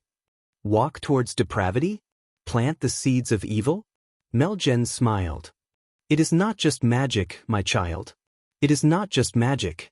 The expression on her face became much more benevolent. In every era, every person will have their own beliefs and their own God. Kings believe in power, merchants believe in wealth, artists believe in love, nobles believe in status, scholars believe in knowledge. There are too many of them, and magic is not the only one. Kings believe in power. Thales tensed up. But no matter what you believe in, the faith in your heart that is originally flawless can be tainted, and it can be replaced without you even knowing it. It can change from reverence towards God's great achievements, from the knowledge of one's own insignificance, from the need to be humble, from the countless good things that can be brought about by faith, to something else. Meljen said solemnly, So, no, it is not magic that brought about the path of the youngest, but the path of the youngest corrupts the people who believe in magic. Thales pondered. Such as? Meljen was silent for a while before she began to think. Her expression changed gradually. Sometimes, it was sentimental, and sometimes, it was sad. For example, every time the greed in people's eyes to demand things from the outside world is boundless, and it far exceeds the share they deserve in this world, when this greed is enough to make them ignore pain, the price they have to pay, their lives and happiness, and when they raise their hands, they tear apart their own souls to chase after the ultimate and perfect self. The ultimate and perfect self. Thales felt as if something had touched his nerves. In reality, Meljen continued speaking.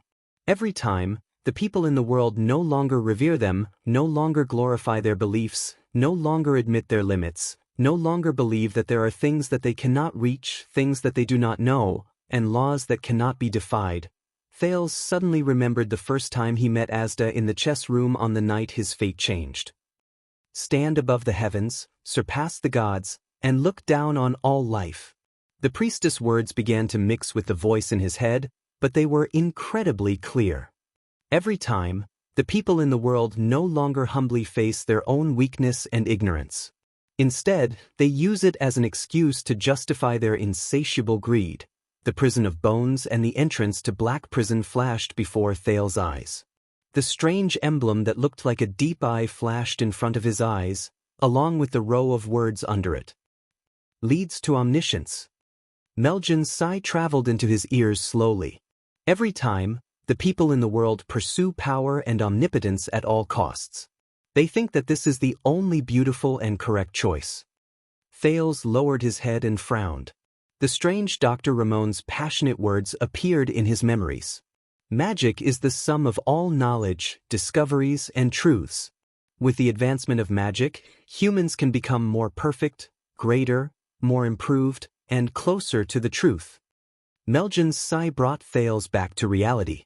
Every time, the people in the world believe in something or someone, and they will do whatever it takes to reach the extreme, then we know that the path of the youngest should be taken.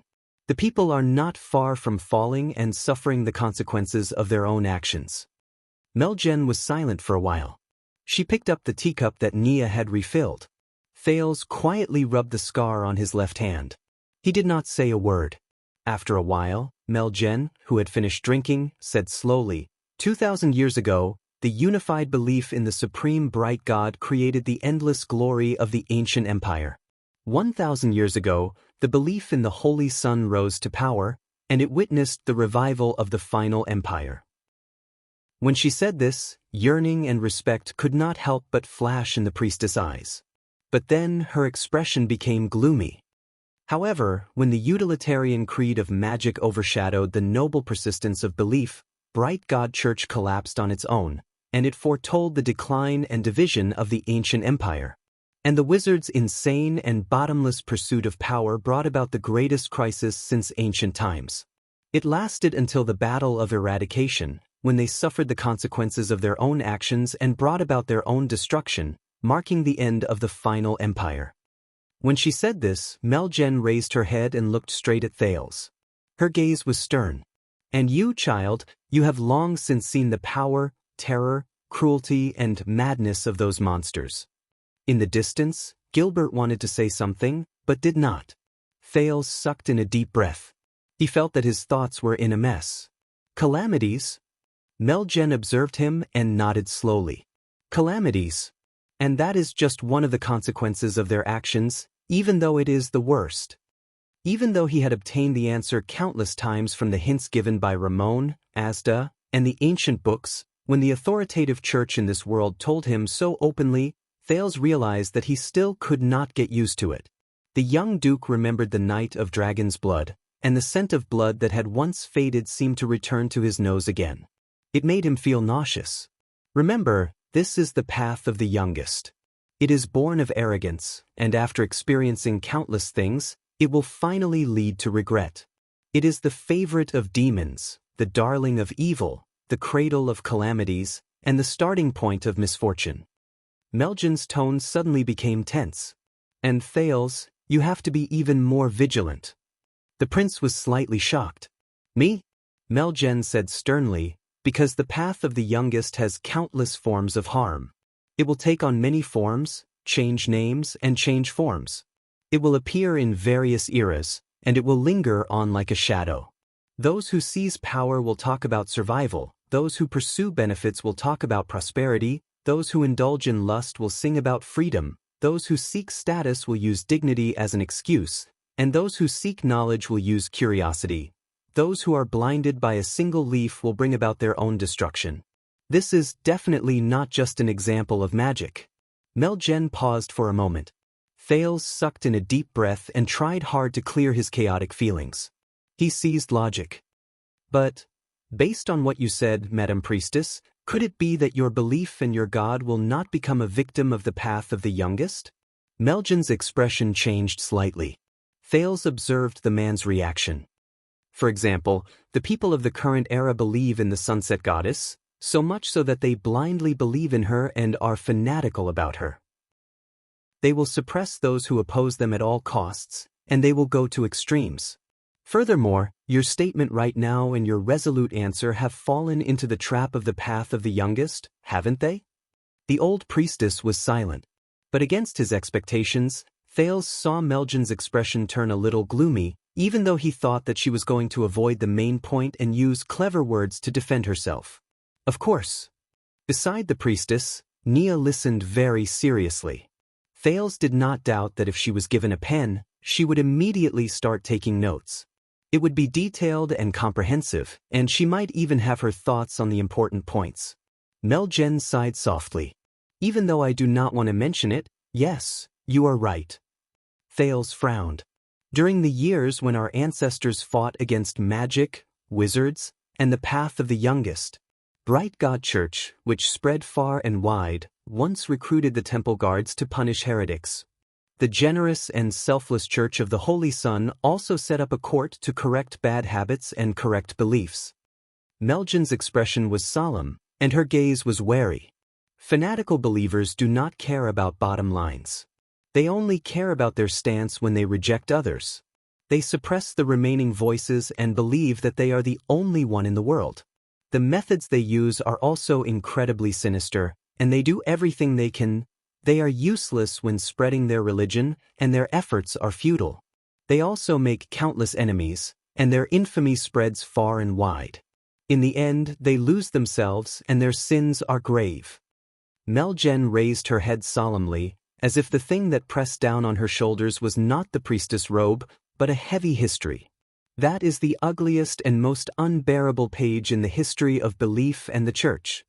Thales frowned and looked at her. To revere certain things and certain paths excessively, to infinitely elevate their high statuses, to cast aside respect and bottom lines, to look down on other paths and choices, and to ignore the will and meaning of others is precisely the disaster of the path of the youngest. In history, many of my brothers and sisters, who were supposed to be the eldest son of God's believers, gradually lost their original hearts and forgot their duty. In the end, they sadly walked down the same path. They were conceited, arrogant, ignorant, and unaware of their own selves. Meljan sighed softly, and it was clear that she felt pity and sorrowful. They did not pass the test, and they walked down the path that they should have tried their best to reject. When she said this, Meljan began to pray again, and it shocked Nia, who was listening attentively by the side. She also prayed in a flurry.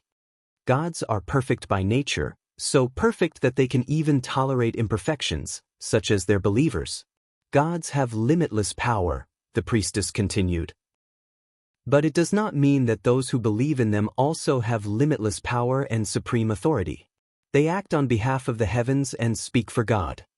Meljan's voice echoed in the room, and it made everyone think deeply. So, when we reflect on the disaster brought about by magic, we must also be careful. We must reflect, and ask questions. We cannot let our enemies, who we are most wary of, take advantage of us and fall from grace. Only by glorifying ourselves can we glorify God.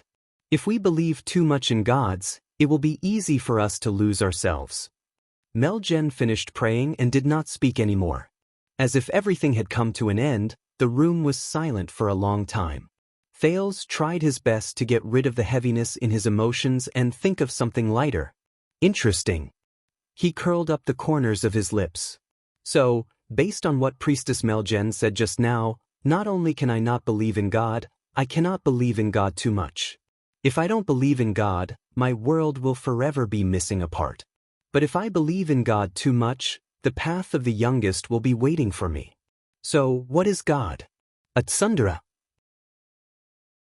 Chapter 5:34. Believing too much in the gods is also a sin.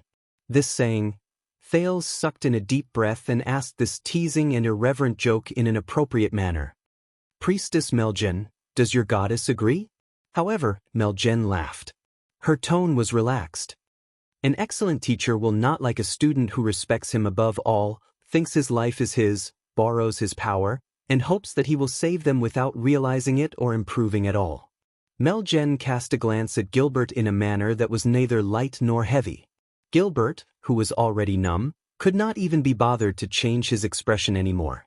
Meljen spoke earnestly and earnestly. Those who believe in the gods should be humble. This humility also includes how you should view the gods and beliefs. A thought appeared in Thales's mind. How strange.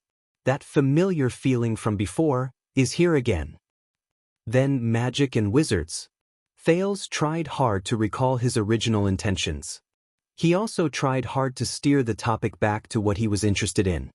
What is the status of these things that have disappeared from history for a long time in your eyes? Victims? The culprit? The puppets of the path of the youngest? Or the soil and cradle? What is it that leads to the prohibition and taboo against magic? Meljen thought about it for a moment. In history, in the eyes of some of our traditional and conservative brothers, magic is the culprit. It deserves to be condemned by the people, and it deserves to die. Thales nodded as if he had expected it, but Meljen turned her head and smiled. But in my opinion, perhaps that is not the case. Thales was curious again. Even though they are rebellious and disrespectful to our gods, and even though their arrogance brings about evil consequences, many wizards, even if they are unfortunate practitioners of the path of the youngest, are still respectable warriors and pioneers. Their existence is also of great significance. Meljen nodded slowly and smiled.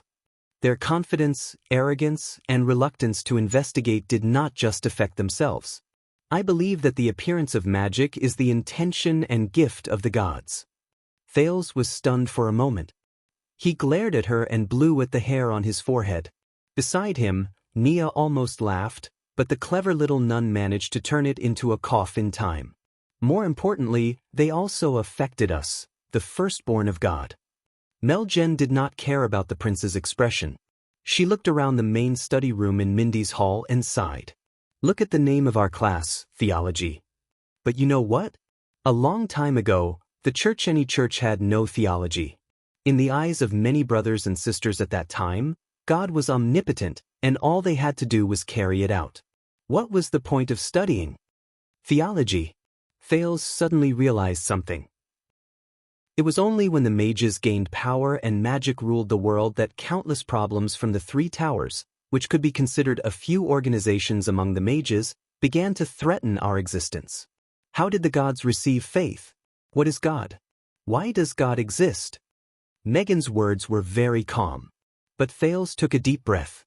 3 pagodas. True enough. Meljen spoke with great interest. Their suspicions and refutations force us to not only focus on practice and action, but also to focus on belief and spirit. We have to delve deeper into the range of theories and exploration to improve ourselves. Thales smiled and nodded at Meljen. He understood. That familiar feeling just now was not a coincidence.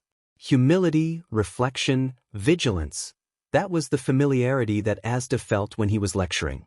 At the same time, Meljen's words today showed Sunset Temple's ideology and views. That was definitely not the result of a religion, a church, or some believers shutting themselves off and working hard for thousands of years.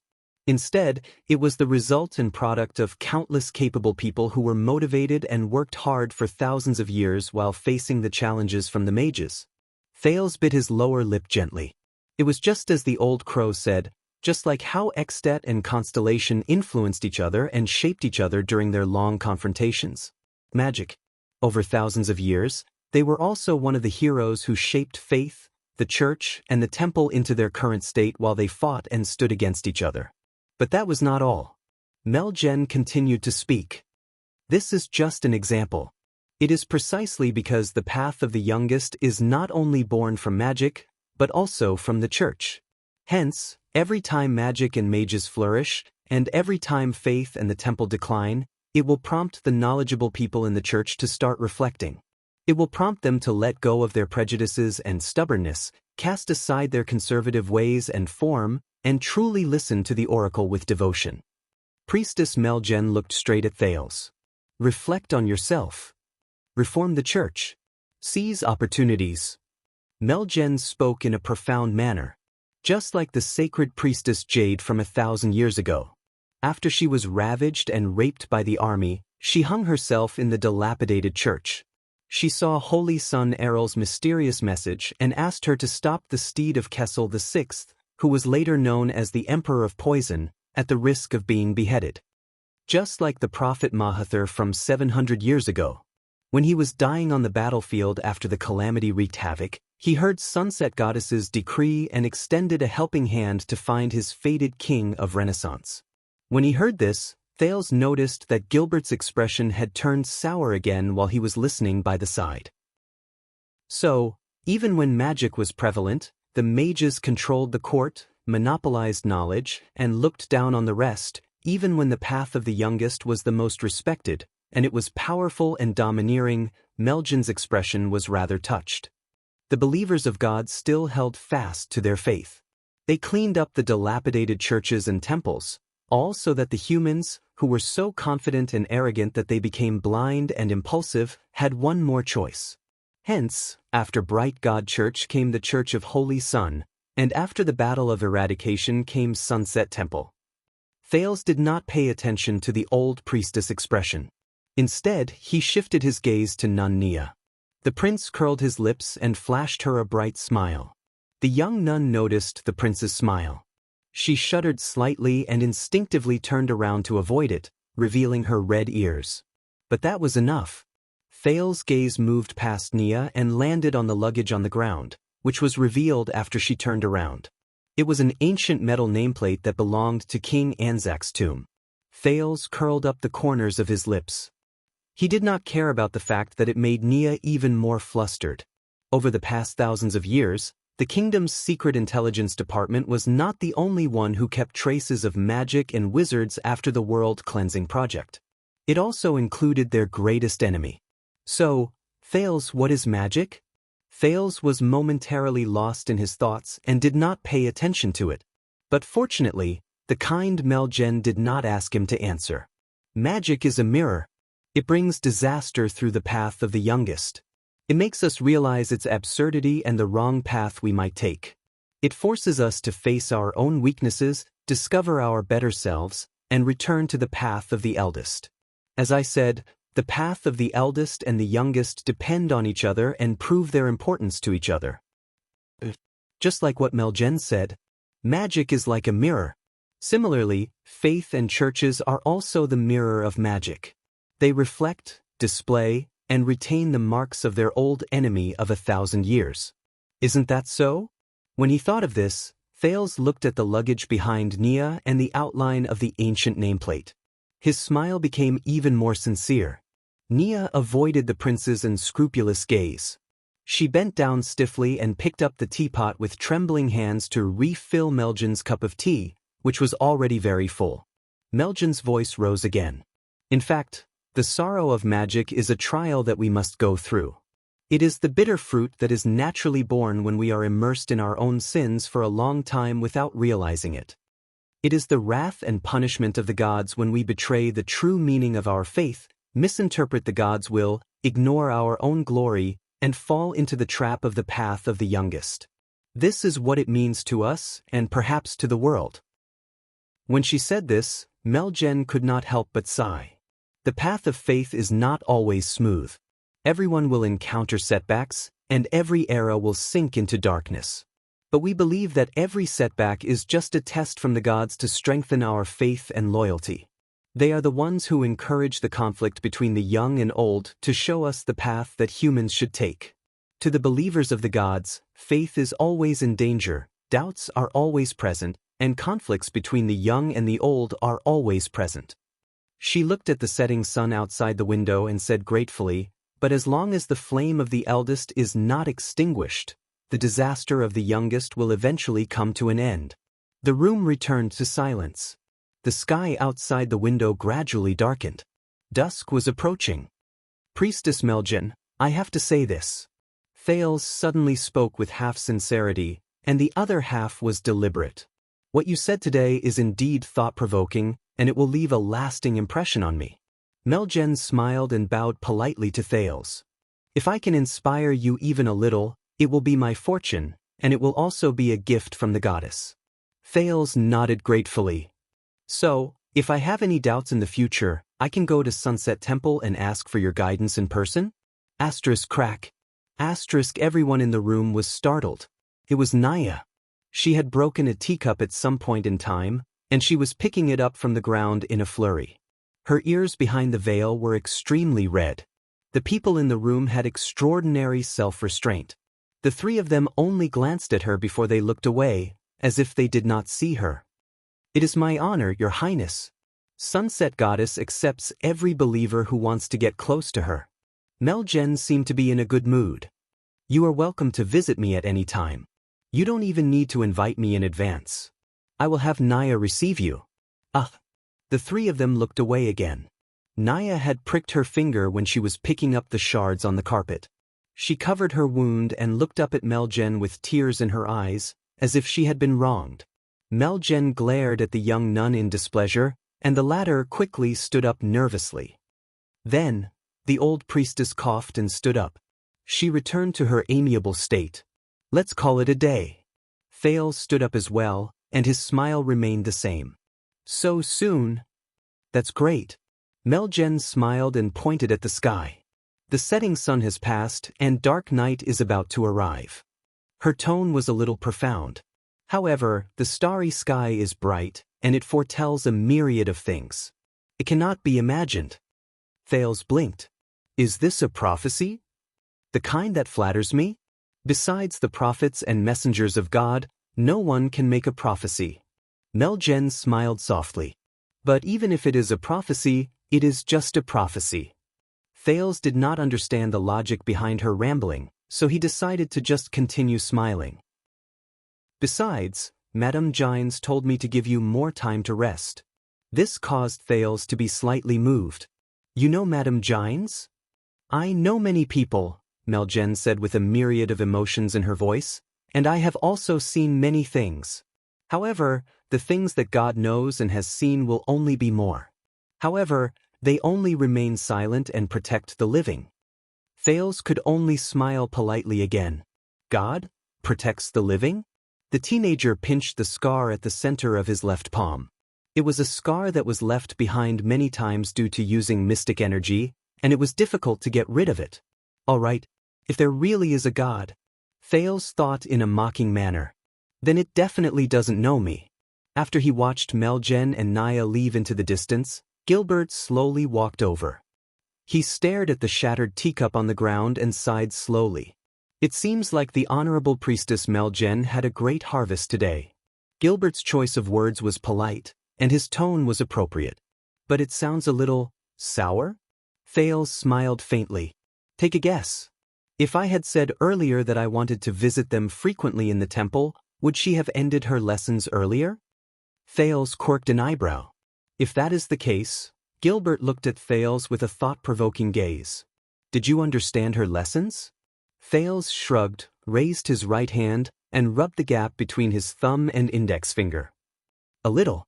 Gilbert's eyes lit up. That's good. Gilbert nodded in understanding, and the sour tone in his voice finally lessened a little. The Foreign Affairs Minister cast a sideways glance at the door. Forgive me for taking my leave, Your Highness. He glared at the door and did not even look at Thales.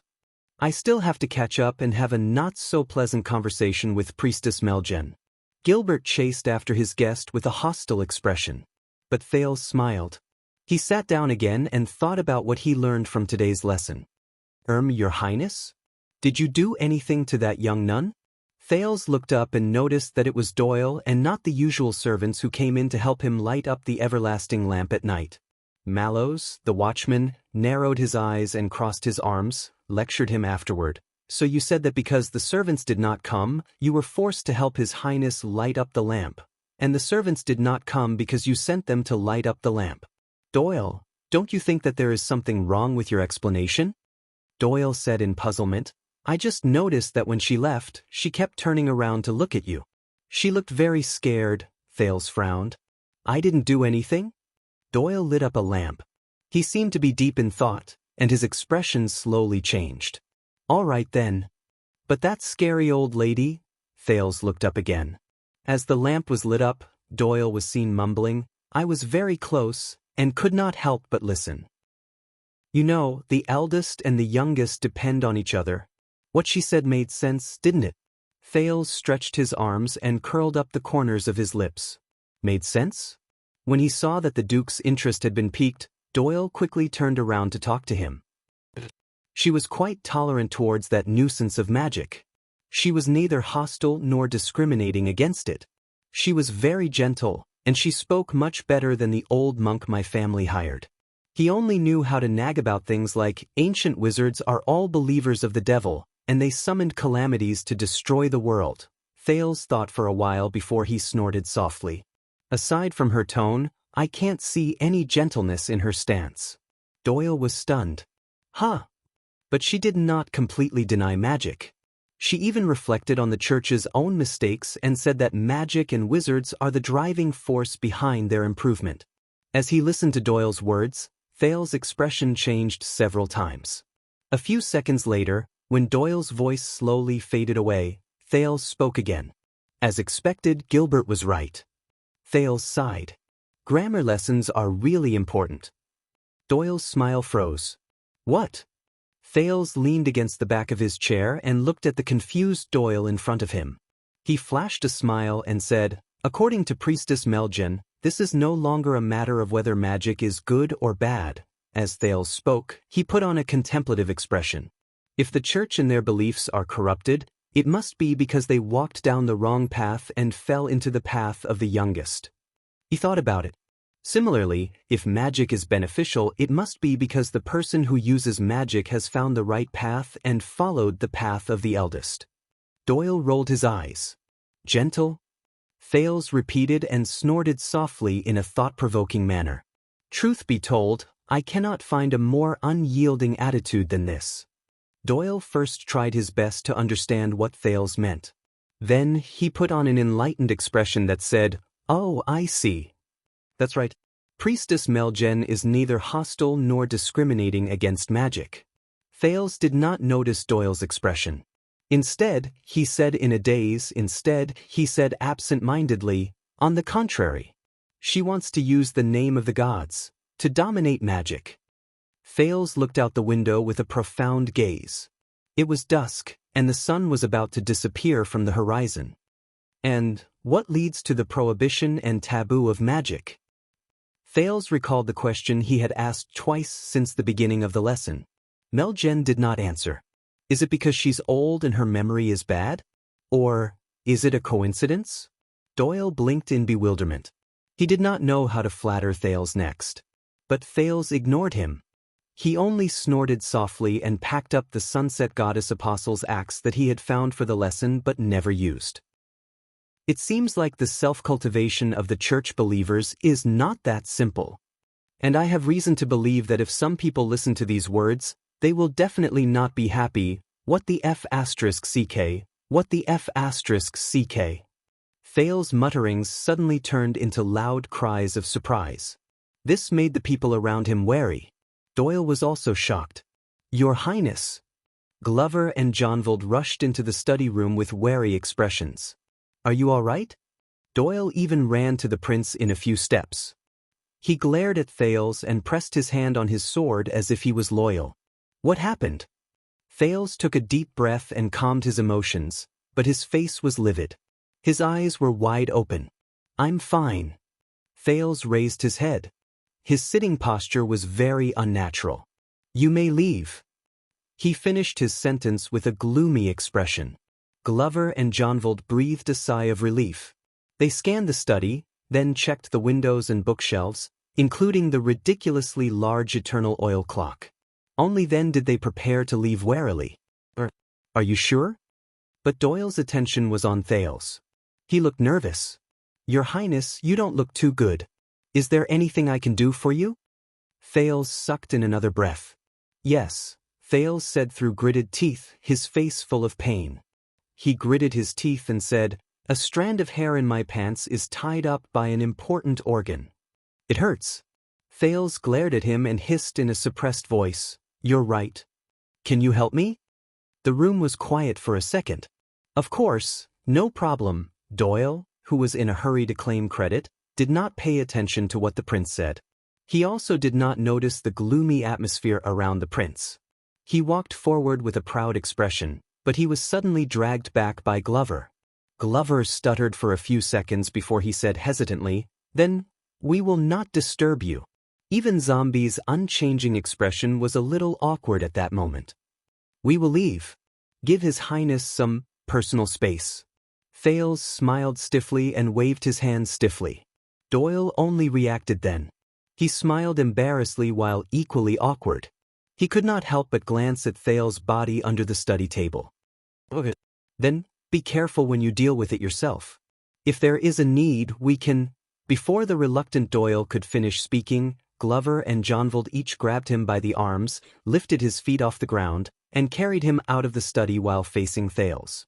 A few seconds later, Thales watched as the door was closed. He heard Doyle's struggling voice gradually weaken. He was certain that there was no one in the study. Then he relaxed his tense shoulders. The gloomy atmosphere around the prince gradually dissipated. The Duke of Star Lake sighed, but he still looked like he was in pain. He lowered his head and reached his hand under the study table. He reached between his legs, which were tightly clamped together. But he did not want to caress a certain part. Instead, he pulled out the book. Thales looked displeased. He stared at the sunset goddess apostle's axe in a daze and snorted softly from time to time. A few seconds later, the teenage prince flipped it open with a gloomy expression. Then, he took out a damned, luxurious, brand new, sky blue, and made of Rylan hard paper from one of the pages, an invitation. Chapter 5:35. Very good, Your Highness. Please straighten your arms. I want to confirm it again. Yes, that's it. Thales was like a dead fish in a hot pot. He widened his eyes and raised his arms with creaking sounds as the royal tailor spoke. If it's a welcoming banquet, I'm not inclined to wear sleeves that are too dignified. Please straighten your back and stretch your legs. That's right. But Count Casso's request is very clear. You must have the composure of a royal family and the new style of a prince. Thales, who was immersed in the new style of a prince, was expressionless. He stiffened his waist numbly and felt that he had lost the last bit of hope that was worth fighting for in his life. This was supposed to be his mathematics class. Look at Scholar Julio standing in front of the blackboard with an embarrassed expression. He did not know what to do with his hands. But obviously, as the date of the welcoming banquet approached, his schedule became tighter, and his schedule became more and more full. Yet, matters of all sizes came rushing at him like moths flying into a flame, so much so that he had to take measurements for his formal attire for the banquet during the interval between his mathematics classes. Or, in Thales' eyes, it was the royal rare animal pre-exhibition of the tailoring world. 6 years ago, I didn't manage to make it to your appearance.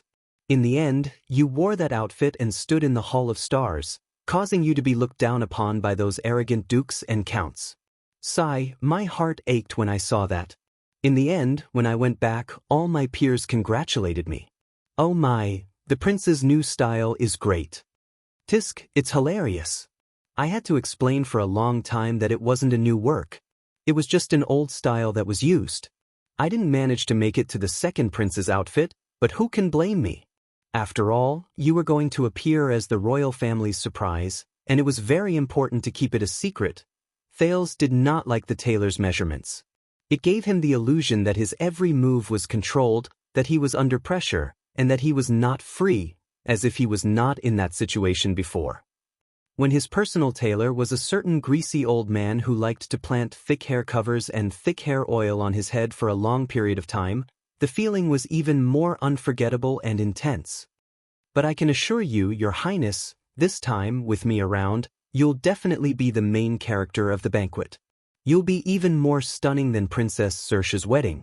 You'll be even more eye-catching than Prince Herman's coming-of-age ceremony. That face of his back then. You have to know, that's not even the work I'm most proud of. The best would be the other royal wedding. Do you want to broaden your shoulders? That's right, it's great. The master tailor Damon elegantly put down a tape measure from a plate offered by an apprentice with both hands.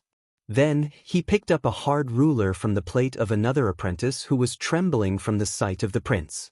He practically wanted to wave it around like a baton to match his idle chatter.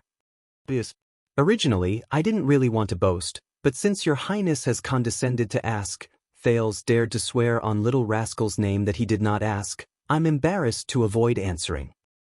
That's right. I was the one who designed and tailored their formal attire and customer service.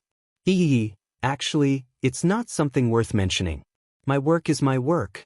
After all, you know, my family has been tailoring clothes for the royal family since my great-grandfather's generation. At that time, the witch queen, Vera, who was famous for being beautiful and picky, chose his work with just one glance out of so many tailors who were competing for the position. So, after all, my family has been around for so many years. Our reputation is tiring and we're used to it. It's not a big deal. It's just that after our work was released, the tailors in the market always liked to copy our style. In just a few weeks, the entire kingdom would be using the same style. Sometimes, they would even copy one of our mistakes and treat it as a classic. What a joke. I'm not saying that we will make mistakes, Your Highness. It's just that I think there's a need to be humble. After all, after so many years, the Damon family is still the royal tailor. We're the highest judge in the fashion design competition in the capital city. We rely on being humble and low profile, making progress with an open mind, and being conscientious. Fortunately, someone saved him. Vanguard Glover, who was watching from the side, Doyle was punished by Mallows to help the servants transport the lamp oil in the kitchen, said coldly, if you can't finish taking measurements. The Zavak family, who specializes in tailoring the clothes for the Sun Sword and Shield family, said that they only need 30 seconds to take measurements. Master Damon looked as if he was bitten by a giant dragon. He jumped up from the side of the stool valiantly and almost reached Thales' shoulder. He scowled and glared at Thales amidst the oil and powder on his face. Hey kid, let me tell you. If you don't believe me, you can take a piece of the Zavak family's clothes. You can tell from the stitches that they are heretics in the world of sewing. They only have what they have today because of the dirty relationship between their ancestors and the Cotton Association. Zombie Glover obviously did not fall for this. He turned around and instructed another young guard. Ness, go and make an appointment with the Zavak family immediately. All right. Master Damon waved his hands fiercely and wrapped up his tools at lightning speed. He kicked the two apprentices up and turned his head around gracefully. He flashed Thales a greasy smile and gently clapped his palms in the air. Hey, Your Highness, don't worry. With your decent looks, when you wear my... He did not manage to finish his words, because Glover had already led the royal guards in the area and unceremoniously dragged Damon and the two apprentices, who were trembling with anxiety, out of the room. Thales then got down from the stool and exhaled dizzily at the ceiling. He felt that the hope in life that had left him far away had crawled back shakily. Scholar Julio coughed softly and drew Thales' attention back to him. But of course, he would not be able to get back the half of the lesson that he had lost. You should be more polite. Thales' mathematics teacher stuck his head out in awe and sized up the gorgeous sample that Master Damon had deliberately forgotten about. I heard that Master Damon's commission for one time is equivalent to 8 months of my salary. Of course, I have no intention of asking for a raise. Temporarily, Thales felt a little helpless. I'm guessing that a gorgeous outfit that can amaze the eyes of a banquet is much easier to be praised than a mathematical technique that calculates the errors of the Holy Pursuit Day every year? The young and promising Julio looked away from his envious, jealous, and hateful gaze. He said pitifully, I can only agree with that, unfortunately and regretfully. Thales smiled and returned to his desk. Very good, Your Highness. It seems that you can understand and apply Vice Bishop Lisha's concept of the two-dimensional coordinate system very well. So, now, if you calculate two related variables, it should be much more intuitive. Scholar Julio returned to his teaching mode. He held the syllabus in one hand and chalk in the other. He was worried about how he could finish the day's content in half of the lesson. Yes. Thales looked at the graphs and numbers on the paper and sighed. How astonishing! This mathematical knowledge was actually invented by a traditional and pious theologian hundreds of years ago. Julio's eyes brightened. During the era of Jackal, Sumer III, Xianxia was not just a theologian. His achievements in mathematics were in no way inferior to his knowledge of divinity and philosophical speculations. And the method you used just now to express the rate of change of numbers using the geometric coordinate system was something he came up with to solve the problem of crowd evacuation after the city's celebration. It was recorded in Arched Sea Cities collection of Enlightenment. Julio's smile was very excited. At the same time he introduced Xianxia, he was happy that the prince was actually interested in this unpopular knowledge that many nobles scoffed at. I see. Thales could not help but sigh when he thought about the theology lesson a few days ago. Sunset Church, a religion that regards God as the supreme being, actually has such a talent. How interesting. Julio nodded, but his expression immediately froze. He seemed to be hesitating about something. Your Highness, this might be a little presumptuous, but I know that you have begun your theology lesson. Thales raised his eyebrows. You know? Scholar Julio shrugged and lowered his voice. I think that you should, build a good relationship with the church. Sometimes, you might as well ignore some small conflicts of ideals. It can save you a lot of trouble. This is a rare thing. Thales shifted his butt and leaned against the back of his chair. He was very interested. What do you mean? Scholar Bonner, who was in charge of the grammar lesson, had an old-fashioned style. He was slow and unhurried, but he often said shocking things that would make even a few Thales speechless. Your Highness, why you're in such a hurry after class? Are you going to at 8? Gilbert, on the other hand, took up the responsibility of a political lesson in the history lesson. It was supposed to be a cramming lesson on royal pretentiousness, but he was always unable to compete with the foreign affairs minister's personal thoughts on key historical events. The lesson would be long gone, causing the progress of the lesson to be seriously delayed. Your Highness, wonderful times always pass too quickly. Why don't you add another lesson today? Lord Monton, on the other hand, was synonymous with sweating profusely and smiling awkwardly during nature class. The goal of the lesson had long since changed from the grand and majestic, help the king open the eyes of the world and advise the king to see the world, to, why don't you guess this question, Your Highness? As for Master Urin's art lesson, Thales always fell into a deep, blurry, sweet, and satisfied sleep under his melodious music and brushes. Hence, he could be considered the kingdom's hero who saved the Duke of Star Lake from dying young due to lack of sleep. However, the mathematics teacher, Julio? Although he was a legitimate scholar, his clumsy speech was a stark contrast to his ingenious calculations. He was straightforward and simple, and his lack of worldly wisdom complemented each other. It always made Thales wonder how he managed to get such a lucrative job that brought him both fame and fortune. Of course, Thales later learned that Julio's father-in-law was once an important figure in the Department of Finance. It was not difficult to explain why the latter could always produce clear financial statements. But if he were to say something like, I suggest that you build a good relationship with someone, during class, Thales would rather believe that the tailor's measurements just now had not ended. Scholar Julio cast a few glances at the Duke's desk. He looked a little unnatural. You know, there was a period of time when some knowledge and research were deemed illegal by the church, and mathematics was unfortunately one of them. Thales' interest grew stronger. But Julio sucked in a deep breath. Because there are some things that, if we delve deeper into them, we will touch upon ancient taboos, and we will attract the displeasure of God. Ancient taboos. Thales thought for a while. And you believe in it? Julio shrugged innocently with a resigned expression. Of course not. But there must be a reason for everything that happened. For example, the knowledge of calculating the volume of liquid was once viewed as evil, and the owners of pharmacies were once forbidden from using measuring tools. As his speech became more fluent, Julio realized something, and his expression changed. I'm sorry, I'm not here to teach you history. No, I'm very interested. Thales raised his palm politely. Please do not hesitate to answer my doubts. Julio forced a smile, a little at a loss for what to do. Once he was certain that the prince was in a good mood, he spoke carefully. In short, a few hundred years ago, in the infamous Mbola tragedy, the main cultist priest was a pharmacist. His exquisite knowledge in pharmaceutics was the key knowledge they needed when they performed the living sacrifice. There was also the geometry of carving runes, cultist priest. Living sacrifice. Carving runes. Thales raised his eyebrows. Julio coughed.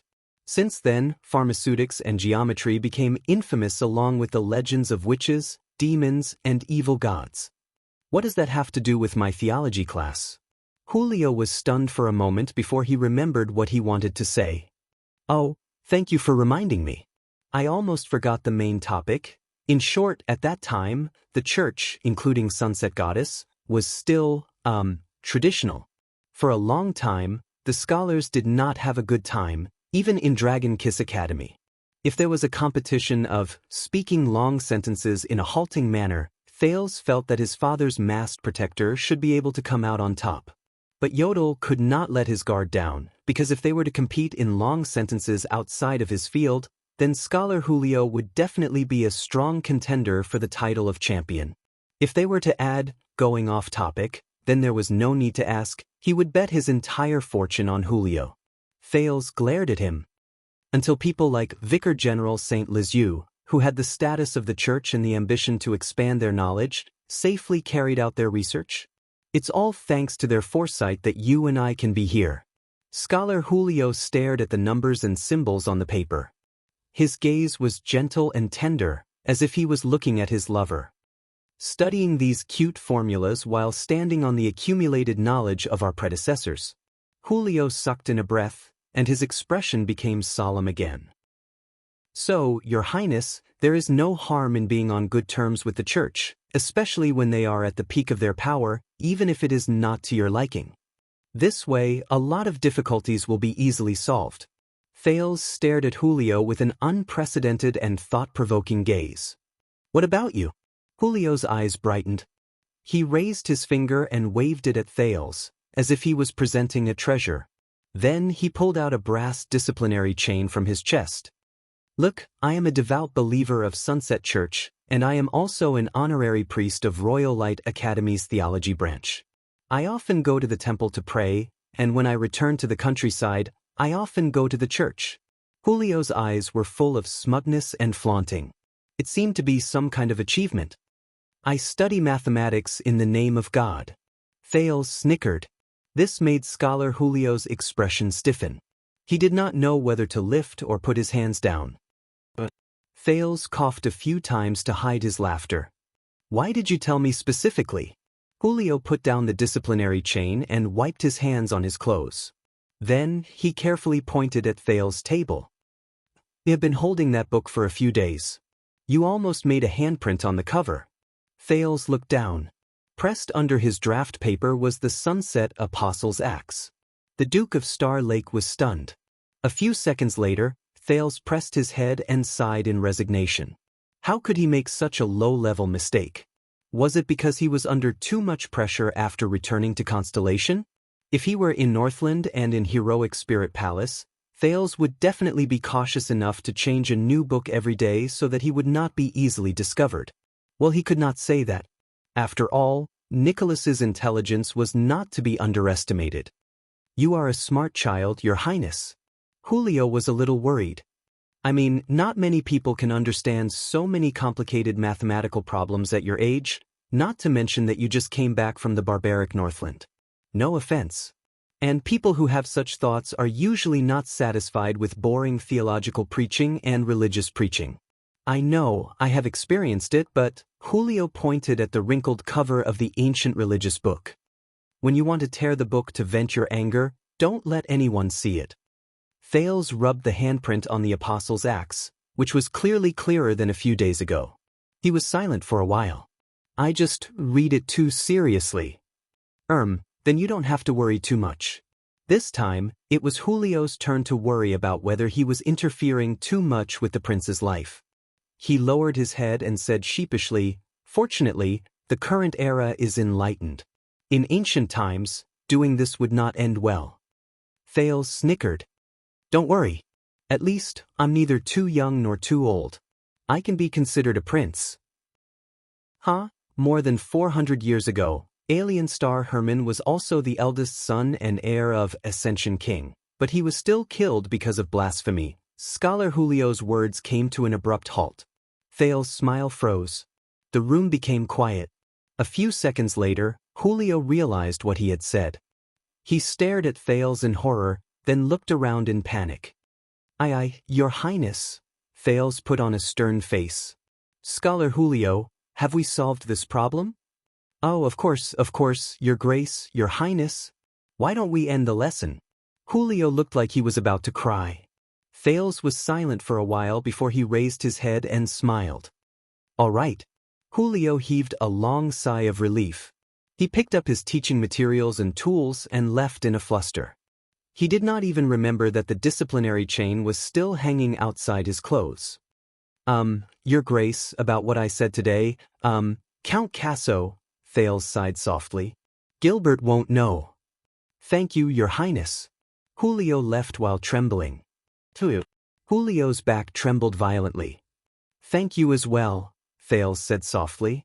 Perhaps he knew that he had said something he should not have. Scholar Julio, who was used to dragging class, was much more considerate than usual.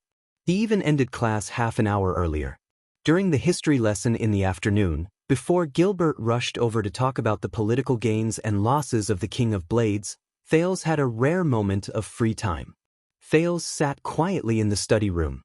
His gaze wandered over the cover of Sunset Apostle's Acts, but he could not get over Julio's words. Glover, close the door. I want to take a nap. The zombie at the door did not have any extra reaction. He did not ask about Thales' well-being, nor did he make a fuss. He just nodded quietly and closed the door behind him. His voice came from outside the door, giving orders to the guards on duty. Based on this alone, Vanguard Glover was indeed much more competent than Doyle. Low-key and obedient. Silent and cold. Never doing anything unnecessary.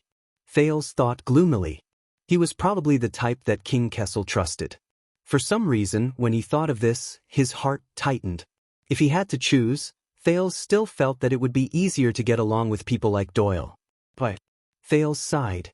He sized up the empty study room, put away the secret apostle's axe, stood up, and walked to the bookshelf behind him. The Duke skillfully pried open the mechanism on one of the baffles and pulled open the bookshelf. He entered the secret room in the study room. You're tuning in to the Wandering Hero YouTube channel. Don't forget to subscribe and join us on this journey to catch the most captivating stories.